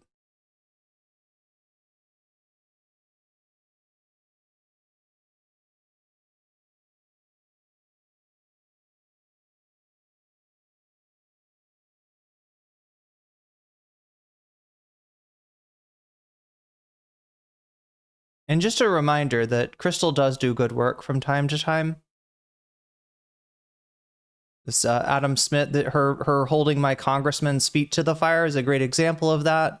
Although I don't know how these guys would feel about it. I know how Destiny hates her for that. Well, before, so yeah, well, okay, so her actual, the actual, you're right, Narwhal. The actual, episode of Krystal Ball saying this would have happened before December 2020. So if somebody wanted to go and look up on the Breaking Points channel, I don't want to derail us so much, though.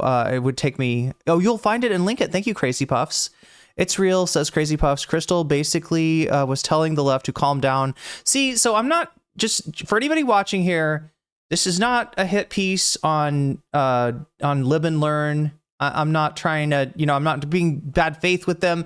I'm not taking all of their accusations and rejecting them out of hand. And I'm well aware that, Krystal Ball, has had some, not so great takes in the past. And the Breaking Point, like I think I've been more skeptical and, held Breaking Point's feet to the fire a lot more than many of the other leftists in the space. That would hurt our Democrats' chances to win. And we all do that to some extent, but people like Krystal do it more than most of us. No. She was willing in that moment to share something damaging to Democrats. You disgust me. I'm speaking for everybody. Okay. What I'll clean up we all everybody's do word.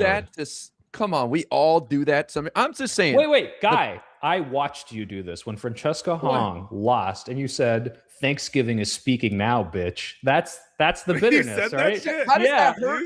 How does that hurt our Democratic? It hurts our coalition building. It doesn't, but it's it hurts our coalition building, it's the though. same feeling, right? Francesca Hong's supporters are less likely to support. Well, look, if you had a problem, with people dunking on Haley Stevens after she lost, then you also would have to have a problem with what he said about Francesca Hong. For a candidate, if you talk shit to them, Because so of all of Guy. us do it to some First of extent. all- No, it's a radical difference. Owned. Oh, it's a joke. Oh, everything's a joke when you get called out on it. Yeah, I don't Everything's think a joke. Krystal Ball's joking. Okay. First of all, it was a That's joke. fair. No one said Not she's upset joking. over it. No one said she's joking. No one made that claim. So, but I'm just saying the primary's over. We got 80 days to lock in, and we got Krystal Ball running the same script again. And it's just like they can't stop, man. It's like just once again risking losing that race because I'm going to talk about how I think the Democrat is bad on this position based on I condemn the tweet. deceptively It's a bad edited tweet. clip. It's a bad tweet. It's bad.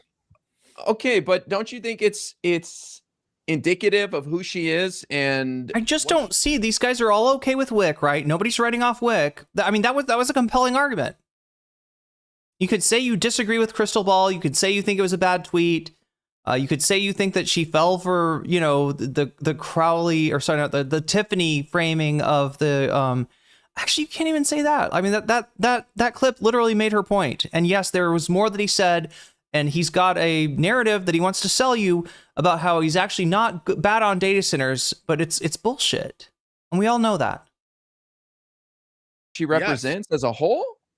What you're saying is that she wants Tom Tiffany to win, I'm not convinced of that. And that's why I'm going to get to the bottom of it. If it's something else like she's biased against data centers, she's willing to be snarky as fuck and petty vindictive, and that she is petty brained and lefty brained, I agree with that.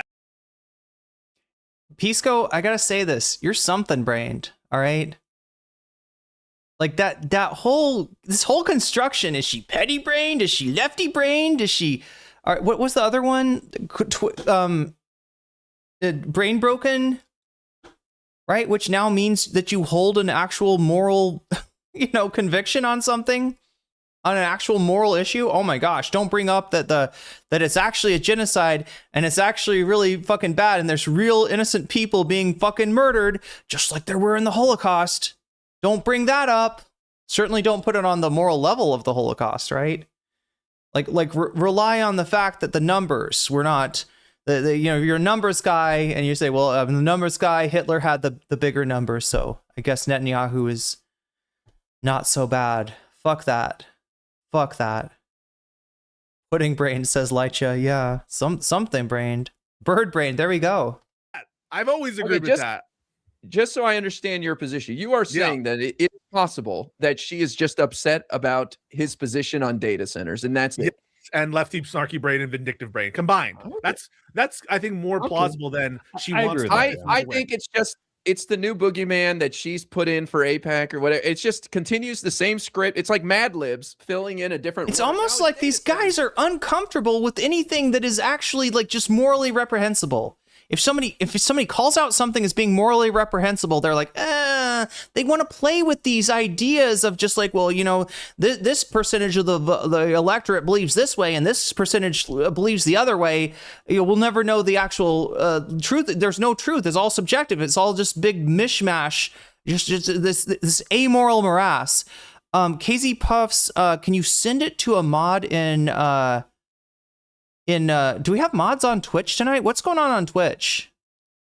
Does Twitch just not like this sub? What is happening on Twitch? I'm not seeing. I'm upset about. You know what I mean? It's like. But it looks like KZ Puff's got the. If you can give me the name of the video, if it's a YouTube video, I can search it. Data center is like with data center. Just to there must be a mod on in Twitch chat, right? Like having gone to a lot of like the left wing rally people, like with the Shoykot stuff, and I met the Daria Liza and Melek Kiros there. Data centers is like the big like, oh, this is the new. But what even are some of those stupidity makes the point. Is because they think of their morals as the only morals, but what morals do they really have? It feels like to me, it feels like they're uncomfortable. Like they think that there's a bias. Or like a bigotry in Krystal Ball. Okay, I'll copy that. Thank you, KZ Puffs. Well, Narwhal's pulling double duty. I wonder what happened to the actual Twitch mods. New scary thing. It is absolutely like on the forefront of people's minds Sure. for some fucking reason. It's like I think data centers are like illegal immigrants for the right because it's 100%. like most of these people never fucking see one. They've been here in America the whole time. And everyone pretends like it's like, oh, and now they're destroying the cities. Like you make up the lies about how much they hurt, like the water stuff. I think the power stuff is a real concern, but this is like the boogeyman of the left right now. So I think you might be underestimating it. But I agree with Pisco. I don't think this. Don't get me wrong. She would feel Schadenfreude if Crowley lost, but she doesn't want. As you would feel. All right, I gotta say something. Soy Pill has just become a vegan. Congratulations, Soy Pill. You're finally living up to your name. Now, look, there's many different ways that you can eat soy. Everybody knows about tofu. Some people have heard about tempeh, right? One type of soy, one way to prepare soy is by fermenting it, right? And when you ferment soy, it's called natto. And I happen to really like natto. Most of you would not like natto, especially if you smelled it, right? Because when soybeans are fermenting, they smell like shit. I gotta say, this guy is coming off like the natto pill. And I don't mean the NATO pill, although he's probably that as well, but that is some stinky, no offense against natto. I actually love it. You know, I dig some natto, especially with spicy mustard. That's my shit right there. Natto, rice, spicy mustard, some soy sauce. It's really good. But no, this natto is a little bit off. This natto is not fermenting in the right way. And it has become something reprehensible, something that I cannot sweep for. So I think you might be underestimating it. But I agree with Pisco. I don't think this. I think, don't get me wrong, she would feel. What a crazy thing to say. With the immigration issue, there's real victims. There's people dying in these concentration camps right now, right? It is a project of ethnic cleansing that Trump is embarking on, right? That's the immigration issue, right?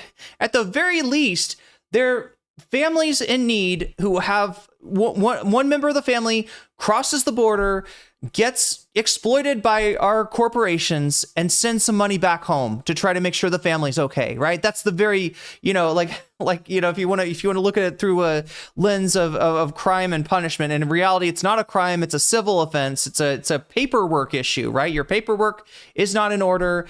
And back in the day, the INS would deal with that, right? Now we've got this, ever since the war on terror, we've got ICE, and it's become militarized, and it's become even worse under Trump. They just gave these people electric gloves. You're going to compare that? Soy Pill, what the fuck are you smoking? And is it improperly fermented natto?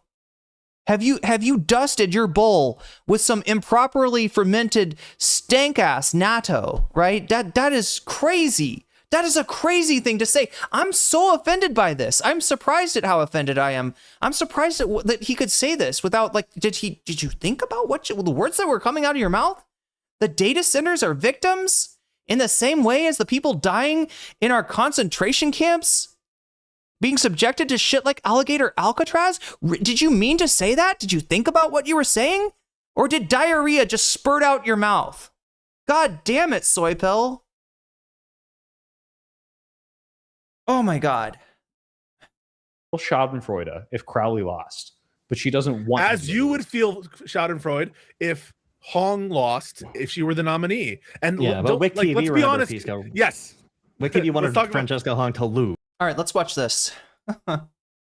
God, Krystal not looking great here. I was promised a coup. KZ Puffs, you found it.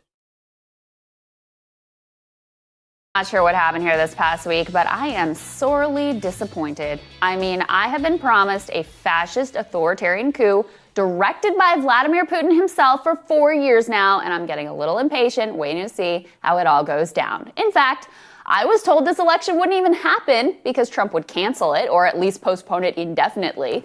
I was told that an elaborate plot was being hatched with scary words like So we've all heard the word realignment. Do you a few years ago, a lot of people were using the phrase realignment, and what they're talking about is a political realignment where the sides that there are, left and right, I guess at the time, Krystal would say like woke and anti-woke, had solidified.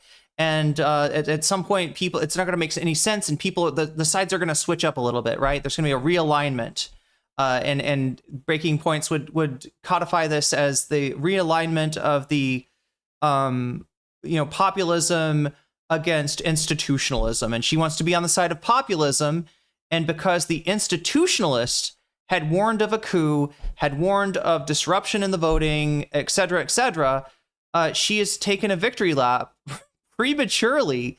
And yeah, as somebody in their comment section said down here, right, this aged so badly, kind of like NATO. Did Kyle push her left? Was this before she was married to Kyle? Maybe Kyle, did Kyle have a positive influence on her by chance?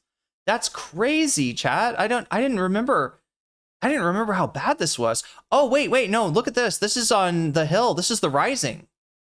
Now, not that that's any excuse. She's the same person then as she was now.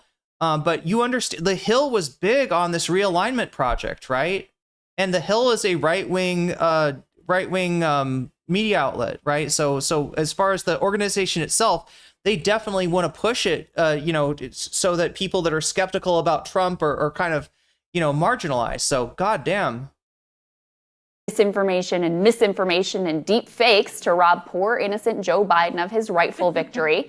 I was informed in no uncertain terms that Attorney General Bill Barr had masterminded a devious plot to confiscate ballot boxes, or that Casey Puff says this is November 10th, 2020. would force the FDA to inject all Democrats with toxic hydroxychloroquine or something.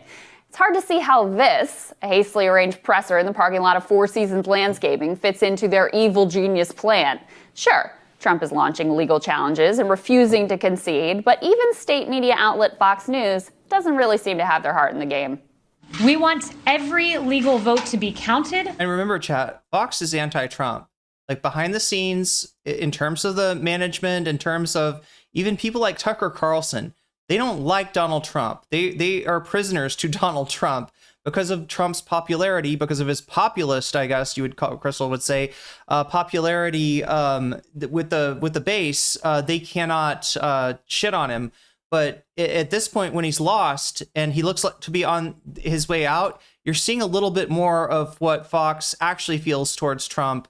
And you also saw this before he clinched the nomination, right? That Fox News was against Donald Trump. Fox News is, I guess you would call it institutionally aligned journalism. And we want every illegal vote. Whoa. I just think we have to be very clear. She's charging, the other side is welcoming fraud and welcoming illegal voting. Unless she has more details to back that up, I can't in good countenance continue showing you this. I want to make... Okay, so good point, Lycha. This is a 5-year-old clip. I don't think this is representative of Krystal Ball's politics now, but it's pretty bad. sure that I'm not gonna lie. This does not. This is not like. I don't think this makes the argument that they think it's making, right? I don't think this goes to show Krystal is what are they trying to? They're saying she's snark brained, right? But about the Democratic establishment, I guess, is what they're. They do have something to back that up, but that's an explosive charge to make that the other side is effectively rigging and cheating. And again, the the video that she pulled is oh wait, do I still have it? Do I still have it? Where would it be if I do have it?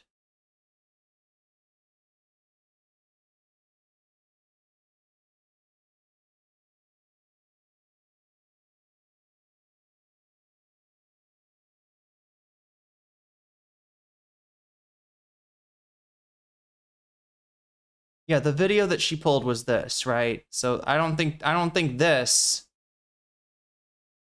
disputes Crowley's bad policy.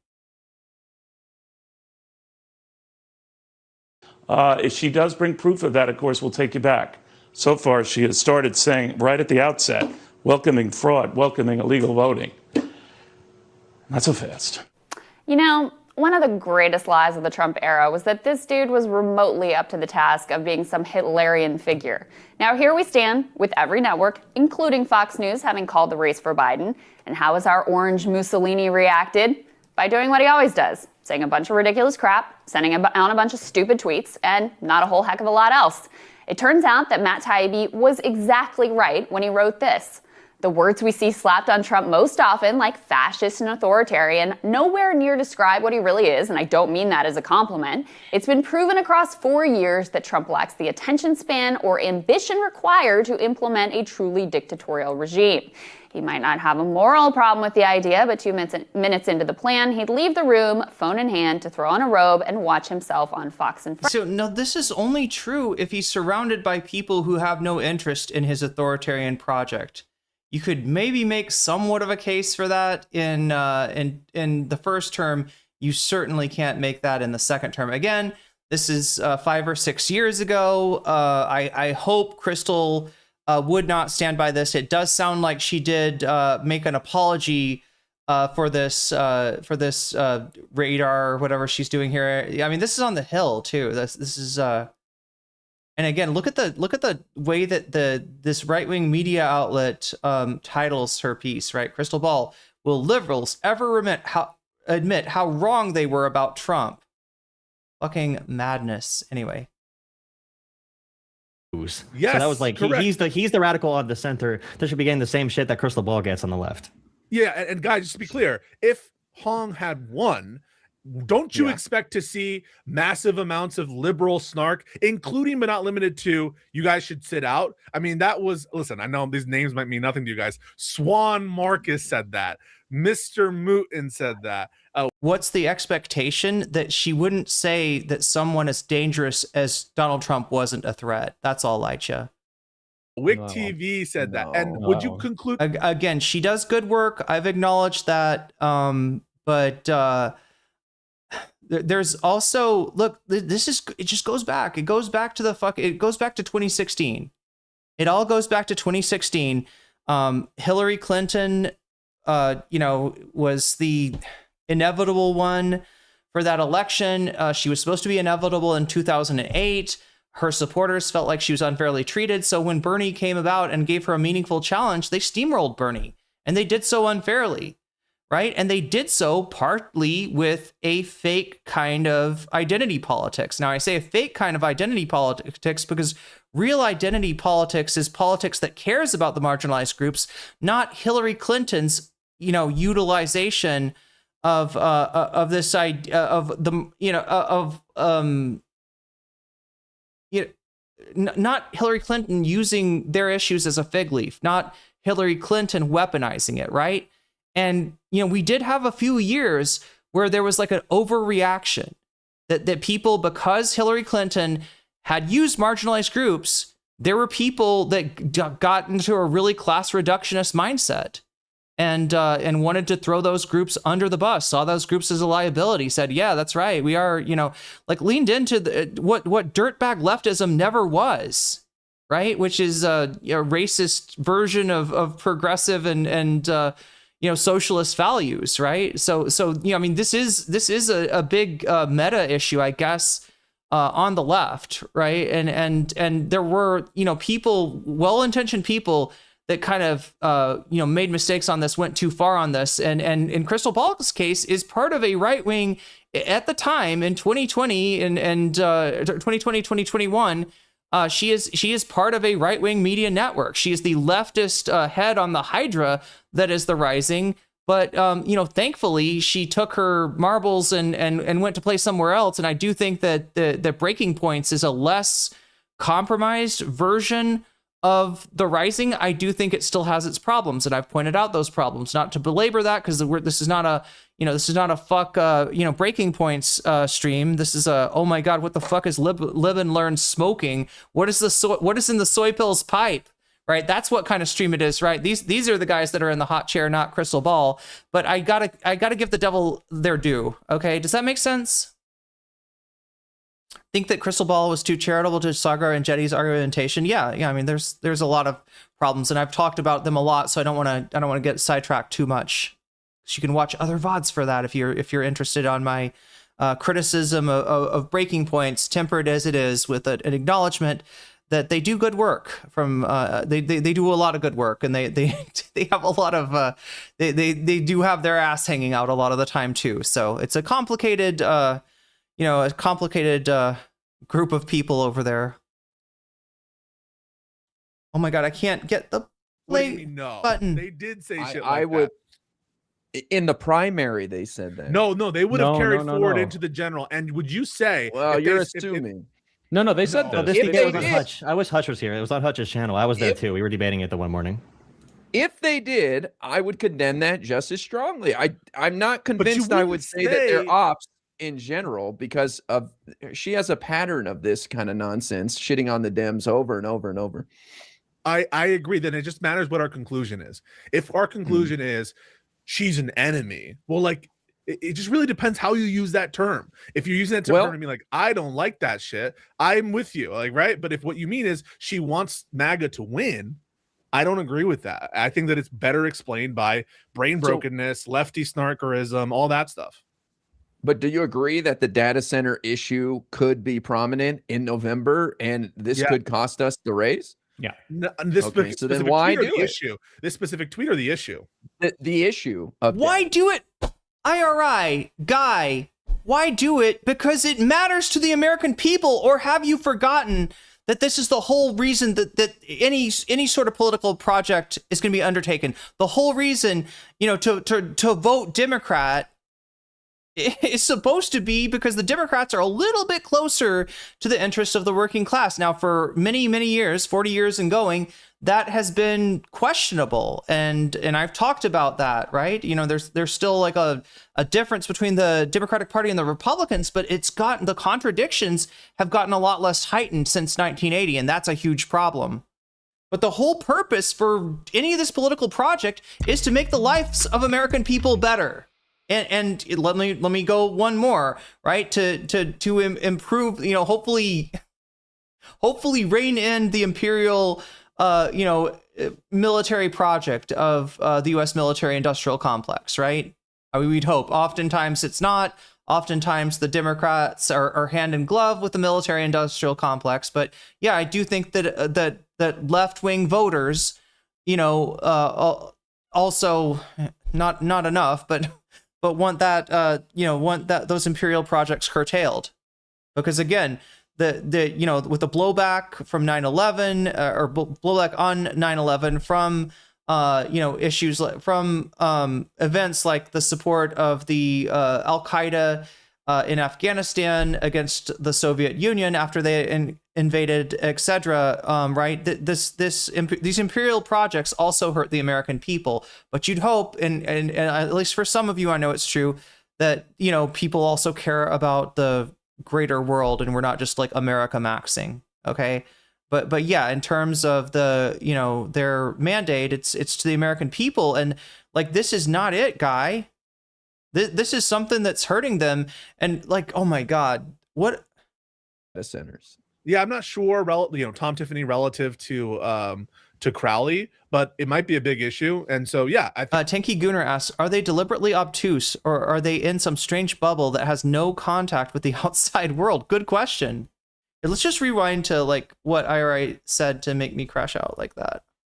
But do you agree that the data center issue could be prominent in November and this could cost us the raise? Yeah. No, so then why do you agree that there's a reason to curtail the expansion of data centers? Even if you're all about the American economy and you're like, even those people that for a long time like held that AI is the only thing holding up the American economy, so we got to kind of begrudgingly support it. Even if you're that kind of person, don't you now realize that that is at best a bubble, and that is a bubble that's going to pop and it's going to hurt real people, and that the data centers are hurting real people, and that if any of you had to sleep, now you just said nobody's been out to the data centers. All right, let's bring the data center to you. Pisco, IRI, Soy Pill, Jola Politics. I am bringing a data center right next to each of your houses, right? I'm going to take away any sort of sound device, any sort of like a noise reduction device that you might have in your house, and I'm going to make you sleep with that fucking hum, that fucking whistle, that fucking sound from the data center, and ask you again, if you think that this is just an abstraction and we want to minimize this, we just shut up about it and nobody will pay attention to the data centers. Let's get through this election, get our candidates elected. Or if there's a real reason to oppose these things that goes beyond like your candidate fucking winning. God damn. Issue. This specific tweet or the issue? The issue of data centers. Yeah, I'm not sure, Tom Tiffany relative to Crowley, but it might be a big issue. And so, yeah, I think that it's bad. But like, again, you're just reiterating things that I already agree with. Blue Pep says, is the important guy still supporting genocide? We'll get to that in a second. I think they do get there. I agree with the tweet. I think they should have. Right now we're talking about data centers, and their takes are universally bad. This is actually surprising, chat, because I look at the Lib and Learn space. I see it as being, distinct from the Destiny space in some positive ways. But in terms of the way that the Destiny sphere has its head up its ass, I hate to say it, but these guys do too. She should have indicated the overall positions. Yeah. It hurts us. It hurts us, but Pisco is not saying that. One, she probably didn't even intend to hurt the Democratic candidate by doing this. She's just like, I don't like this. It's no. Not like seriously. You can't. Not now like you're seriously. Now you're. No. Are you serious about this? Okay, wait. What I mean when I say hurt, what I mean is like, when Krystal Ball says this and criticizes Crowley, do you think in her head she's like, I hope he loses 500 votes on the data center issue come November? I don't think so. She's way too shallow for that. I can't imagine what she hopes to gain from that electorally. I think here's what I you're think. overthinking Let me be it. charitable. Yeah, exactly. Well, tell me then. Maybe let me try to be charitable. Steelman. She thinks he's gonna win. She thinks it's safe to criticize. Let me get some internet points and ride my populism wave. There you go. Okay, but that's not helping. Where she could help. I agree. Right yeah, no, we agree with that. Yeah. Okay, so fuck her then. Yes.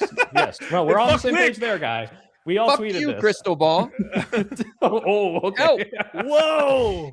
Hey, she's come on the show before, guy. She's She a might be on the former show guest, again. IRI. This is Former and performative. potentially It's future. Wait, did we get the middle finger shot? I don't want to miss that. There we go. Screen cap it. Actually, I think I already did. I think we already have the screen cap of this. I just want to get this. Wait, here we go. Oh, it's so beautiful. We can compare.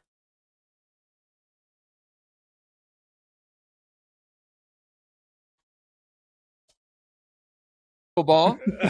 Okay. Whoa. Hey, she's come on the show before, guy. No, you're right, KZ Puffs. It is a major blind spot. She's You a might be on former the show guest, again. IRI. This is Former and performative. potentially It's Although I gotta question whether in this issue, like there is a lot. So KZ Puffs is talking about it's a example of white leftists being too charitable to fascists because they are not the ones in danger. Plattner also comes to mind here. True. Now these guys, I don't know if they were necessarily super positive on Plattner.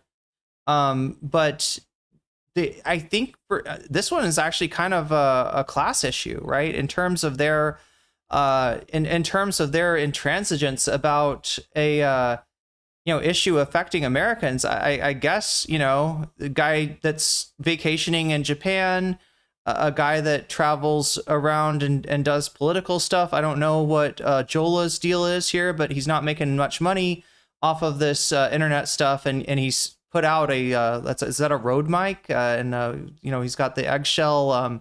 I mean, look, I don't know. Soy pills, wasting money on a pickle Rick, for instance. I do feel like, if any of these guys lived next to a data center, they'd be singing a different tune, and would probably be a rumble and a high pitched whistle type of tune. The sound of the sound of living next to a data center. Wait, I'll guy, tell her if to her you had face the when she opportunity, comes on. if you had the opportunity to ask her about this and talk to her about it, would you say, Actually, hey, wait, no, Pisco, let's go beyond that. Let's do a little role play, okay? Yeah, let's. Pretend I'm Krystal Ball. Yeah, Pretend you I'm are. Krystal Ball. All right, Guy. I heard you had some thoughts on my tweet, and I was really upset about that Tom Tiffany thing. What did you want to say to me? I think you're playing into the hands of MAGA and risking everything, our democracy, our what we're supposed to care about on the left. I mean, if anything, you are helping the Republicans with that bullshit because you think it's safe to play games, and you need to lock the fuck in, Krystal. Okay, see, that's a lot nicer than "fuck you, Krystal Ball." I felt nice. listened I'm to. not gonna just scream at her. I felt constructive criticism. Yeah. Well, anyway, you should role play more often. my point is this is serious shit, and she acted very unserious in that moment at best, and I think it's outrageous to even attack the Democratic candidate like that in the general with 80 days to go about anything, even if she wanted to say his hair sucks and fuck his red Really, bird I don't story, buy he's that crazy. shit. No, are you gonna hold that energy if El Sayed campaigns with Hassan? You're gonna attack him for that shit, and or if El Sayed. But I'm going to attack him. I'm going to criticize in the sense of saying, hey, man, you're handicapping your campaign. I'm not going to rage at him like that. I'm going to. Krystal had made a tweet that was like, he That needs was a to little fix his better. position on data centers. I don't think You'd be fine any with of that. us would have called that out. Yeah. If El Sayed wants to campaign with Hassan, I will continue to say I don't think it's good, but I'm not going to be like. Some good questions from chat here.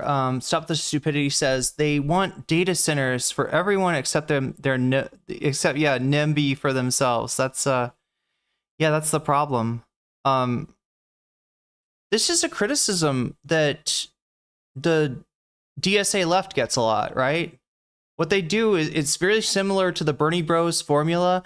What they're trying to do is put you in a box. If you're DSA, if you're left flank, you are, whether this is true about you or not, right? You are wealthy, you are white, you are urban, and you are educated, and therefore your opinion doesn't count, right?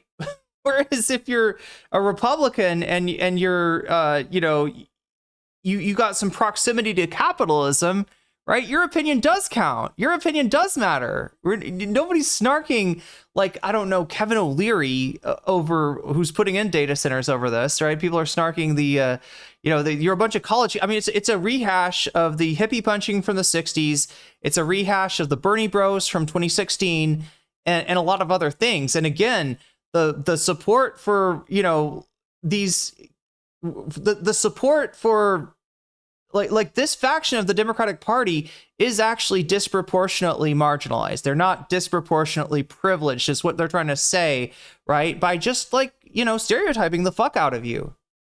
And what they'll say about these people is that they pretend to care about the poor, but what they really want is their own student loans forgiven. What they really want is, free healthcare, or like an actual poor people can't get, the free healthcare wouldn't be for them because they've got a job. Or they'll try to put this together where they're doing this like kind of weird sort of labor aristocracy or not even labor. It's almost like Infrared Haas's like, what was it? The something tanky, mecha tanky, right? Haas was trying to, portray class as a, like if you own your own shit, if you own your own tools, if you own, for your job, in other words, if you're like a contractor, that, you know, has to own your own tools or own your own equipment or something like that, then you're really the working class. If you're, you know, a Starbucks barista, which I would hope we'd all agree is a working class person, somebody that doesn't get paid a lot, etc., then, you know, you're not really working. You're actually labor aristocracy, receiving minimum wage and no benefits. You're labor aristocracy. So there's some like kind of it's like a combination of brain rot. But what I'm trying to get across, chat, is that these guys are embodying one of the criticisms of left flank people, of DSA people, and that being, you know, that your privilege makes you unaware of how the other side lives, which I think we can, you know, say about these four. Like, oh, well, I guess he hates America, so good luck. You know what I mean? Right. And if there we go. Yeah. Aaron D. Pat says most working class people are women of color. Yeah. The working class is disproportionately, I think I said this before, but disproportionately, you know, not white, disproportionately queer, disproportionately female, like any kind of vector of marginalization. Like the working class is disproportionately made up of those people. And again, the you know, shorthand, the stereotype is that it's white men in hard hats, which has not been true since the fucking 50s, if even then. If Krystal Ball had included in that tweet, and by the way, I hope Crowley wins, you wouldn't have had a problem with the tweet. I still would have a problem with that tweet, but I think that would have been much better, at least. Okay. Well, I'm going to investigate. I want to get to the bottom of it if she wants. Sure. I think it's great. So, if you have access to her, Pisco, and you can ask, not even on stream one day, and you're not, I won't hold you to this, but I think it'd be very interesting to ask her, what were you hoping to gain from? Oh, wait. What were you thinking? Yeah. What were you thinking? What did you want to happen? Do you think I'm sorry, there's so many good chats here. Dueling Banjo says, does IRI get Americans are getting tired of billionaires pushing AI on everyone? I guess not. That's the other question I'd ask, is how much for any of these guys is AI a part of their creative process, right? You know, do we have a bunch of Hank Greens over here? I don't even know. I'm legitimately asking. But yeah, they do seem to, oh my God. Okay, my chat is stuck here, so I'm gonna strategically look at the poll. We got 96 votes so far, okay? And I'm saying this because we got 1 hour and 13 minutes left. I'm gonna start, I'm gonna try to watch as much of this as I can with you. There's more than just the data center thing here, right? There's more than just the Krystal Ball thing here. But whether or not we get a chance to watch that is really going to be a factor of how much time I have left. Right now, I'm going to move as if I don't have an extra hour, although I could. We're 84 points from that. Again, super chat, super stickers, getting yourself a membership, gifting a membership, supporting me on Throne or on Patreon, or supporting me on twitch.tv is what makes that number go up. Making that number go up to 200 will make the, you know, timer go up by another hour. So the question is, do I get an early night tonight, or does chat get a little bit more coverage of this stuff and a little bit more bonus content? We'll see soon. But yeah, right now, with 96 votes, I've got Stavros Nukes the Rogan Sphere in first place. Oh, very close second place, runoff for second place. Wait, Westside Tyler versus Hutch has pulled into second place. So if we get 200, we'll get to watch at least like 2 of these items here. And then third place, we got Hassan and the Stale 2000 Reddit mod situation. Fourth place is Pierce Morgan anti-Hassan panel. So make sure to get over there to youtube.com/nocommentchick. Click on the live stream, click on the chat, and click on the poll, and you too will be able to vote. While you're over there voting, make sure to like the stream because that helps me out a lot, and I appreciate it greatly. And it'll actually help us get more people in chat. It's a win. It's a win-win-win, as somebody once said. But that's where we're at right now. So it's looking like Stavros will be the first thing, maybe the only thing we'll see if we get some more time for me to explore more of these topics. It's very close between Westside Tyler and Hutch. Also, remember, if you have donated, you got the right, if you want to. You can put your thumb on the scale for one topic that you like, or you can put your thumb on the scale for the voters, right? If you say Vox Populi, that's going to make it more certain that the the vote will count for more, the donuts will count for less. If you put it on anything else, then it's, you know, that thing gets extra bonus points. So I'm just letting you know because we're coming up on like an hour left here. But yeah.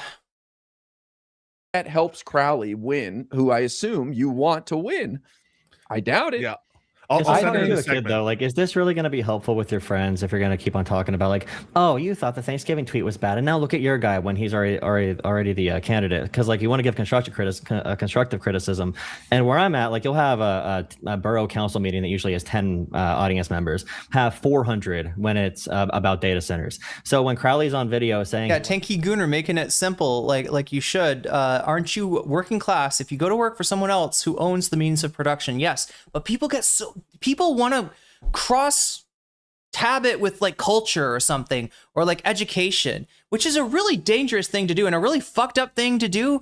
And like the Trump, sorry, not just Trump, but like the Republican Party has been on a generation long project of just kind of anti-intellectualism, like making Americans hate education, making them, you know, especially higher education, right? Making them resent those, you know, who have it, and trying to associate being educated with being upper class. Now, yeah, does education help you with some upward mobility? I guess, but I mean, this isn't a society. This is not an economy that's built for upward. Any sort of upward mobility is on accident, right? The rich control everything, and they don't want you to be mobile. They don't want you to, you know, if you somehow may end up being able to raise your status, right? It's not because they wanted you to do it. It's because you were able to do it anyway. So, but yeah, you're sort of, you know, by doing this like and that's what this is ultimately. You know, when you're like, oh, college kids, or educated people, people with advanced degrees, right? What you're doing is you're reinforcing that anti-intellectualism, and you're trying to tell the working class that education is not for you. Oh my God, chat, we're so fucked. We're so fucked if working class people can't get some kind of an education.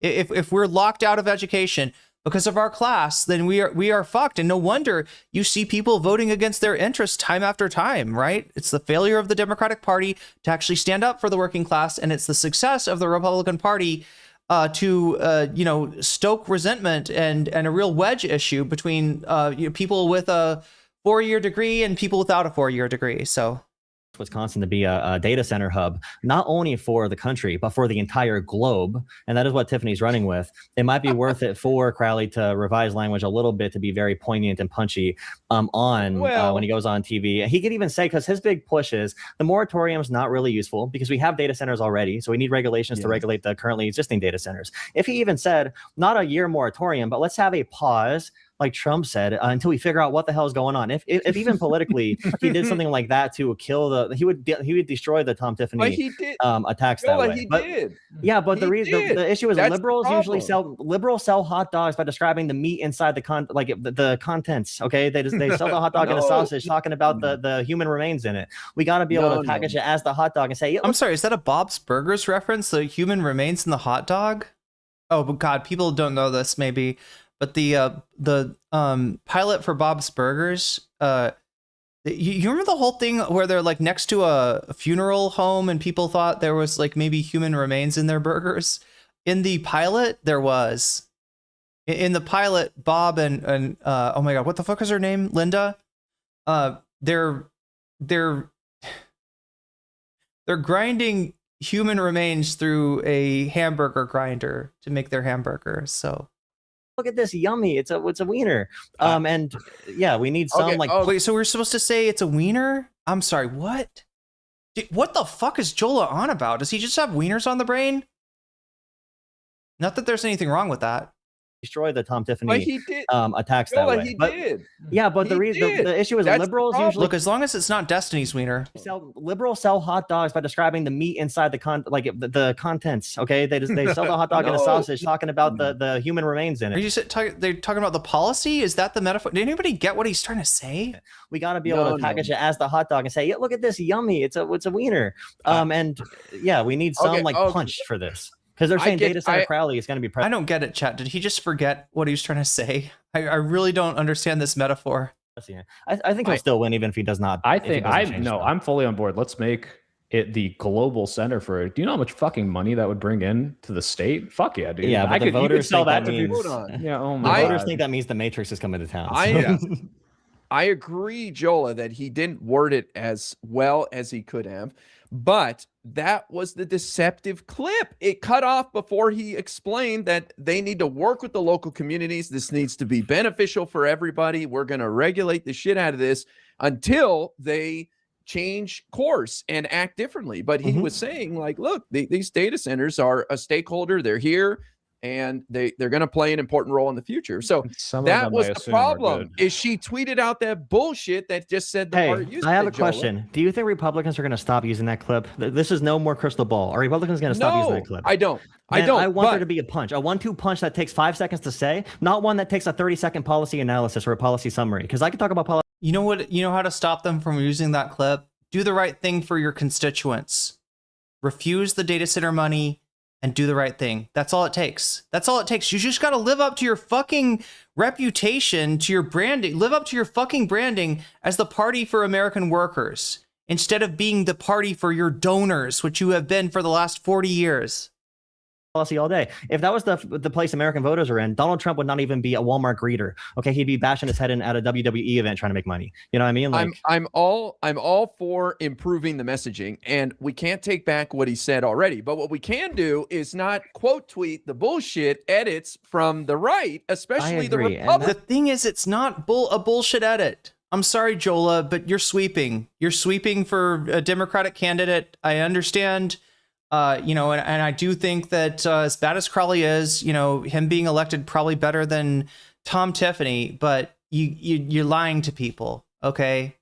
You're lying to your viewers. You're literally lying, all right? Look, I know you're a lot like Destiny, and I do like the idea. I do like the cut of your jib. I like what you're doing, trying to eat, Destiny's audience from the inside. And be the Destiny that's not a pedophile, right? I'm all for that project, but please don't be literally lying to your audience like Destiny. All right, at least that could be some of the toxicity you take out as well. That's why I agree. That's why you should go share my pinned tweet. Go share my pinned tweet, Jola Politics. I made a 1 minute and 30-second video talking about Krystal Ball and talking about how she should have. What a garbage video too. Phrased it. And if you make me the prominent progressive sweeper on the left, I will be way better than the current. I mean, he's copping to it. Give him credit for that, I guess. He's honest, unlike Destiny. I'll be better than the current sweepers on the left. Okay, but you're not honest in that video, right? And that's the problem. I appreciate that you did that. You're contributing to the image of Democrats as mealy-mouthed liars and corpos. You really are, Joel, and you should think about that if what you want to do is, promote the Democratic Party. You're kind of it's kind of a double-edged sword when it comes to sweeping.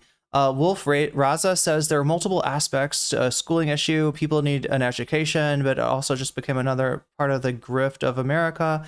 We pay to learn enough to get a job. Oh yeah, true. A job that possibly pays off the student loans. Higher education is having issues teaching when the students show up to Harvard effectively illiterate. The American school system is fairly broken, but yeah, people do need to, as bad as our education system is, people deserve access to it, and the right-wing part of their project is keeping us ignorant. And the sad thing is when the Democratic Party has a mindset like Jola, where like the people are to be cajoled, the people are to be sheepdogged, the people are to be gaslit into voting the way that we want them to, you end up really reinforcing the distrust that that working class Americans have for the Democratic Party. That's what the numbers say. I'm unaware of that. I called her out too, guys. Just to be clear, we're on mostly the same not as good side, as I did. I'm better. I'm the good one. That's true. He had dedicated content. I had a 10-second angry. I'm the good one. Yeah. I did not call her out, and I'm sorry that I didn't give a fuck, but I now give a fuck, and I will investigate. Well, Guy, I don't know if you're okay with us continuing potentially getting up on you, but if we talk about the Larkin-Moskowitz race, I think we'll have... Okay, now I really want to get to the Larkin-Moskowitz race. I'm wondering if we're going to have time, though. Let me take a look at the timestamps here, see where we're at. We're at like 140. We're like at 50. They were okay. Yeah, 50. So what do we have left? We have about 15 minutes of this left. Take me 30 minutes to get through. Okay, so Larkin.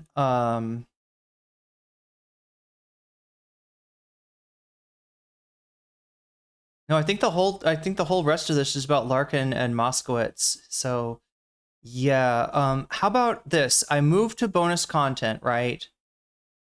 Yeah, we do the bonus content now. And that's going to be, it looks like Stavros is, nobody's let me know. Nobody has used the power of the donation to corrupt the poll or to decorrupt the poll through Vox Populi yet. So it looks like the voters are going to get their way, and what the voters want is this man Stavros. So I'm going to move to that. If we have time left, I'll return to this, and we'll do more of the Larkin versus Moskowitz, because I do think that's really interesting. It's not the main subject of today's stream, but I do think it's a nice add-on. I just don't know if we're going to have time for it, and I want to make sure that we have time for bonus content, because sometimes you do not get the bonus content. Let's take a look and see, has the poll changed at all? I can't tell. Do we still just have 98 votes? We had 98 votes last time. Yeah, 98 votes. There it is. So nobody else has voted. You can vote if you want to. And right now we got, yeah, Westside Tyler would be in second place. So if we do add on another hour, we're going to be watching Westside Tyler drop some lore, honestly, about Hutch. And like I said, chat, this guy is a madman. I try to stay the fuck away from, madman in the sense, not that he's going to sell you something on a commercial or, have a second family, but a madman in the sense that he is, does not understand the concept of mutual assured destruction. And a lot of the stuff that Tyler does in his engagement with other content creators is basically mutual assured destruction, right? And the lesson of that, from, as we know from the game, what is the movie called? War Games, yeah. So we know from the 1980s movie War Games, the only way to win is not to play. And Westside Tyler, he's playing. So I still stay well away from that guy, well away from that mad lad. That being said, this mad lad knows a fuck of a lot about Hutch's history, and it starts to make sense who he is and his motivations. If you've ever been curious, if you've ever been befuddled by Hutch's motivation, then Westside Tyler has got some information that'll make a little bit more sense. So that's what we're looking at for bonus content, for extra double bonus content. If we get there, I want to make sure that we got time for Stavros. Again, I'll come back to this if we have time. Okay, we add another hour. I'll come back and finish the because there's just like 15 minutes more of Moskowitz and Larkin. But I know that my reputation is to short you on bonus content, and I do not wish to do that. Even though the bonus content does not do the numbers that the regular content does, because it's not on the oh my god, it's not on the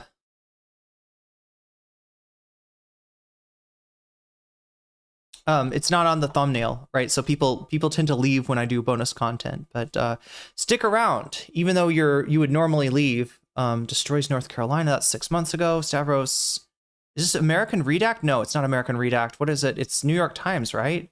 There it is. I don't want the president on my podcast is the name of this. So let's take a look at this. I don't know if there's, I'll see if I have some timestamps for this. Ooh, I'm really not liking the music. As cool as it is that they podcast, your tire. As cool as it is that they make a little intro for Stavros, him man on the street, in NYC. I don't want to risk getting fucked by the rotation of weekly culture chat. I'm John. Wait, is this the one or that everybody's talking about, or is it that 6 days ago we got him on A24 podcast with Matt Johnson? This one is Popcast by the New York Times. I think we can get away with watching this. I think I've watched some Ezra Klein stuff before without getting absolutely raked over the coals for monetization for ad money.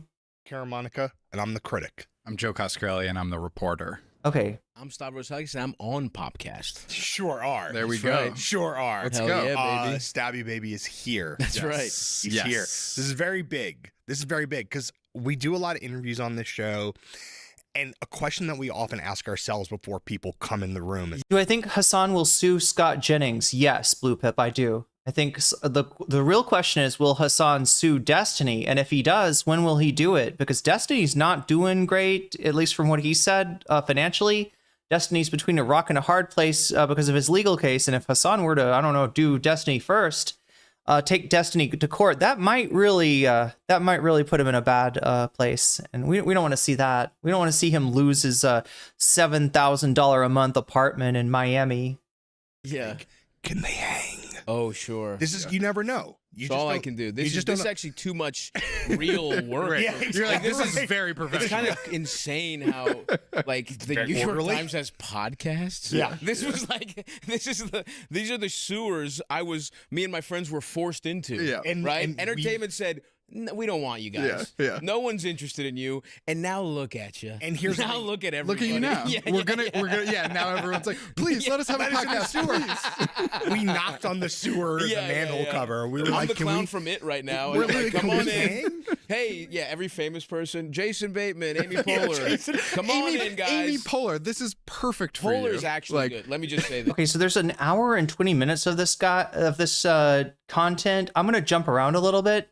I'm seeing this one right here is the people watch the beginning, and then I'll try to like hit the highlights. I know there's like certain moments here that have gone kind of viral.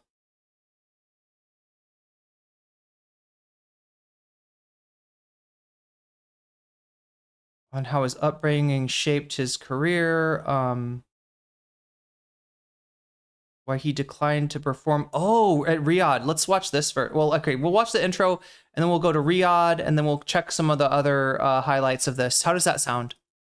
There are a couple celebs that I am like, yes, Conan, Poehler, 100%. Have you been on the Poehler show yet? I would love to. No, not yet. Okay. She's like, she's still on the A list. She could do like 6 years of only the A list. Right? You're working your way up. Yeah. She has 8 fallouts the week I'm in LA doing PR for my. Oh yeah, good point too. There's also Fox News, and it Laura Ingraham. Sorry, Ingraham. Yeah. I thought Harris Faulkner had was it Laura Ingraham that said the potentially defamatory thing? It was from the clips that they were playing, and somebody on Fox News basically said something that's probably verifiably untrue about Hassan. Again, as a public figure, defamation suits, they're an uphill battle. It's very hard to win a defamation suit. It's very easy for somebody to get out of that trap. And obviously Fox News has enough money, Salem Media has enough money to defend this. But the question is, did they go over the line so much that they won't be able to defend this, and they would, the court would find in Hassan's favor? Because I think on Fox News, someone did draw a conclusion, I guess, from a clip that is absolutely untrue. It was Faulkner, it was Harris Faulkner, but Ingram has said defamatory things. The Faulkner statement was clear cut, says Apollo Noir. I am so glad. Whoever said I had smart chatters, you're right. You're right. The chatters are adding information that I don't even have. Was it Jesse Waters? I don't know. I haven't heard anybody talk about Jesse Waters, but he is a dishonest guy, so maybe. And that's my only shot. Let's just say a little easier to get on Popcast than Amy Poehler's show. Here's the thing: Popcast is well known as a stepping stone to the Poehler show. Absolutely, widely understood. I'm just hoping to get glean a little legitimacy off you guys, and then keep moving to much bigger things. It's actually in our media kit, stepping right up to Amy Poehler. So just keep that in mind for future guests. You guys are sort of like it's money laundering. Yes, I get to. Yes. Getting You're to like, I was in the New York Times. I'm in the New York Times. Twice. I'm not a piece of shit. Yeah. I want to run it down for a New York Times newspaper reader, listener who's not familiar. Yes, please. Sorry. You're talking about this rise, which has been quite meteoric for a podcaster. You first came to niche online infamy and adoration, and untold Patreon riches, right? As 1/3 of the, shall we say, unwieldy podcast called Come Town. Damn, man. Just too fat for hats. No, I just made it all the way out for because it's comfortable, but I'm not too fat. It's because he has a big brain. Come on, does Nick Mullen not know that the brain is primarily composed of fat? Come on. For a hat.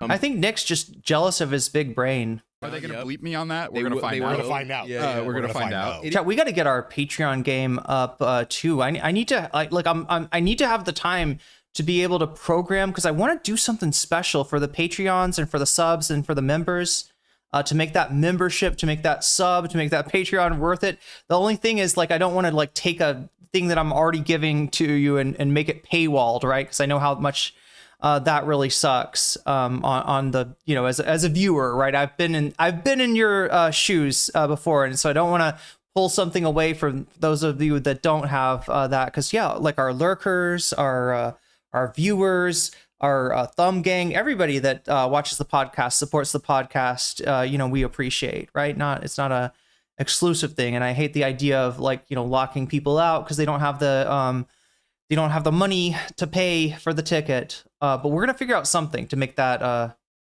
support worth your while in the near future. We are cooking it, okay? We are cooking, and I want it to be something kind of creative.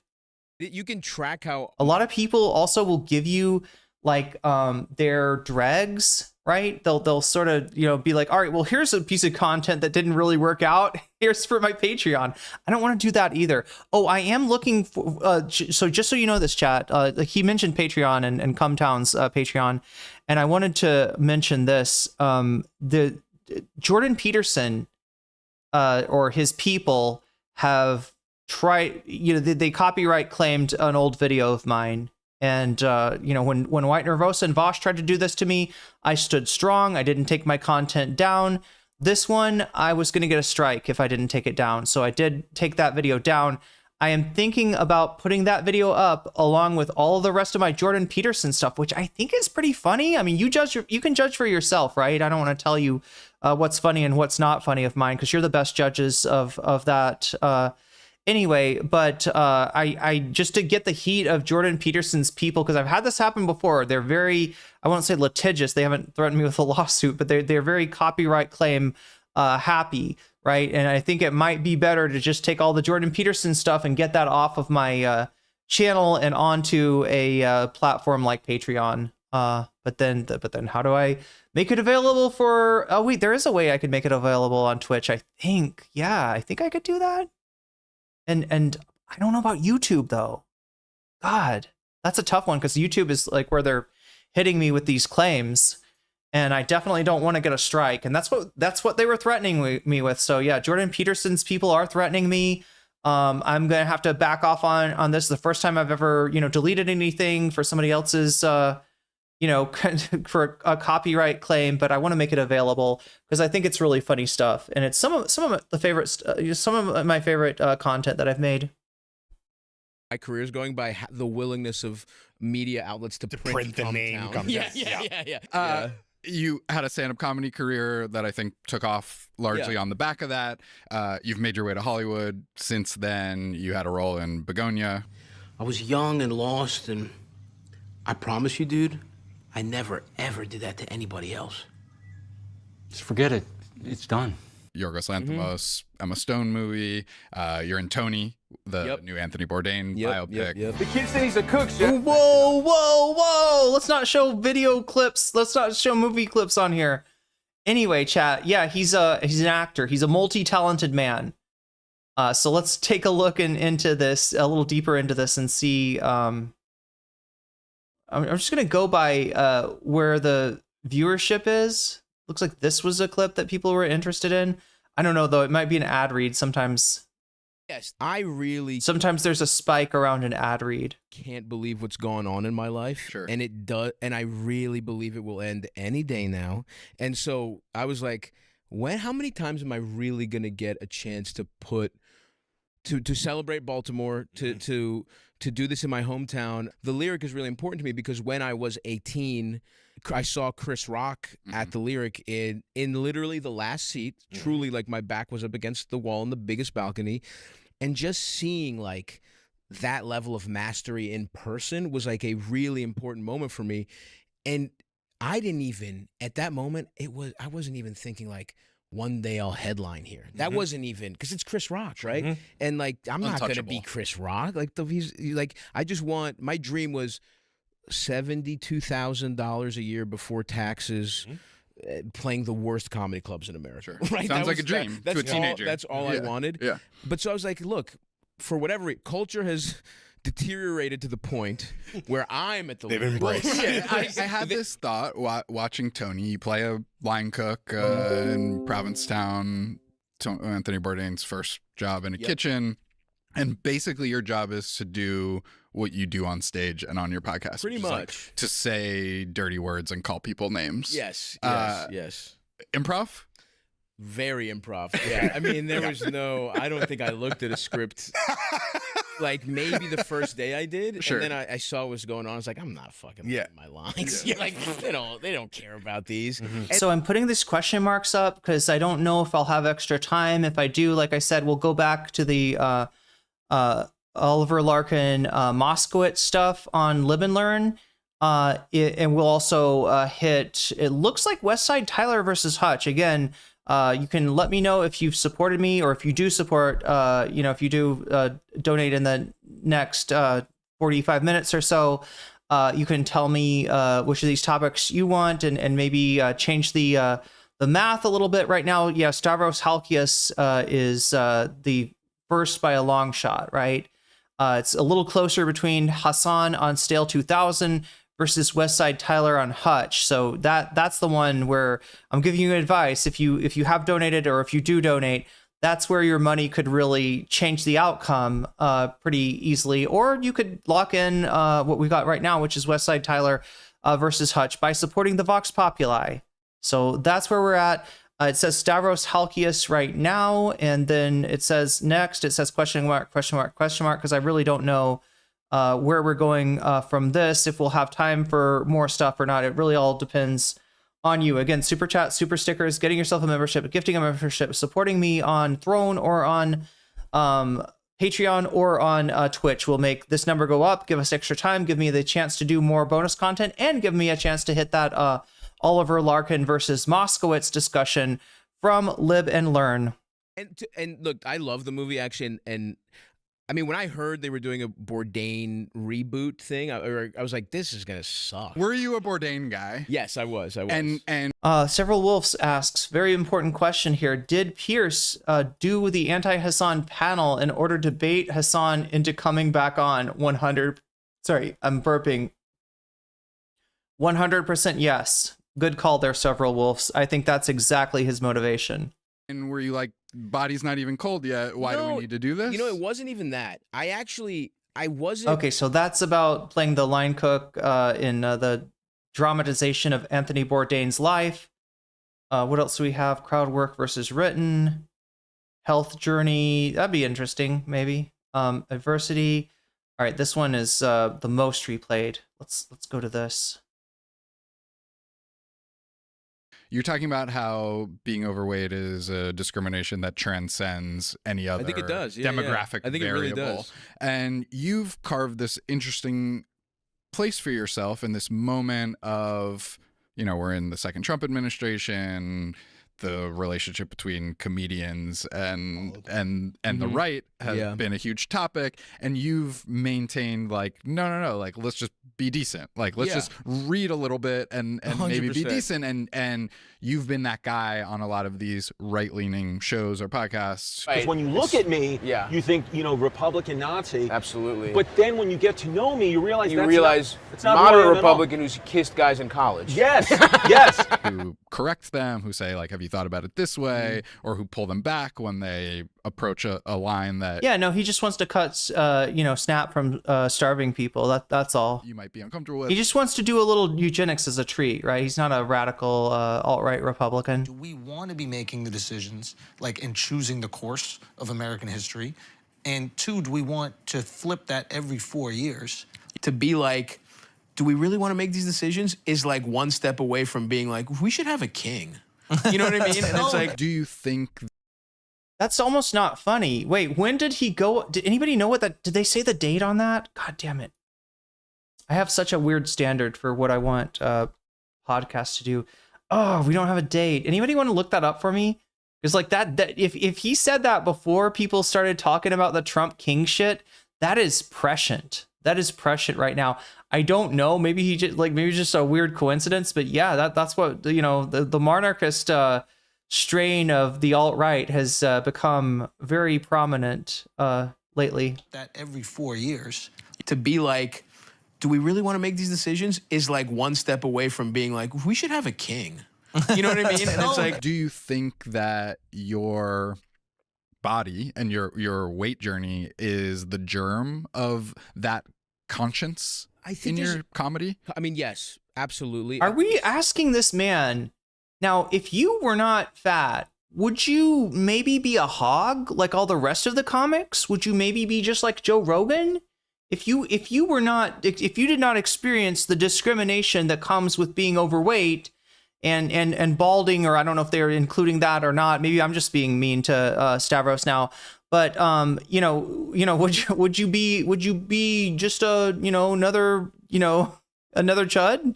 So it's just wrapped up in your entire experiences, because it's that. I mean, look, I grew up in Baltimore City in the 90s, right? Like, it wasn't. I mean, Cumtown really could have gone in a different direction if they had embraced like the edgelords, and they're definitely kind of set up to do that with their style of humor. Being fat gave him class consciousness. That's what the guy's asking. That's a weird question. Good there, right? Like, it's almost a little bit insult. That's almost a little bit fat phobic. I don't know. And I was really lucky, and we did not have anything, and my parents had that immigrant pride of we can't get free school lunch. People will think we're poor. It's like, we're fucking poor, dude. Like, we're, you know what I mean? We're Value City shopping right now. Shit's not going that good. Sorry, Value Village, I think you mean. Wait, what is Value City, chat? Is there a thing in he's East Coast. Is it East Coasters in chat, if you are still awake, if you have not turned into dream characters yet, is Value City a thrift shop on the East Coast? On the West Coast, we have Value Village. And I remember there were moments that really kind of, I don't want to say radicalized me, because I don't even see it that way. Like, I don't really see myself. 4 years ago when, so he really is kind of prescient, whether he was thinking of it or not, he is kind of prescient here. Former East Coaster, yes, that it's Value City. Okay. I thought maybe he was misremembering Value Village. I thought that's where he was going. I thought he was going to bring up Value Village, which, chat, I have mixed feelings about Value Village, right? Obviously, I like saving money on clothes. Obviously, I'm not super big about trying to, dress myself in silk and, fancy clothes. And there's some cool stuff that you can find there from time to time. If the employees there do not get to it first, which they usually do, that's usually what happens at Value Village. Something nice comes in, an employee's going to mark that and go home with it, which is half of the reason to work at Value Village in the first place. Value City sounds like a sus place where you can buy drugs. But the thing I really didn't like about it is that they ran their clothes through some kind of, I don't know. I think it was because they get a lot of donations from, people might have had it in storage, or it might have been dirty. It might have had, they could have bed bugs or lice or something on it. So they put it through some kind of a chemical to make sure that they're not going to, kill anybody with the clothes. Right. And that shit, I was deathly allergic to that. Anytime I'd go into a Value Village, there was a timer. I could be in there for 15 minutes max because my allergies would start to really act up if I was, the smell of the particular, whatever kind of solvent they run everything through was Stavi's episode on, July 16, 2022. So yeah, definitely before people, or at least maybe not before people on the right, but before people not on the right were seeing those clips of right-wing people talking about wanting to have a king, wanting to, embrace monarchy. I mean, I guess it's aristocracy was there first. That was the first monarchist I ever ran into. And I always thought with her, I thought it was a meme thing. I thought she was because she studied medievalism or something in, this was right after he quit Cumtown. She, so I thought that she was joking about being a monarchist, right? And it turns out, no, she is actually very far right. She's a very far right Zionist. political. I see myself as somebody who came from tough circumstances, but I was really lucky because my parents worked really hard, right? But we were also lucky that we had this like community around us, and maybe we didn't have money, but they were like, we knew successful Greek families that, you know, could talk to if we applied to these schools and maybe we didn't get in, we could have somebody try and pull a string or like just help us out a little bit. Community, right? yeah. It made it so that me and my brothers got these opportunities.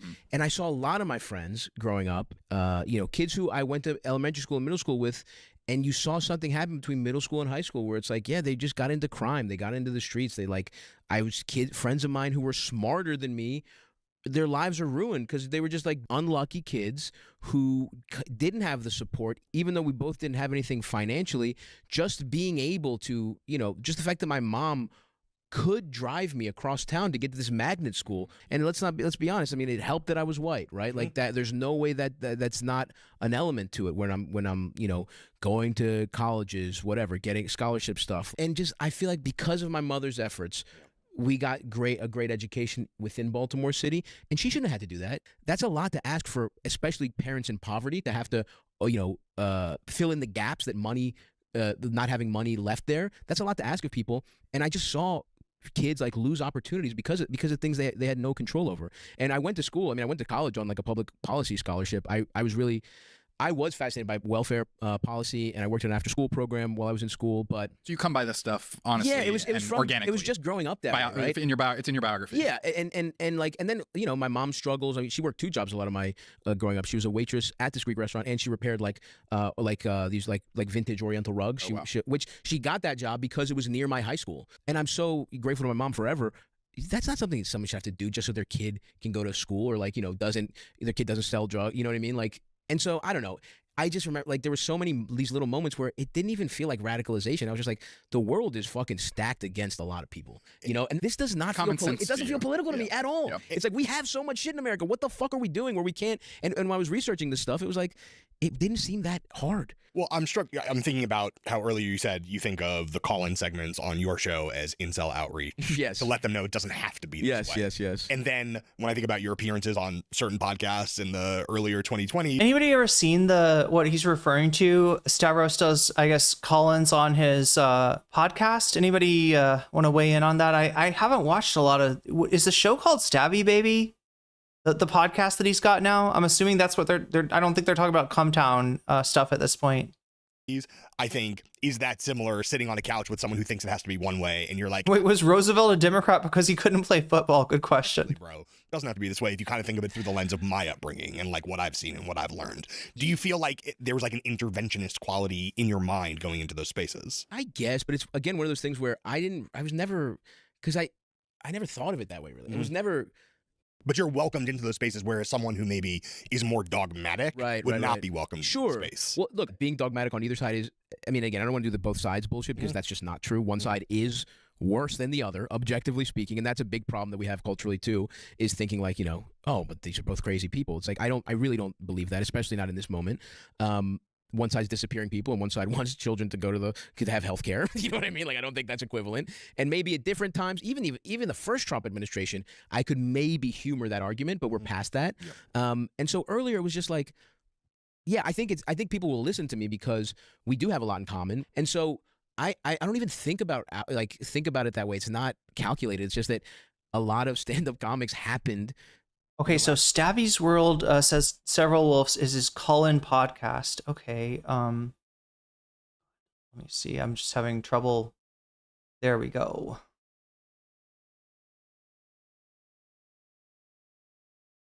Stabby's World is his call-in podcast. A lot of it is giving relationship advice, and he's had a few repeat caller success stories with. Oh wow, he's actually converted incels. That's great.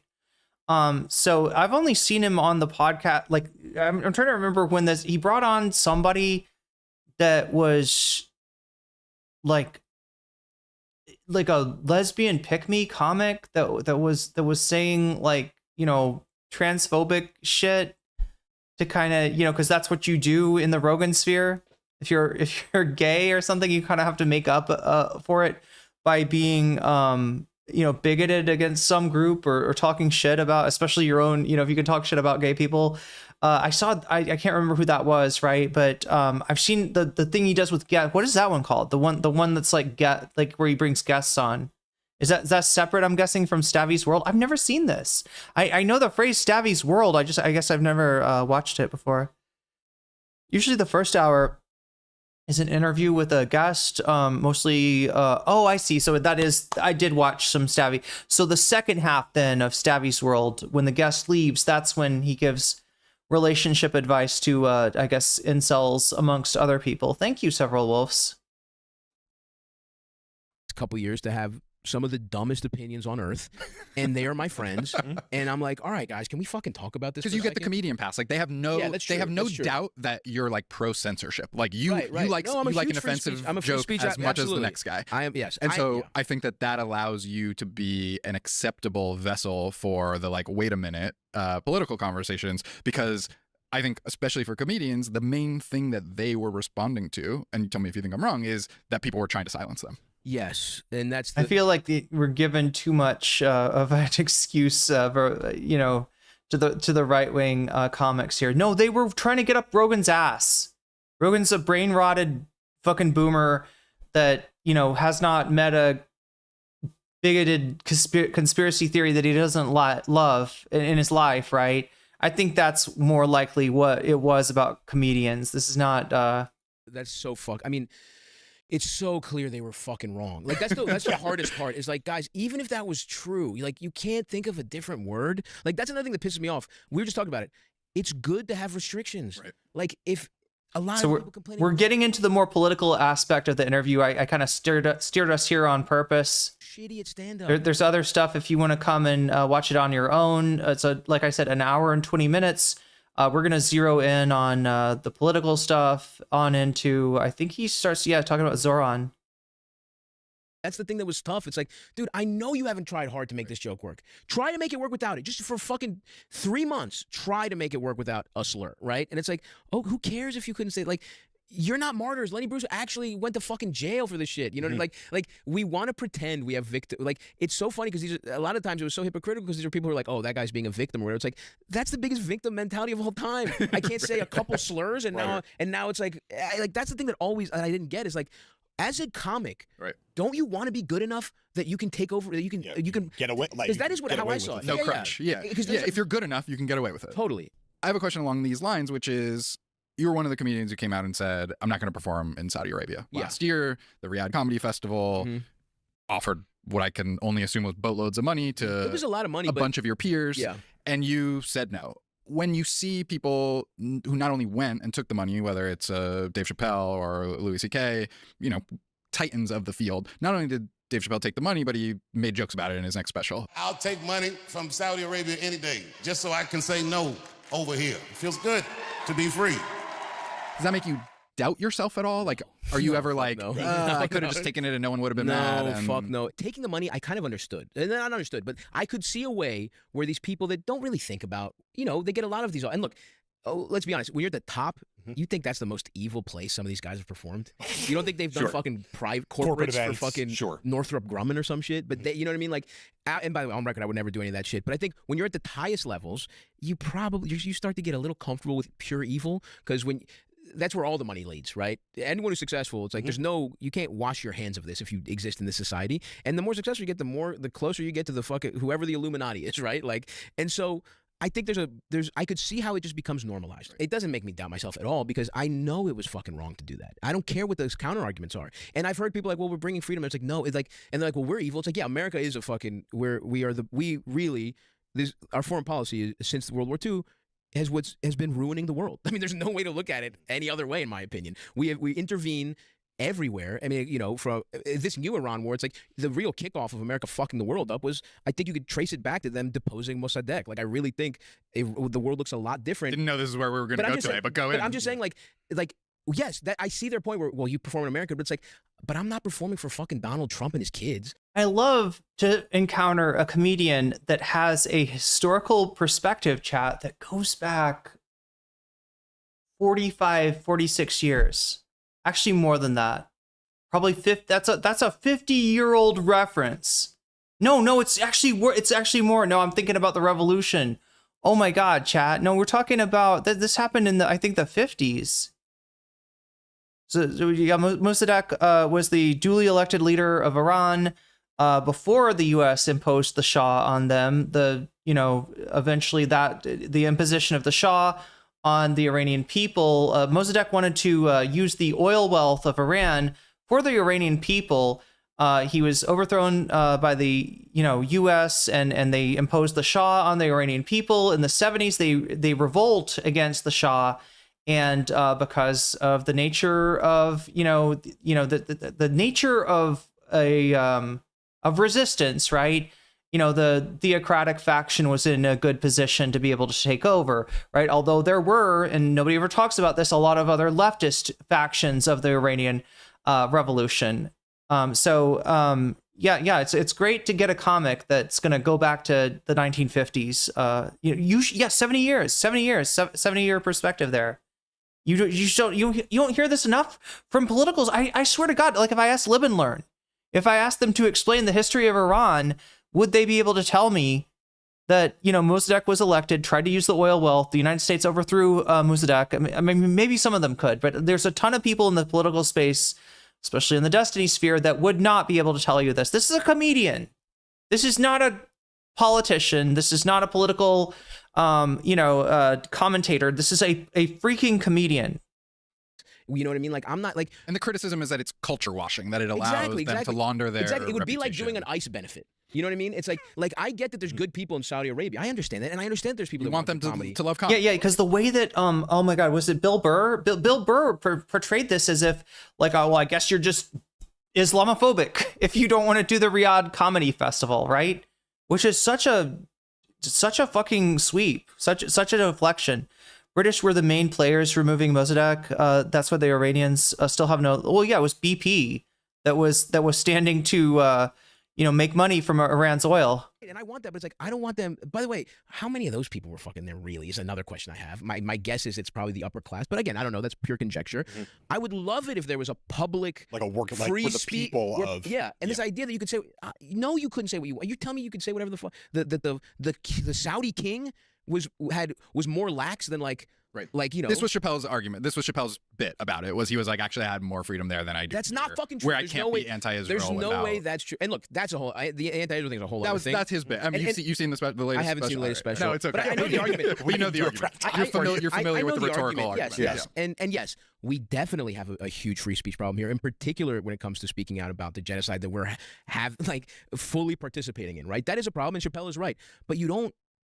If you don't want Israel to be, if you don't want to support a country that has sort of a religious caste system, which Saudi Arabia, or a caste system in general, right? Saudi Arabia has it. You could argue Israel has it. They do, right? You have different rights as a Palestinian than you do as a Jewish citizen of Israel.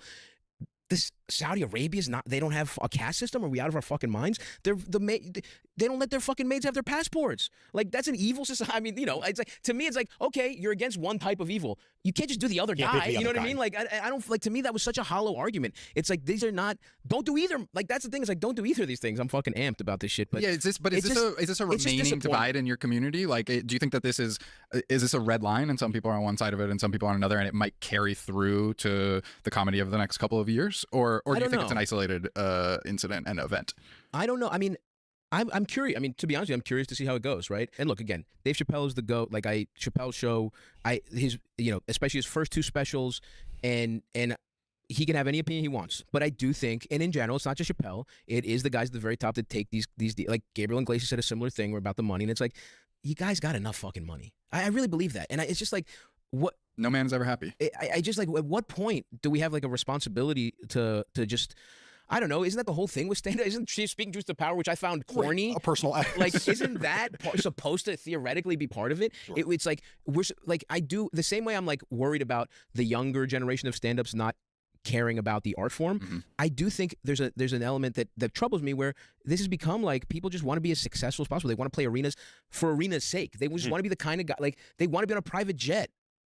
That sucks. You know what I mean? Like, first of all, that's destroying the world, but it's like, I don't like that we're trying to get as famous as possible. You touched on something, though, the corniness argument. I think that a lot of the resistance to I wonder, chat, was the, like he's talking about the clout game essentially, right? I think that's what this kind of breaks down to. I mean, like somewhat like, luxury and class is tied up here too, especially if you came from a, working class background like Stavros, right? So some of that, like, kind of insulation that look with rich people, it's like insulation, but, with people that have come from, from less means, it's like insulation against what they experienced growing up. But it's the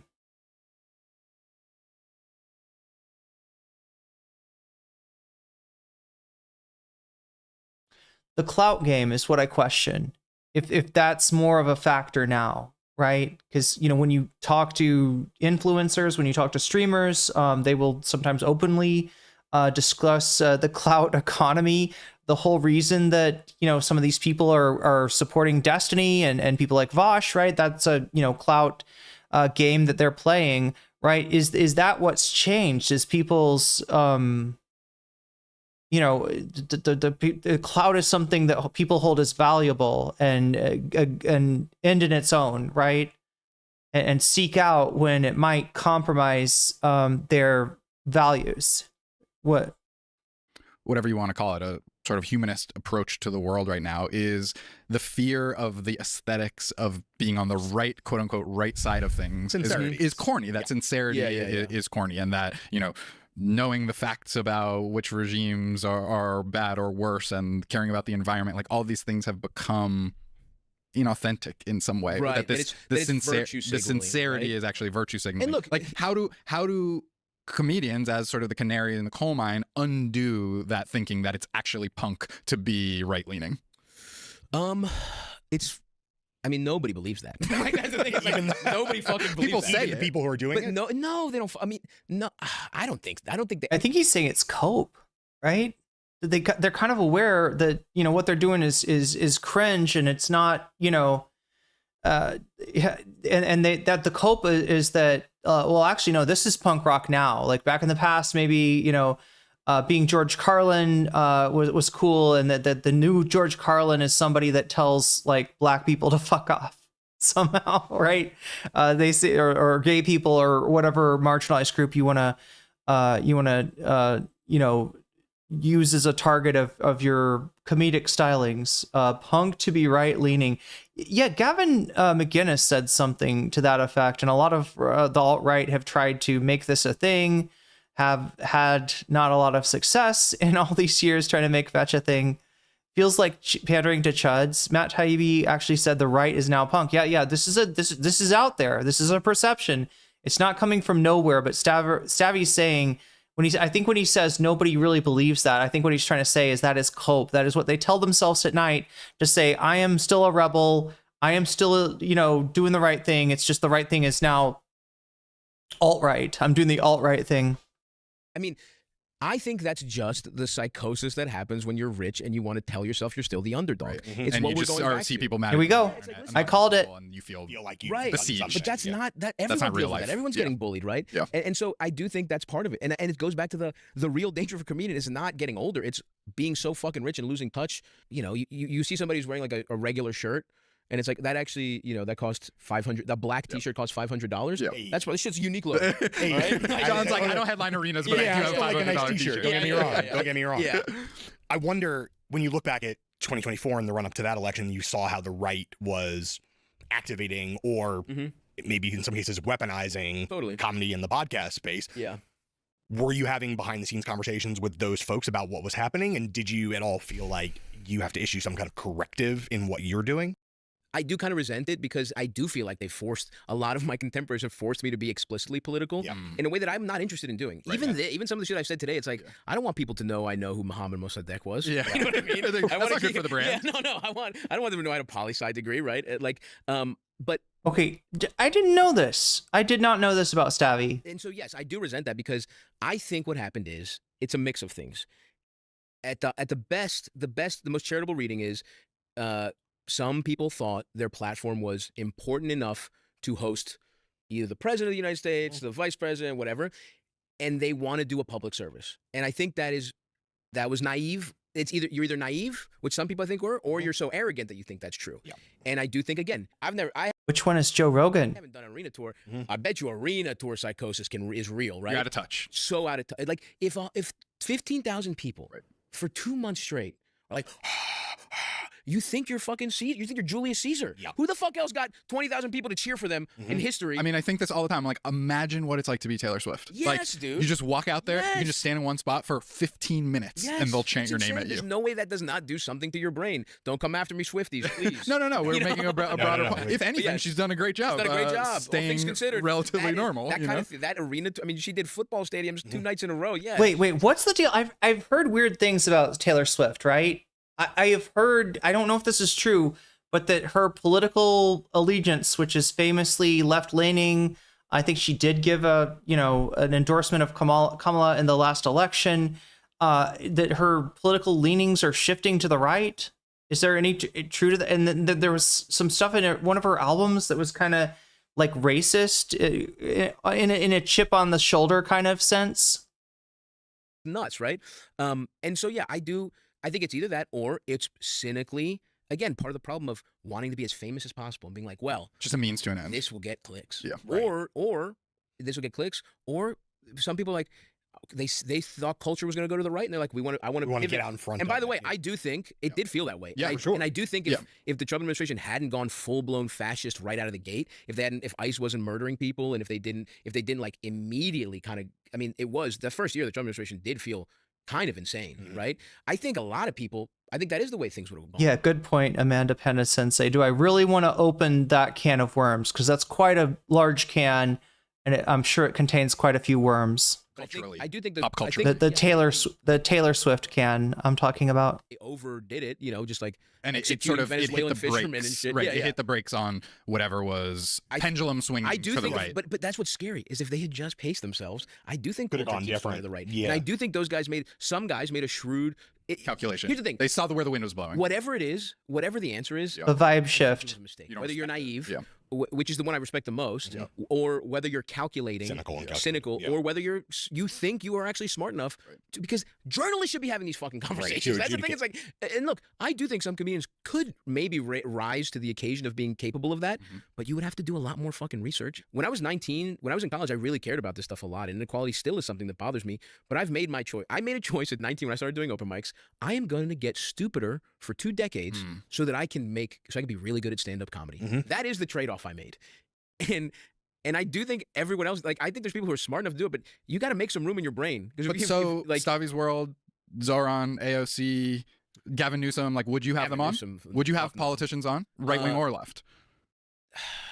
Zoran, I mean, look, I legitimately voted for the guy as an assemblyman in Astoria. I honestly think maybe the first like media mention of Zoran was on Cumtown. When I voted for him, I called him Zohan. So it was like like the Adam Sandler movie. Yes, exactly, because he was running against some, like, I remember he ran against a Greek lady who was a Republican, and I was like, and you're patient zero of the hipster renaissance. Yeah, dude. I voted, Well, yeah, of course. What are you talking about? When I met him again, he kind of busted my balls because like he. Wait a minute. I mean, is this a Chapo thing or is this a Cumtown thing? But like Bushwick, Williamsburg, right? I mean, they were there. They were at ground zero for the hipster explosion. He has this memory where I fucking and even tangential to the shit that was happening on the right as far as like Dime Square. Like big timed him. You know what I mean? Like they knew those people, right? There's a famous clip of Adam Friedland talking after talking to Dasha I can never say her name right, chat. What is it? Necrovosa? Nervosa. It's not Nervosa. Who's just fucking assemblyman trying to talk he was a to me? listener? No, I think he just Astoria's pretty right wing. Because I said go vote for after you or something. After you endorsed. And he just like, so, and like, I don't have that memory at all. And I also think probably a lot was going on in my life at the time. And it was like, dude, I can't, whatever. But anyway, but that's a little different because I really do, like, I do feel like I have some connection to the guy. Sure. And it's your district. And it was starting my district. And I also think that type of, I think what excited me about Zoran's campaign was not the guy, because I think, I mean, look, I like the guy and I think his policies are great. But I think the putting politicians on a fucking pedestal is pathetic. You know what I mean? People people act like it's disaster. Also, yes, people act like it's you couldn't possibly badmouth Kamala Harris. It's like, who gives a fuck? She was the and she lost, and now she's a saint. Tell that to Lib and Learn. Tell that to Lib and Learn. And to me, it's like, look, the second Zoran does some fucking bullshit, you'll be the first one. I don't give a fuck, right? Yeah. But the idea that these kinds of like grassroots, because look at the guy's campaign a year before the election. He's fucking doing man on the street content. Yeah. You know what I mean? He's basically doing gay son or thought daughter. You know what I mean? He's one step away from asking people that question, right? But what he was pulling it 1%, but his ideas really resonated with the working class, and again, in a way that I don't think are political. I really don't see myself right now. I mean, look, I've been forced to be a little more political, I think, but I don't think these are political ideas that we should have healthcare and that workers should be protected and there should be childcare and we should invest in our infrastructure. It's like, I don't see how the fuck this is. And again, chat, the fact that we're having the conversation over here, right? Not working out the deal. Like this is a result of McCarthyism. If we really get down to it, this is the result of the United States picking, communism as its enemy after World War II, right? And our educational system has been impoverished because of it. Our art, our music is impoverished because of it. And yeah, instead of having the no-brainer issues like people deserve a place to sleep, they deserve food to eat, they deserve clean water to drink, all that stuff, it becomes political. And these fucking capitalists mind fuck us into thinking, I don't know, maybe we should, maybe society should be a giant eugenics program, which low-key is, to purge the poor out of the gene pool. Instead of having a real discussion of actual difficult issues that where there is like, okay, I could see it that way or I could see it that way. Instead, we're arguing for just basic necessities. I have no problem. Sounds like you're running. This is the what Mark Fisher would call the capitalist realism, the artificial horizon presented to us by capitalist realism, where it's impossible. It's so hard for us now to imagine a system that is not capitalist. It's easier to imagine the end of the world. This is cut all this bullshit. But you'd have them on the show, or you wouldn't? So anyway, we're back to a presidential election. It's going to be here in no time. I think you have a platform. I think I would. True, yeah, the Russian Revolution. You know what you're talking about? I would have Zoran, of course. I live in New York. Yeah. I've supported him since he was assembly. But I honestly don't know how much of that was, the powers that be.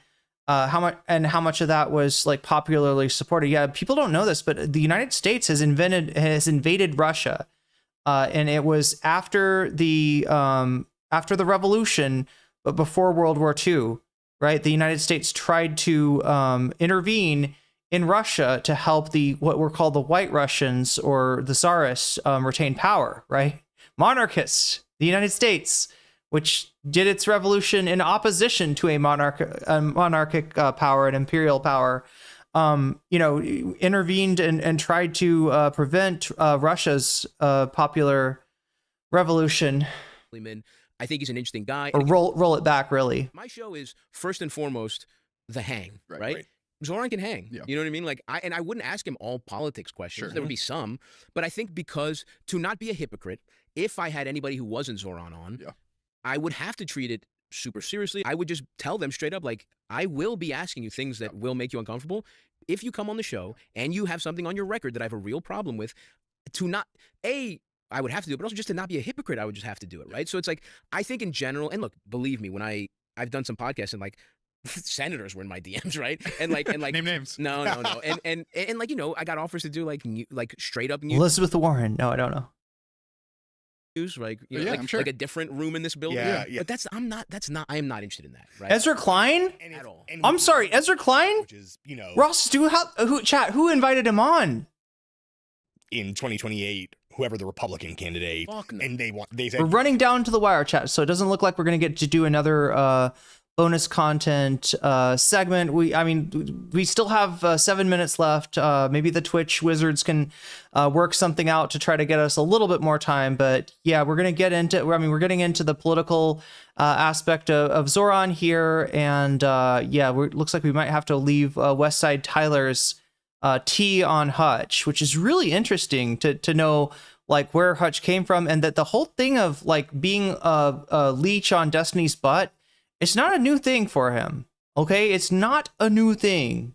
He's been leeching off of, bigger content creators, more interesting people, since he was a video game streamer. Ask anything you want, fire away. Because it's a hang.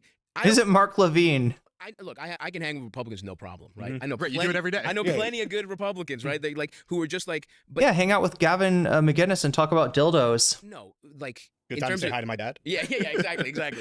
You don't want to give a platform. Hang out with Nick Ricciarda and talk about baldos. No, I'm not giving a platform. Look, I'm not interested in debating people. Like that's not who I am. A comedian, right? Like that's the thing. It'd be so weird to see him in a debate. And you see the stuff that does well online is arguments and that kind of shit. I'm not interested in explicitly courting. And it is. Look, I will admit it's also kind of a weird needle to thread, and I might not do it. Right?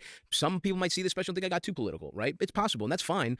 But I just do think we need to ratchet it up just a little bit. I also, to be honest with you, love stand-up comedy so much. I mean, truly, I love it more than anything, and it's sometimes pathetic. I will say the nice thing about Stavros Halkias is he's got no desire to allow right-wingers to sort of project their points of view. Like, there's a lot of people, like Moist Critical, you would point to, right, who try to maintain an apolitical public image in order to, assure themselves that they can have, they'll have right-wingers in the audience, they'll have left-wingers, they'll have a bigger audience overall. Right. And the right wingers will be like, yeah, no, I'm pretty sure Stavros is a pro-Trump guy. The left wingers will be like, no, Stavros hates Trump. Right. A lot of people will just purposefully leave their political personality, the political parts of their personality ambiguous in order to maximize their take. And Stavros clearly not one of them. And I don't like that the thought process of a lot of people is that this is a right-wing art form. Yeah. That does piss me off, right? So I do think that's new, right? That's really new. The whole point was it's the whole point of Crotchy, thanks for helping out on Twitch chat tonight. I will be adding some new mods over there on Twitch. So this was no authority. Like that's the other thing. No matter how, the thing that does give me pause with Zoran, being friends with authority sucks. Like you want to have comedy is about. You want to have the president on your podcast? The fucking president?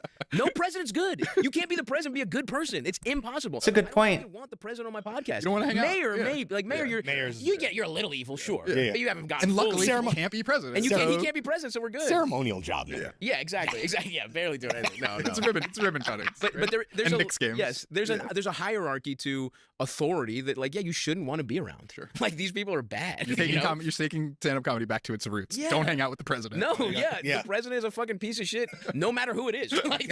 That's almost always true.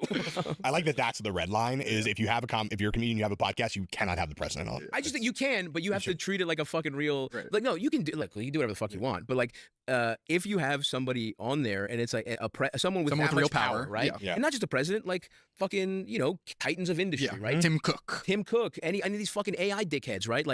You can't have these people on and suck their dicks for 2 hours and not challenge them. The whole point of stand-up is you challenge that.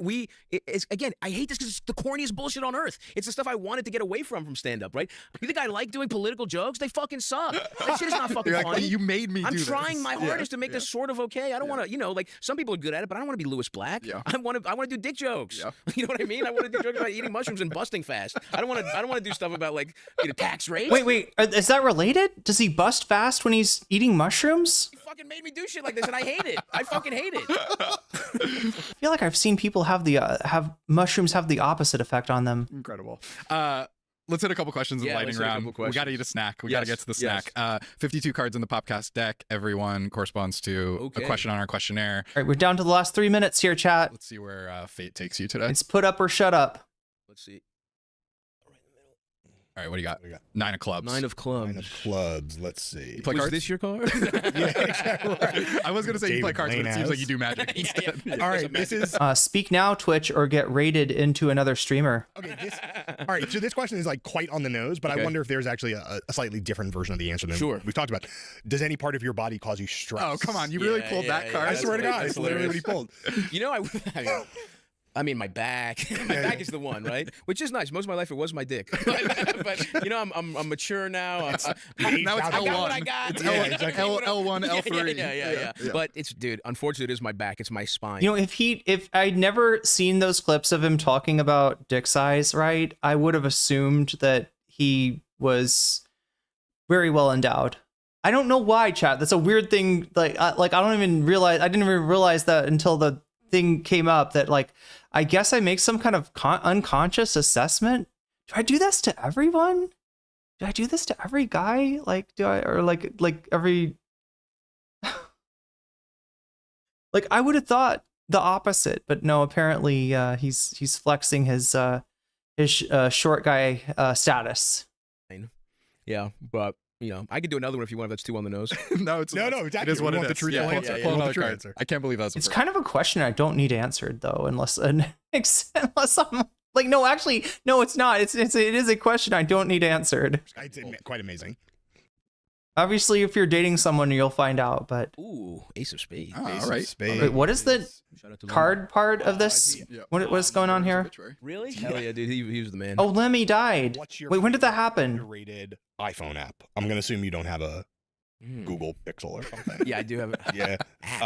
Oh yeah, you got a deep cut. You got a deep cut app. No, I'm trying to think if there even is 51 seconds. Secret comedy chat app? No. Okay. There, you know. Oh my God, is it the Ron Jeremy vibes? There's a football game. Wait, did Ron Jeremy like play Mario in some weird movie that wasn't that I play? Was there a porn version of Mario Brothers? Did I somehow like on flights if I don't have Wi-Fi sometimes, but I don't even know what the fuck it is. It's like gaydar? Oh no. How much data of yours is that app currently harvesting? Dude, it's dickdar. Yeah, exactly. Yeah, who knows how much it's stolen from me, but it's pretty fun. You got it's like offline Tecmo Bowl. Tecmo Bowl. It's like a Tecmo Bowl. Right. Ron Jeremy is in jail? What did he do? Okay. You can play when pretty good. Yeah. Lemmy did die. Yeah, I'll see if I can find the actual name and tell you guys later. All right, pull one more card and then we'll eat a snack. Jack of Hearts. That's fucking blackjack, baby. Jack of Hearts. Speaking of, all right. Well, the snack that I do like to gamble. The snack that Twitch is about to eat is a raid into USA Hole. So jump in there, everybody. Get in there. Come one, come all. I think you're gonna enjoy my friend USA Hole. We haven't raided in a long time. It's really nice because every time I raid into USA Hole, we get a little song for our trouble. Right? We get to hear the song of. Song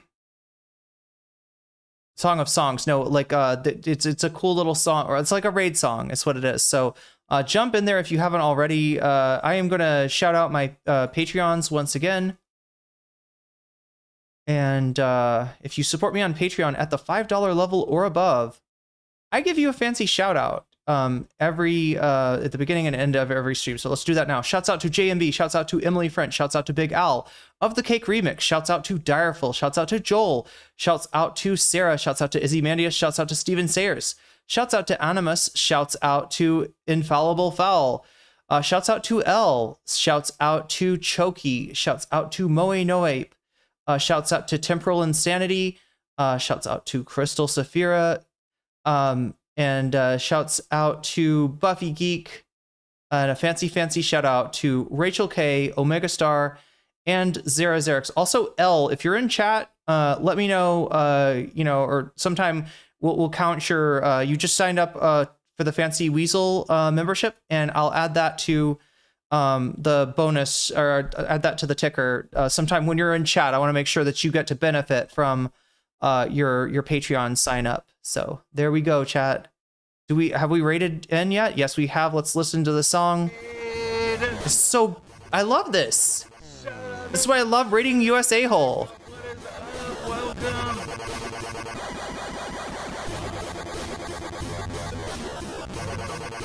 Hack and Slash in general. Bayonetta 2 is probably also, like, if I made a top 10 Switch games, it would be Ooh. for sure. So yeah, USA Hole playing Switch tonight. I don't usually see USA Hole gaming. Make sure to check that out if you've never seen a USA Hole gaming. I don't know what this game is though. They don't have it. They don't have the name. I don't know what this is. I don't know. It looks cool as fuck though. Go over there and check that out. say we just rated in there. Anyway, chat, that's gonna be it for me for tonight. Short stream, short day today. Yeah, I had to recover from the massive Saturday stream, the 14-hour stream. Like I said, my my Thai teacher noticed how tired I was on Sunday, and yeah, I was gonna ask her to like teach me how to say I stayed up too late playing video games, right? I know how to say like Lin video game for play video games, but I don't know how to say I stayed up too late. But yeah, I was so sleepy I didn't get to ask her that. Anyway, much love to everybody, all the support I appreciate greatly. Thank you especially to Thumb Gang. I don't say that enough, but I really do appreciate the people that like the stream, people that promote me on Twitter. Massive appreciation. Could not do it without you. And also mods. Thank you, mods. I could not do it without you either, keeping us safe in chat. And I will be looking to add some new people maybe on the Twitch chat just to make sure that we got full coverage and that you know, Twitch chat stays copacetic as well. There's another L. Yeah, because you're on there too, or else ellipsis.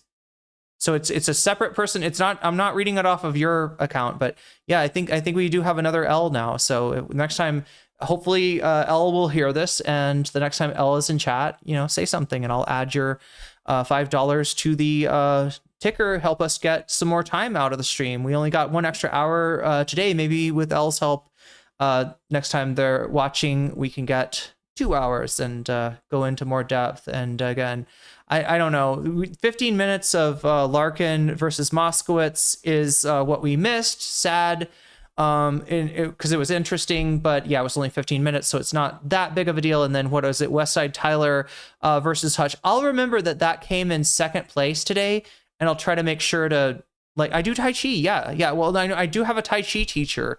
I'm not currently enrolled in his class because he teaches in the United States of America, but I learned a lot from him, and I became part of the family, the Tai Chi family. So I still, from time to time, keep in touch with him via email, and he's a positive influence despite being, he's kind of like the master.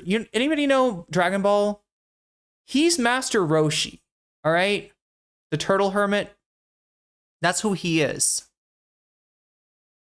And wait, can I do that really quickly? Turtle Hermit. What is this movie called? Dragon Ball.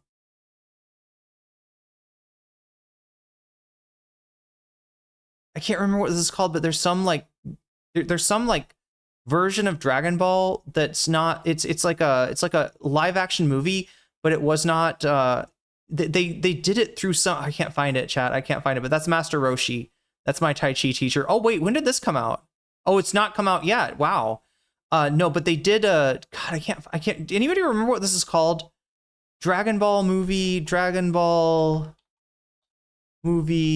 unofficial. I can't remember what the name of it's. Dragon Ball something.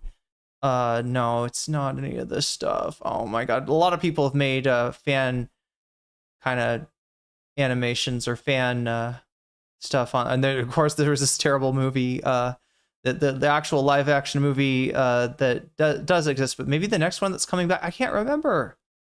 Okay, we're not gonna find it. Is it? No, it's not abridged. It's a live action Dragon Ball. Wait, super? No. Okay, it's a live action one.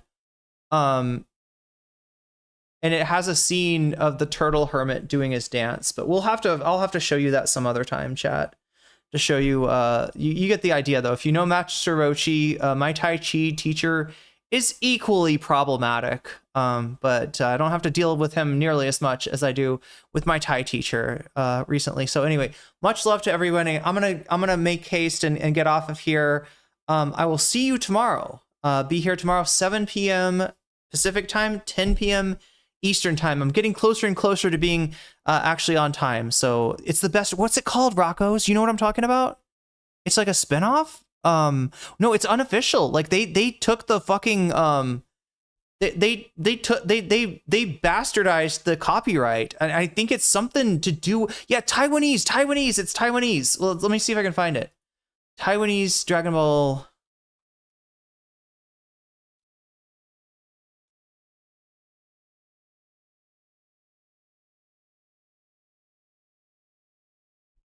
the magic begins. Right, and it's got like Goku is riding a dragon, or sorry, riding a alligator here. It's I think it's more based on Dragon Ball. I think it's more like based. Wait, is this it? No. I think it's more based on like the Dragon Ball show where they're like kids. Dragon Ball Turtle Hermit.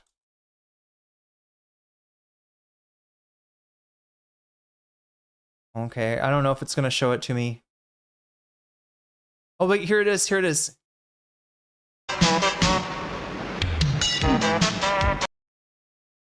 Do the turtle dance. We need this from you. We need this, Master Roshi. Magic!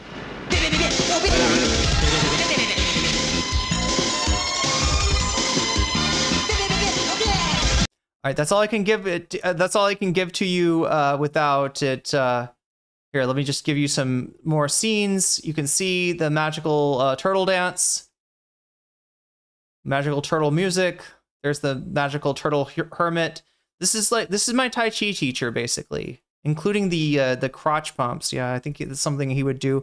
Anyway, Dragon Ball: The Magic Begins. That's what it's called. Check it out if you get a chance. It's entertaining in kind of a bad movie way. So if you like bad movies and you like the fact that these Taiwanese these Taiwanese filmmakers got away with ripping off a very large IP successfully, and I think they took it to court and it stood at like they're okay. They're not getting crushed by Toei or Shueisha or whoever's got the Dragon Ball copyright. But yeah, check it out.